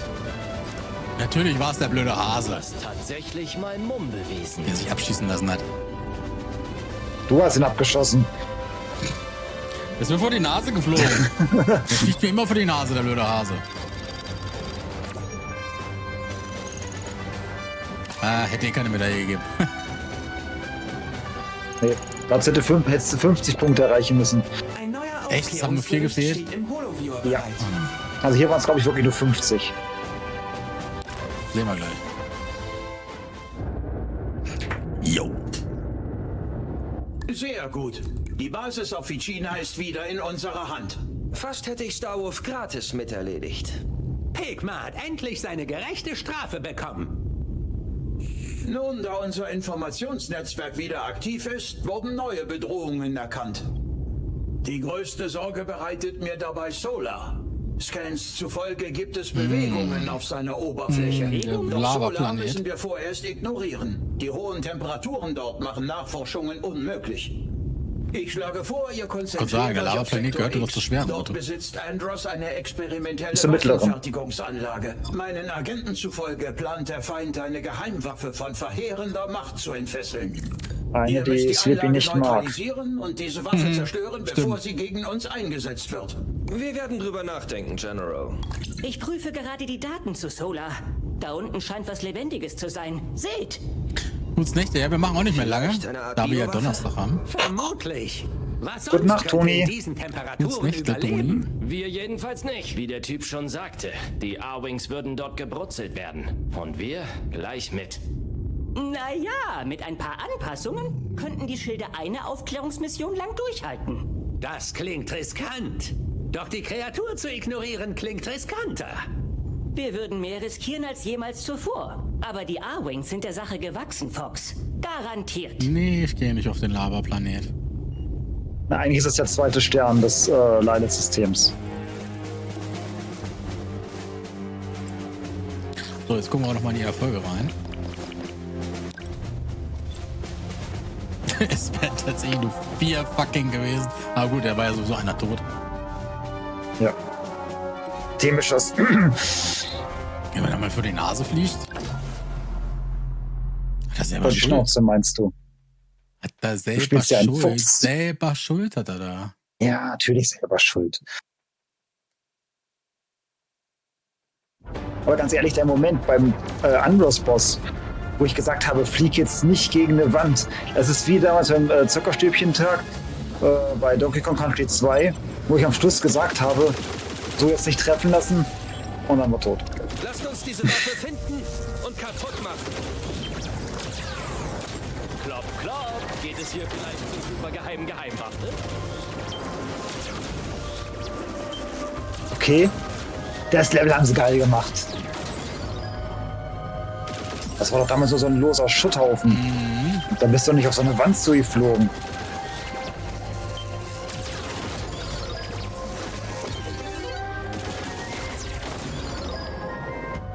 Es kommen auch welche von hinten.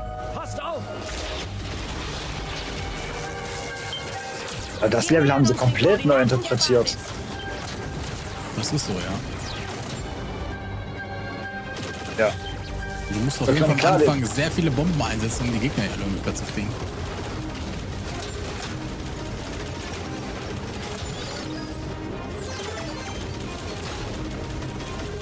Die Basis wurde platt gemacht. Boah, Junge! Jemand schneller als wir. Ich fliege dir alles durch die Gegend. Komm her. Wie gesagt, feste Gegenstände sind nicht gerade deine Freunde.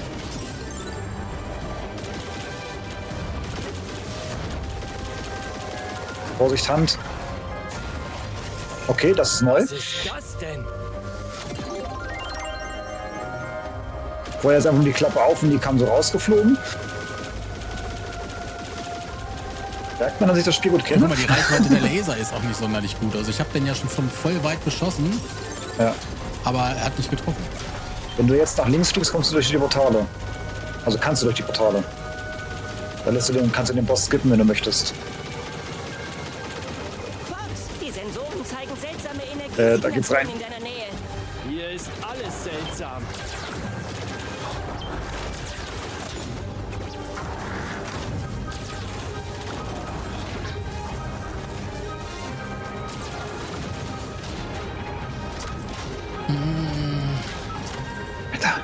Flugbahn bestätigt. Nachschub abgeworfen.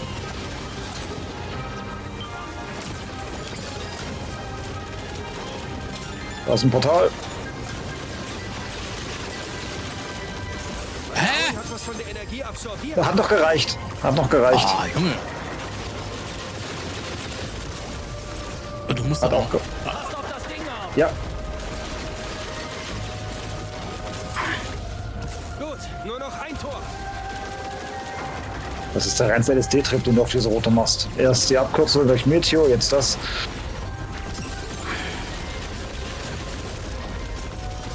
wir neue Wege.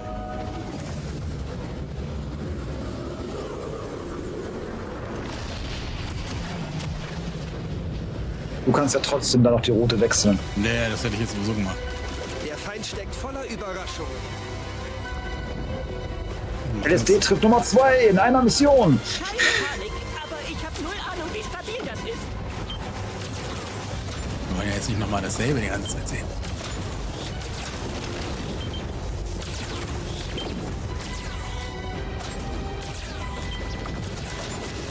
Die Medaille kriege ich ja sowieso nicht. Oh, das Spiel.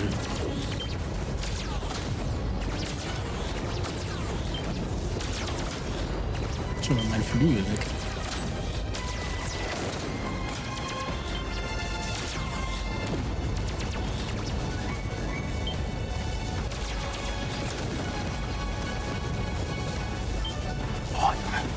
Alter.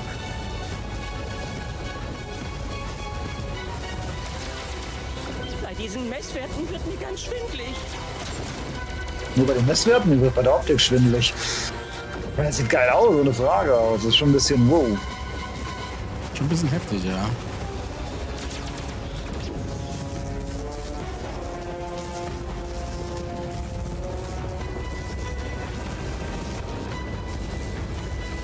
Meine Turbo wird auch immer bewertet, ne? Ja, wird er. Bevor ich überhaupt durchkomme, muss ich nicht mit Turbo da durch.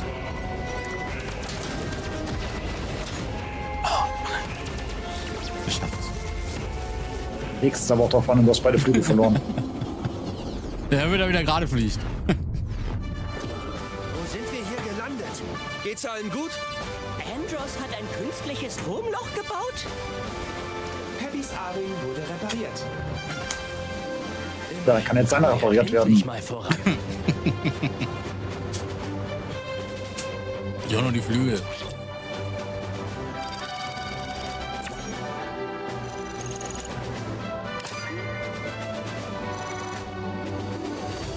Ja, zumindest wurde Sleepy nicht auf Titania verschlagen. Ein neuer Aufklärungsbericht steht im Holoviewer bereit. Kein Wunder, dass Andros uns wiederholt überrumpeln konnte. Er hat sein eigenes Wurmloch in die Raumzeit gebohrt. Das rächt sich jetzt. Denn das Wurmloch geht in beide Richtungen. Dadurch sind wir nun in seinem Gebiet. Wohl wahr, das Blatt wendet sich. Bei eurem derzeitigen Kurs wird Andros euch niemals kommen sehen. Allerdings müsst ihr erst Sektor Z durchqueren. Ein berüchtigtes Trümmerfeld. Seid also vorsichtig. Wenn der Great Fox in Sektor Z etwas zustößt, müsst ihr die unbequeme Route nach Venom nehmen. Wir sind Profis. Lackschäden sind einkalkuliert. Wir melden uns. Wir kämen mit Sektor Z sicherlich klar, Fox, aber es gäbe dann noch eine Option. Wir sind in Angriffsreichweite von Macbeth, dem Industriezentrum von Andros Kriegsmaschinerie. Slippy? Ich habe ihr Netzwerk gehackt, um Schwachstellen in der Nachschublinie zu finden. Wir müssen nur einen Zug abfangen, dann gibt's keine Ey, das wollen wir jetzt nicht nochmal sehen, dann muss ich ja doch Sektor Z den machen. Zug natürlich direkt angreifen. Nee, du kannst doch Macbeth nehmen und nimmst halt nach Pulse. Insgesamt 8 Zugsignalen gesichert zu sein. Wenn wir Du kannst doch trotzdem Macbeth nehmen. Du kannst auch meinetwegen den Zug in die Basis rammen. Aber von da aus fliegst du dann halt nicht nach Area 6, sondern nach Macbeth. Nach Pulse. Macbeth hat doch 2 Routen. Dann machen wir das nochmal. Wie wär's mit einem Panzer für den Bodeneinsatz? Also mit anderen Worten, egal ob du jetzt die Mission so schaffst, wie du willst oder nicht, du fliegst danach nach Pulse und bitte nicht nach Area 6. Wir fahren Ich nicht, glaube, wir Das das tust du uns beiden. Komm schon, Das Fox. tust uns. Vergnügen wir Komm, uns mit dem Weltraumschrott in Sektor Z. Wie lange wir noch brauchen? Ja, Macbeth auf jeden Fall. Macbeth schaffst du schnell, Pulse schaffst du schnell, wenn du 1 schaffst, komm, das schaffst du noch. Schauen wir mal. Liegt nach Macbeth. Weil du könntest natürlich auch Sektor Z machen, müsstest hier Great Fox aber von einer Rakete, glaube ich, treffen lassen. Also ja. Könnt natürlich auch einfach den normalen Ja, Weg die- nehmen und den Zug mal komplett kaputt machen. Ja, das kannst du ja auch machen. Dann fliegst du so oder so nach Pulse. Genau. Deswegen meine ich, das ist die freie Wahl, wie du es machen willst.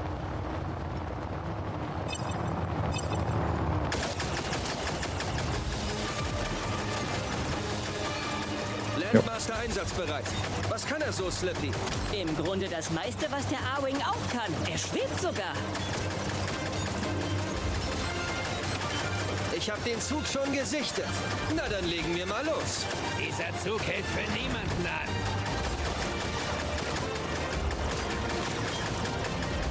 Bitte sehr. Also einige Stellen, wie gesagt, haben die ziemlich stark vereinfacht. Andere haben sie massiv schwerer gemacht. Also Haben hier oben Gesellschaft. da fehlt echt noch Balancing. Definitiv. Hilf uns mit diesen Jägern, Fox. Ja, wie denn? Bin da nicht anvisiert. Na, wenn du nach unten zielst. Hey, ich habe hier alle Hände voll zu tun. Vorsicht, Fox.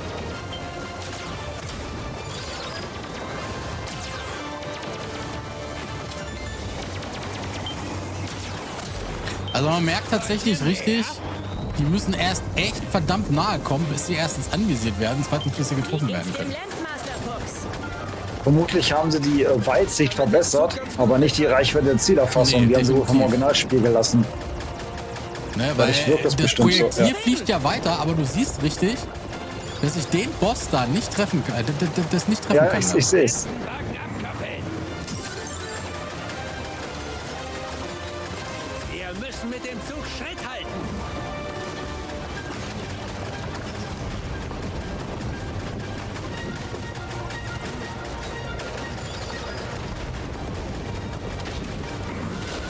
Nö. Überleg dir das noch, mein Freundchen.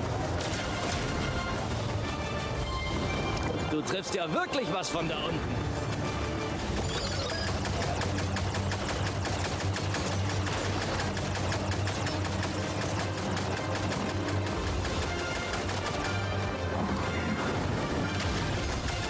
Alter, hast du Schwein. Los, komm ruhig etwas näher. Hochschweben.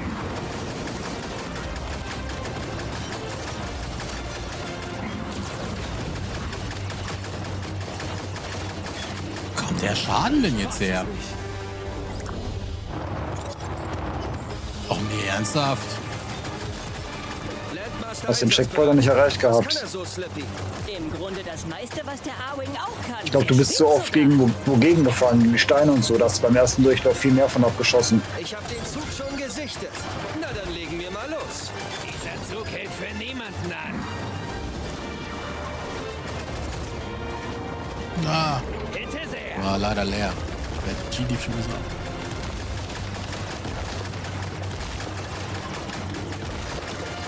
Aber ganz ehrlich, wofür transportiert er Steine? Wenn nicht gerade Ärzte drin sind, ist das völlig sinnfrei.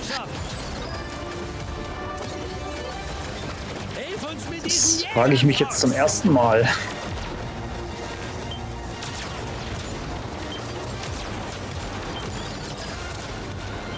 Hey, ich habe hier alle Hände voll zu tun.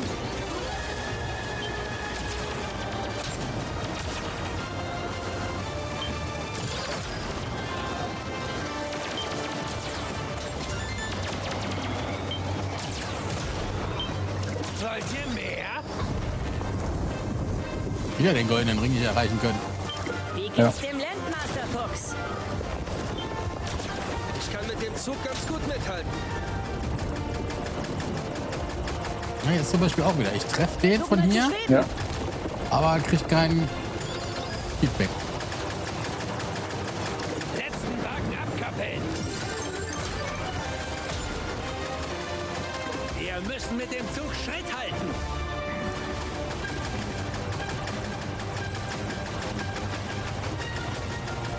Jetzt hast du Treffer.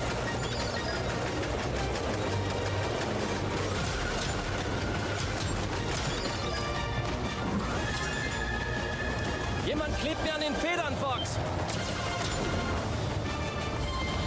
Du triffst ja wirklich was von da unten. Was gehört, aber Ja. war nix. Das habe ich vorhin auch schon gehört.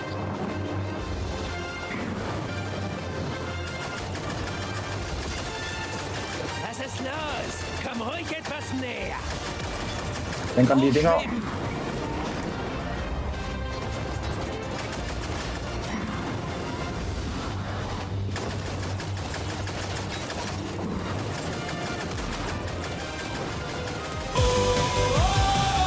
Boah.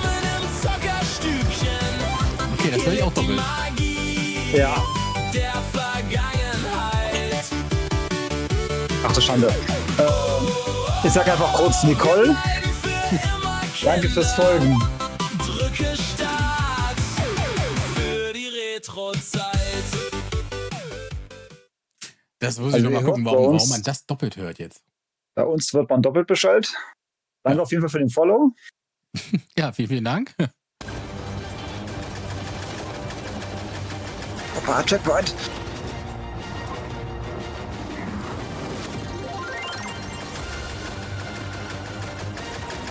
Ja, vielleicht mache ich auch die Dinger. Vielleicht schaffe ich es ja alleine. Ja, selbst wenn du es schaffst, du kannst dann nachher die Route ändern und noch trotzdem nach Bolse fliegen. Ja. Es ist vollkommen schniepegal, wie du das jetzt machst.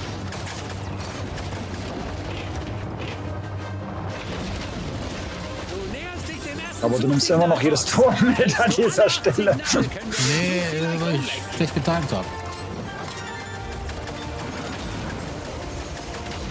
Oh, Junge.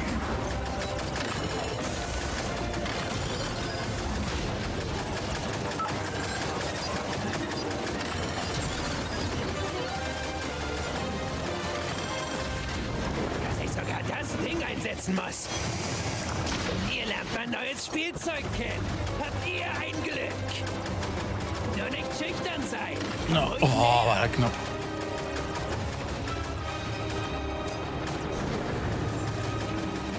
Ich schicke die Daten gerade rüber. Ich kümmere mich um das Rechte. Danke später. Oh, da waren noch alle. Gut, hast du alle? Suchsignale Ja. sind deaktiviert. Schieß auf den Hebel. Vorsicht vor den Dingern, die gleich von oben kommen. Volle Kraft voraus.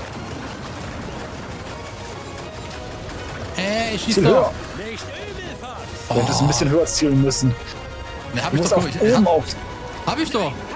Nee, das ist da unten geschossen, wenn ich mich gerade nicht verschielt habe. Nein, ich hab doch richtig drauf. Ich hab schon richtig drauf getroffen.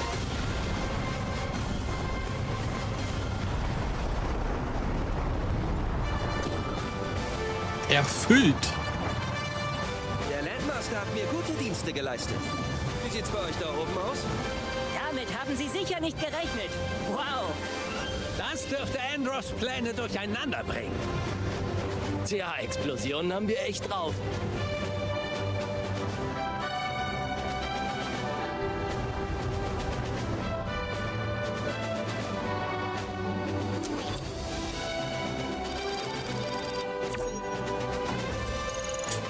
Bei 10% Energie, du magst es echt knapp. Ja.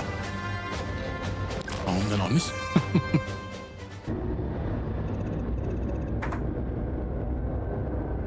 Ist das jetzt schon Im Grunde kannst du ja das jetzt überspringen, weil die Sequenz hatten wir schon mal genauso. Ja? Star Fox. Ja. Ja. Du bist ja schon mal weg, Dev. Große Taten vollbracht. Aber wir wollen jetzt nicht nach Sektor Z, sondern nach Nee, Bolse. wir wollen jetzt nicht Area 6, auf gar keinen Fall. Die tue ich mir nicht nochmal an.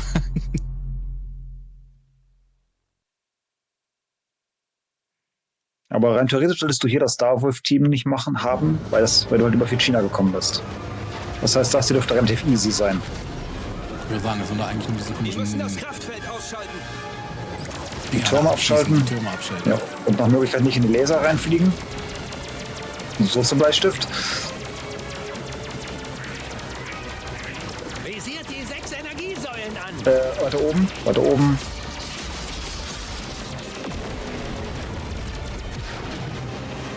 Wenn du die Geschütztürme abschießt, nachdem du die Spitze zerstört hast, werden die auf jeden Fall immer Ringe droppen. Das war zumindest in der N64 und 3DS-Version so.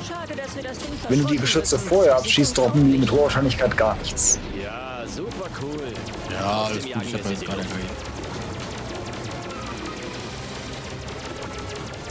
Ich ziele genau. Du musst echt verdammt nah kommen, bevor die Treffer zählen. Die Schussreichweite wurde nicht an die neue Sichtweite angepasst. Nee. Ja, guck mal, wie nah ich kommen muss, Ja. ne? Ich kann dir nicht ewig Deckung geben, Fox. Bei Dinger bei der N64-Version und bei dem 3DS war es ja auch so. Du musstest ja teilweise schon mal rankommen, damit die überhaupt ins Bild kommen. Ne? Hier hast du halt die hohe Sichtreichweite, aber dadurch, dass du halt nicht die hohe Schussreichweite hast, wirkt das total befremdlich. Ich gebe dir Deckung, Fox. Damit wäre das Kraftfeld hinüber. Das haben sie nicht gut gemacht. Weil damals haben sie ja die Schussreichweite an die Sichtweite angepasst. Dadurch ist das vermutlich nicht so krass aufgefallen wie jetzt. So. Hat wieder einen. Wie viele hast du schon, Fox? Hier klebt ein Feind am Heck. Such dir dein eigenes Ziel, Fox. Der Kern des Satelliten liegt frei. Greifen wir ihn an. Ja, muss ich die leuchtenden Punkte angreifen, ne? Genau. Und mit jedem Punkt, den du zerstörst, kommt mehr Laserfeuer. Und tu mir einen Gefallen, flieg nicht rein. Das war dein Flügel. Nö. Doch, du bist mit dem Flügel gegengebufft. Ja, wer ist doch noch da? Ja, aber bald nicht mehr. Ich lass mich von niemandem schikanieren. Ja, Mann. Zerstör den Satellitenkern. Ich versuch's, du Arsch. Verfolge den Feind. Nee, Hase. So wird das gemacht. Warum habe ich denn jetzt keinen Slinkerslaser mehr? Weil du vielleicht vorher in dem Level deine Flügel verloren hast. Ach, den habe ich irgendwie ganz schon nicht gehabt, ne? Ja, deswegen hast du schon die ganze Zeit nicht gehabt.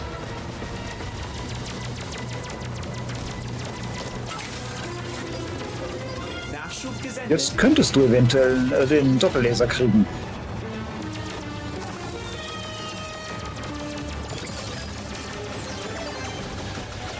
Dem habe ich's gegeben.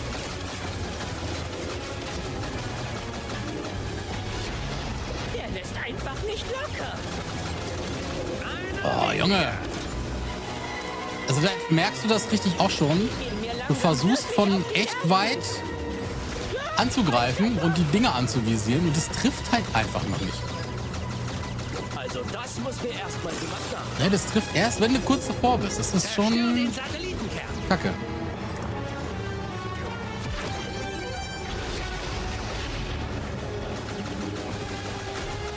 Der lässt einfach nicht locker. Sie haben mich Jetzt hast du 2 erwischt. Dass die Bomben da nicht helfen. Gehe zum Angriff über. Und die Bomben wirst du gleich auf Venom großzügig verwenden können. Ja, weiß ich, aber... Oh, ich glaube, du hast ihn. Bist du verrückt? Du hast den Todesstern zerstört. Den ersten.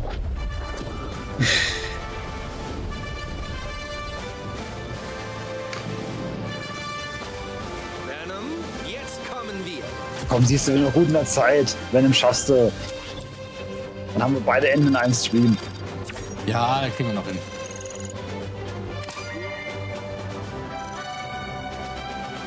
Keine Medaille, da fehlen auch wieder 27.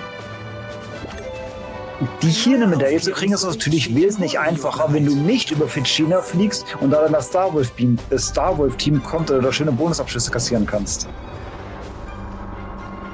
Venom ist nicht gerade einladend, was? Die Scans bestätigen die Gerüchte. Der Planet ist extrem giftig. Wie Andros hier so lange überleben konnte, ist mir ein Rätsel. Tja, jetzt verlässt ihn sein Glück. Achtung, Fox. Andros steckt voller Tücke und er hatte lange Zeit, sich hier zu verschanzen. Es ist wichtig, dass du dort unten wachsam bleibst. Das letzte Mal hat er Star Fox eiskalt erwischt. Diesmal nicht, Penny. Es war kein leichter Weg hierher, aber wir lassen uns jetzt von nichts mehr aufhalten. Bla bla, geht's mal los? Ich warte schon ewig auf diese Schlacht. Ich weiß, wie So, sehr dann du auf schauen wir mal. Herausforderungen stehst und jetzt sollst du eine haben. Gehen wir da runter und erledigen den Job.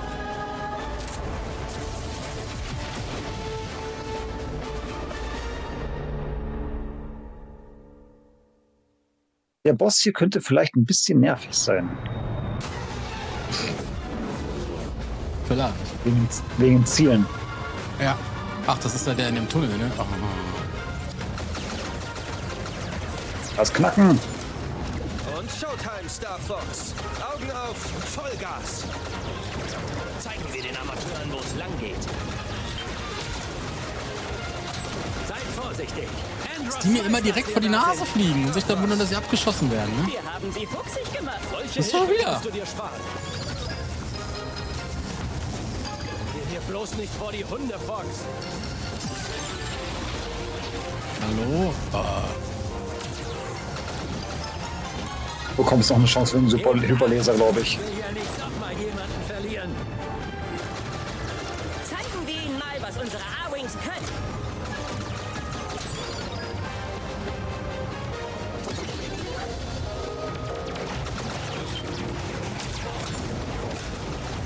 Ich flieg links lang. Ich fliege rechts. Ja, fliegt hinter Feindliche mir. Einheiten von hinten. Ihr Affen. Nee, die Affen sind die Gegner. Vorsicht, über uns.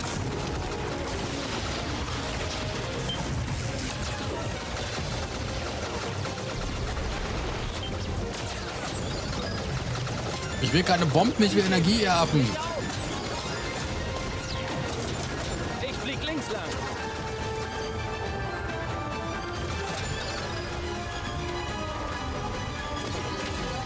Da lauert ein Hinterhalt.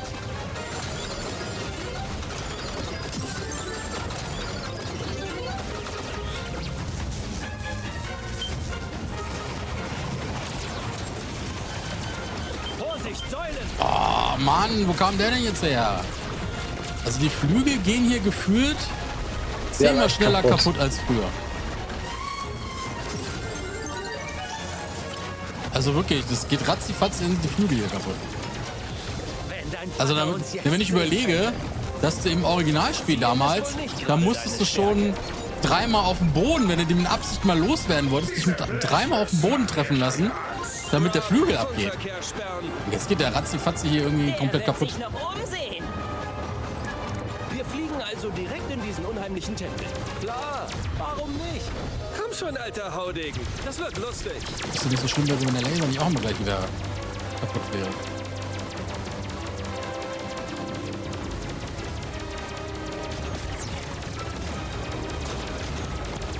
Wenigstens haben sie die hier. Er will fliehen. Was sollen wir tun? Dieser Tempel steckt voller tödlicher Fallen.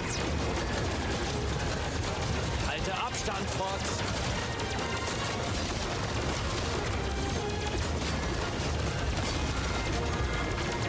Meinem Scannen kommt er nicht. Ich schicke euch die Analyse zu. Ja, muss doch schon fast tot sein jetzt. Du musst alle Teile erwischen. Und ganz am Schluss dann den Kopf.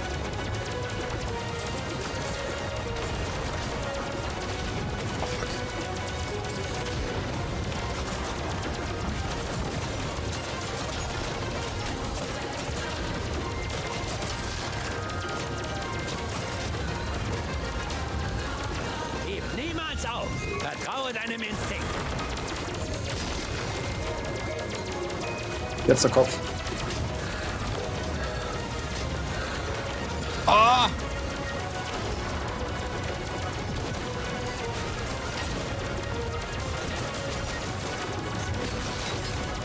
Was haben die für eine Reichweite mit ihrem Arm, Alter? Junge.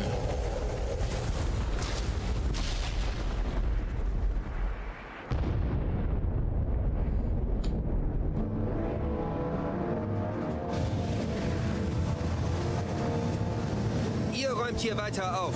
Ich bringe das zu Ende. Ist das dein Ernst? Ich kann mich an den normalen Endo schon gar nicht mehr erinnern. Das nicht allein machen, Kleiner. Ich komme eigentlich immer über die schwere Route rein beim N64. Ich habe auf dich gewartet, Fox. Hallo, Energie wird Also hier kriegst du auf jeden Fall auch ein paar Items, wenn du die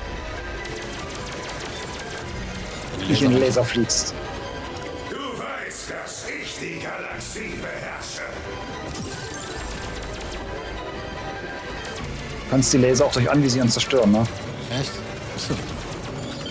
Es ist töricht, dir allein entgegenzudrehen.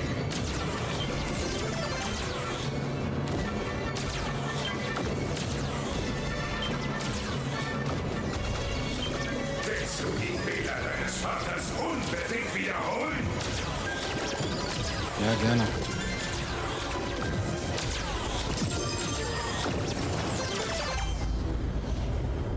Das ist auf jeden Fall den Hyperlaser. Es sieht so aus, als ob die erste Phase identisch ist. Die erste Phase ist immer identisch. Okay, da muss ich mich jetzt ein bisschen konzentrieren.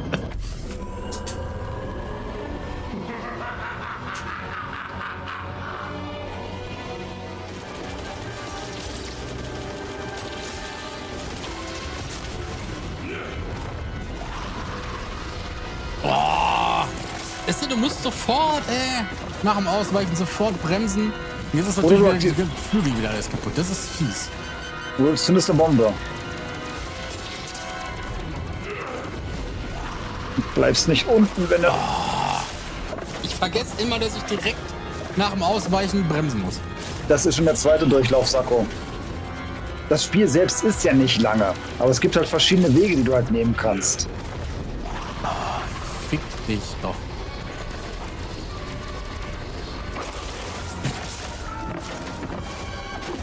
Fick dich! Alter Hure, Alter.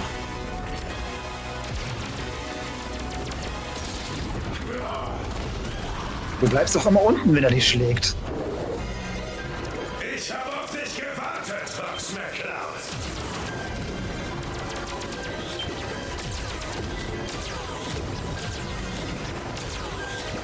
Du weißt, dass ich die Galaxie beherrsche. Ja, dafür kriege ich jetzt hier wenigstens immer wieder voll. An sich ist es ein 1:1 Remaster. Naja. Es wurde aber der Schwierigkeitsgrad an einigen Stellen noch verändert, teilweise schwerer, teilweise leichter. Die Steuerung haben sie ein bisschen mucksig gemacht und bei jeder Mission vor und danach gibt es halt ein Einsatzbriefing, also ganz neue Zwischensequenzen, die auch teilweise ein bisschen mehr Kontext geben als bei dem Originalspiel. Aber an sich ist es das gleiche Spiel. Ja, also jetzt vom neue Modi haben sie dazu gefügt. Herausforderungen und Schlacht und so weiter. Also aber die Kampagne ist komplett identisch. Na, Schlacht gab es schon mal in N64. Ja, aber nicht so in der Form. Der Eroberung und so weiter. Ja, das gab's nicht.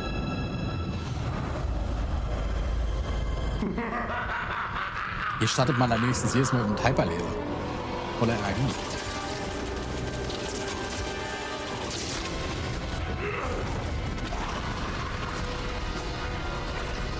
Bombe.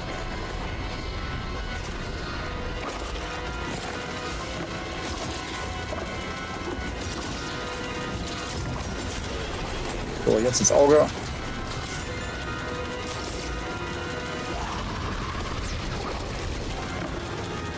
Jetzt kann ich mich auch auf seinen Einsaugen konzentrieren, jetzt wo die Hände weg sind.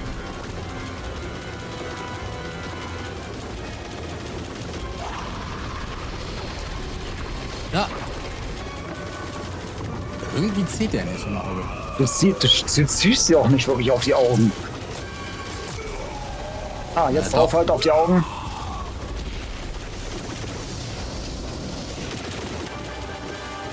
Achso, hier kam ja der Metallkasten, genau. Ausweichen! Oh, hast du ihn schon besiegt. Das war's schon.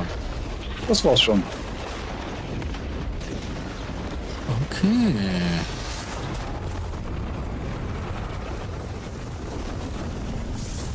Du, wenn die hier einen Igel als Endboss gemacht hatten, wäre das zur damaligen Zeit der ultimative Mittelfinger an Sega mit Sonic gewesen.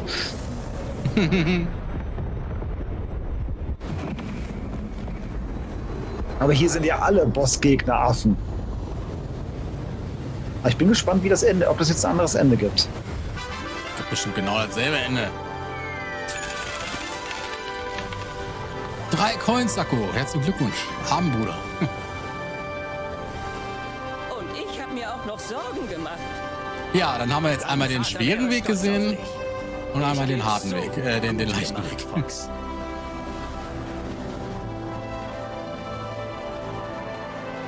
Einmal den schweren Weg und einmal den harten Weg.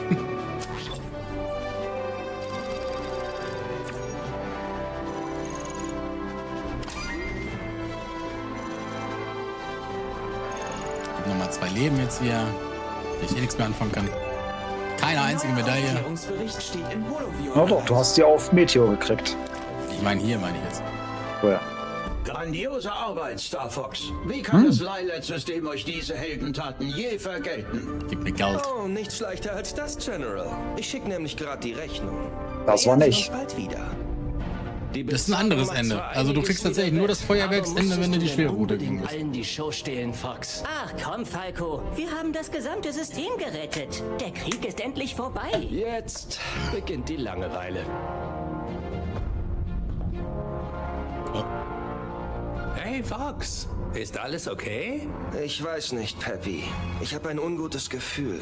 Ist es echt vorbei? Vielleicht haben wir nur nach Andros Pfeife getanzt.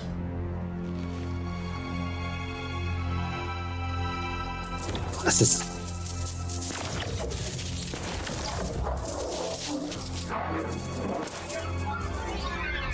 Okay, hier wird zumindest angedeutet, dass der noch lebt. Angedeutet?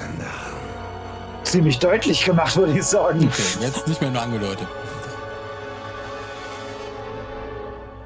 Nee, Onkel ist ja jetzt die leichte Route geflogen. Und da besiegt man ja nicht den echten Andros, sondern nur den Androiden Andros. Wenn man die schwere Route fliegt, dann besiegt man den echten Andros. Aber Onkel ist ein bisschen verwirrt. Er ist zuerst die schwere Route geflogen und ist dann die leichte. Also ich weiß Nummer 1. Ich bin erst die schwere geflogen, weil die auf dem Nintendo 64 super, also ich fand die immer sehr einfach. Aber die haben den Boss in Area 6 mal so dermaßen schwer gemacht, dass ich mir gewünscht hätte, erste leichte Route geflogen zu sein. Also kein Cliffhanger für ein zweiter, sondern ein Cliffhanger, das Spiel nochmal zu spielen, aber halt dann die schwere Route zu nehmen. Guck mal, eben war es auf 64 Daumen. Eben war es auf 64, 58 Hast du weniger Abschüsse gemacht? Ich hatte alle die noch einfach in Erinnerung, aber es ist wohl tatsächlich so, mit dem Alter lassen vielleicht das scheint so nach und so, ne? Er denkt aber, ein Spiel ist einfach und dann spielt er es und dann tucht er nicht richtig. Ich ja nicht mal mehr wusste, dass das Tuch existiert. Also ich dachte, eine Schriftrolle habe ich gedacht, habe ich da eingesagt. Oh, weil die Schriftrolle nochmal. Und nach Dinner hieß es, ach ja scheiße, das war ja tot, das kann ich ja benutzen. Ja. Dann haben wir es, würde ich sagen. Wir können noch mal in die Folge reinschauen. Jetzt, wo wir ein paar mehr zur Auswahl haben, weil wir ein paar mehr schon gemacht haben. Ja, Meteo ist ja neu. Genau, hier haben wir ja die einfache Schwierigkeit schon gemacht. Der Fliege durch alle 7 Anomalien hast du geschafft und die normale Medaille. Genau. Die China ist neu. Da waren es, glaube ich, wirklich nur 50, sag ich doch. So knapp, so knapp. Sektor X, was hätten wir da gebraucht? Erziele 150, da fehlt noch eine 12. Und die hat dann noch die zweite Alternativroute, klar, besiege Spyborg, bevor ihr Slippy auf dem Deckel habt. Gut, die haben wir natürlich noch nicht gemacht. Macbeth haben wir natürlich. Häuser? 150. Ja, 150. Das ist wir gleich dann mit Starwolf. Und Venom 1, was haben wir da? 200. Ja, ganz ehrlich, Venom 1 200 Abschüsse zu erzielen, ist echt nicht einfach. Wenn du genug Bomben im Gepäck hast, dann kann es gehen. Ja, das ist hier ein bisschen anders. Nee, das ist da nicht so. Ja. Wir können bei Herausforderungen noch gucken, was man in den neuen Leveln noch machen muss. Das würde mich mal teilweise interessieren. Das können wir machen. Dann haben wir hier Meteo, da musst du machen 180 Punkte, fliege durch alle 7 Energieanomalien, zerstöre 8 Asteroiden, bevor du den ersten großen Asteroidentunnel erreichst. Besiege alle 3 schlangenartigen Novas, besiege 5 Klapproboter, besiege den Meteor Crusher mit dem Hyperlaser. Also da musst du ja mindestens 2-mal spielen. Ja. Für China bin ich jetzt mal gespannt. Bestimmt eine gewisse Zeit, bevor der Countdown anfängt. Besiege alle 4 Mitglieder von Team Starwolf, entgehe einem dich verfolgenden Mitglied von Team Starwolf mit einem Looping, zerstöre alle 8 Radarstationen, zerstöre alle 26 Antennen. Alle 26 Antennen? Das sind Antennen? Schieße dreimal das Ziel eines Teamkollegen ab, besiege alle 3 Invasor-I-Einheiten auf dem Schlachtfeld, bevor du die Mission abschließt. Boah, da musst du aber Tempo vorlegen. Ja. Wie viel kostet das Spiel eigentlich? 60, glaube ich. Ja, 60 haben wir. Dann haben wir noch Vector X, genau. Besiege Spyborg mit dem Hyperlaser. Finde das versteckte Wurmloch, doch, das haben wir gemacht. Erziele 120 Punkte, sammle 5 Goldringe ein, zerstöre mit einer einzelnen Bombe 10 Minen, zerstöre 20 SX-Laser. Das sollte auch nicht das Problem sein. So, und dann hier Ballsy noch. Erziele 130 Punkte, schließe die Mission ab, ohne dass ein Teamkollege sich zurückzieht, sammle 3 Goldringe ein, zerstöre 5 Bäusejäger mit nicht aufgeladenen Laserschüssen, besiege alle 4 Mitglieder von Team Star Wars, schließe die Mission in 4 Minuten oder weniger ab. Und Venom 1 noch. Besiege alle 30, ja gut, 20 vielleicht nicht, aber 60 ist auch schon ganz gut für Geringe. Besiege alle 30 Venom-Jäger I-Einheiten der ersten Angriffs mit einer einzelnen Bombe, verlasse den Canyon mit Schild und Laser auf höchster Stufe, besiege den Golemech, ohne durch die Fallen in seinem Tunnel Schaden zu nehmen. Das ist sportlich. Schalte alle Laser im Tunnel vor Andros aus. Schalte alle Laser im Tunnel vor Andros aus, lasse Andros 3 Bomben einsaugen, besiege Andros. Switch 2 ist wichtig. Auf der Switch 1 gibt es das leider nicht, sonst hätte ich es schon, wenn es auf Switch 1 das geben würde. Aber nein, das ist Switch 2 exklusiv. Ja. Ui. Und das wird garantiert ein paar gute Clips geben, habe ich das Gefühl. Ja. Ich hoffe, bei meinen Nachbarn unten hat sich keiner beschwert, weil ich zwischendurch ein wenig lauter war. Ich glaube, ich werde definitiv auch mal einen Stream machen, wo ich die 3DS-Version spiele. Allgemein habe ich Bock, das zu spielen, und dann kann ich das gleich on-Stream machen. Das weiter Content fürs Zockerstäbchen. Also, wow. Mir krabbelt es richtig in den Fingern gerade. So, dann die Serie ist auch durchgegangen. Wunderbar. Hier, ne? Da habe ich es nämlich. Die 3DS-Version. Ja, das war unser Star Fox 2026 Stream. Danke euch allen auf jeden Fall fürs Einschalten. Ist für die Bomben. Muss man doch häufiger mal drücken. Zumindest in den Leveln, wo man U-Boot oder Panzer hat. Oh, das U-Boot mit den Torpedos haben. Musst ja ein U-Y drücken für die Torpedos. Das muss man leider recht selten drücken. Das kann man aber alles einstellen. Halten muss man A, und das ist tatsächlich teilweise auch ein bisschen doof, weil du dann A die ganze Zeit meistens gedrückt hast und dann kommt irgendeine Cutscene und dann musst du auch A gedrückt halten, um sie zu überspringen. Ja, und ansonsten, wie gesagt, das Balancing, da werden sie sicherlich noch ein Update. Schießen ist tatsächlich, also die Standardbelegung ist A ist der Laser, X B und ist B ist Bremsen, Y ist Turbo, Y ist Bombe, X ist Turbo. Und das hat mich tatsächlich auch ein bisschen verwirrt. Das ist, die Steuerung ist aber normal auch so. Zumindest auf dem 3DS war sie auch so, weil die Steuerung da auch so angelegt ist. Du kannst aber die Knopfbelegung ändern, dass A Laser ist, B Bombe. Du kannst sie ändern. Ich hätte tatsächlich B Laser gemacht, A die Bombe und Y den Turbo und X das Bremsen. Das wäre so die ich jetzt genommen hätte, die favorisierte. Ich spiele meistens mit A ist Laser, B ist Bombe, X ist Beschleunigen, Y ist Bremsen. So spiele ich meistens. Gott, oh Gott. Und auf jeden Fall ist die Belegung hier mit B Bremsen, A Laser, Y Bombe und X ist Turbo. Das ist ganz komisch, weil das bedeutet nämlich, dass wenn du die Bombe zentriert, kannst ja die Gegner anvisieren und dann die Bombe drauf lassen, dann musst du quasi hier so ganz komisch so die Hände, weil du musst ja A gedrückt halten und dann Y drücken. Das ist ein wenig... Deswegen habe ich immer die Steuerung so gemacht, dass man auf B die Bombe macht. Weil so kannst du leicht rüber machen und trotzdem noch auf den Knopf bleiben. Also, theoretisch. Ja, das geht.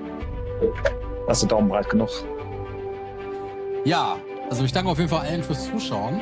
Wir raiden jetzt zu Elokius. Ach stimmt, ist Donnerstag.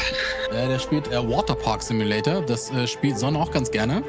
Da gibt es einen netten Buffet, da taucht man dann irgendwie bei denen im Waterpark auf. Und der hat auch schöne Schnäppelkarten, die man da für 10 Punkte einlösen kann. Und in dem Sinne, ich wünsche euch noch einen schönen Donnerstagabend. Denkt dran, morgen gibt es 2 Streams. Einmal Knacke Wichtel und Knacke Sonne mit The Floor Above, ein kleines Horrorspiel, wo man Anomalien finden muss, um 15 Uhr.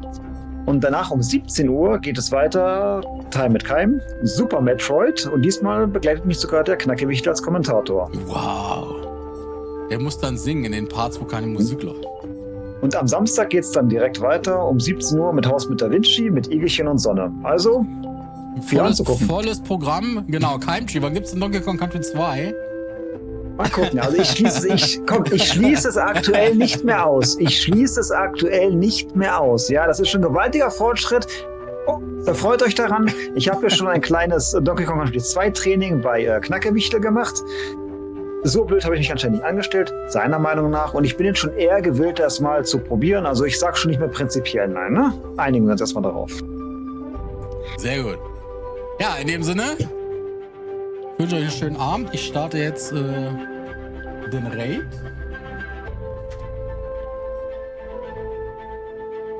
Toll.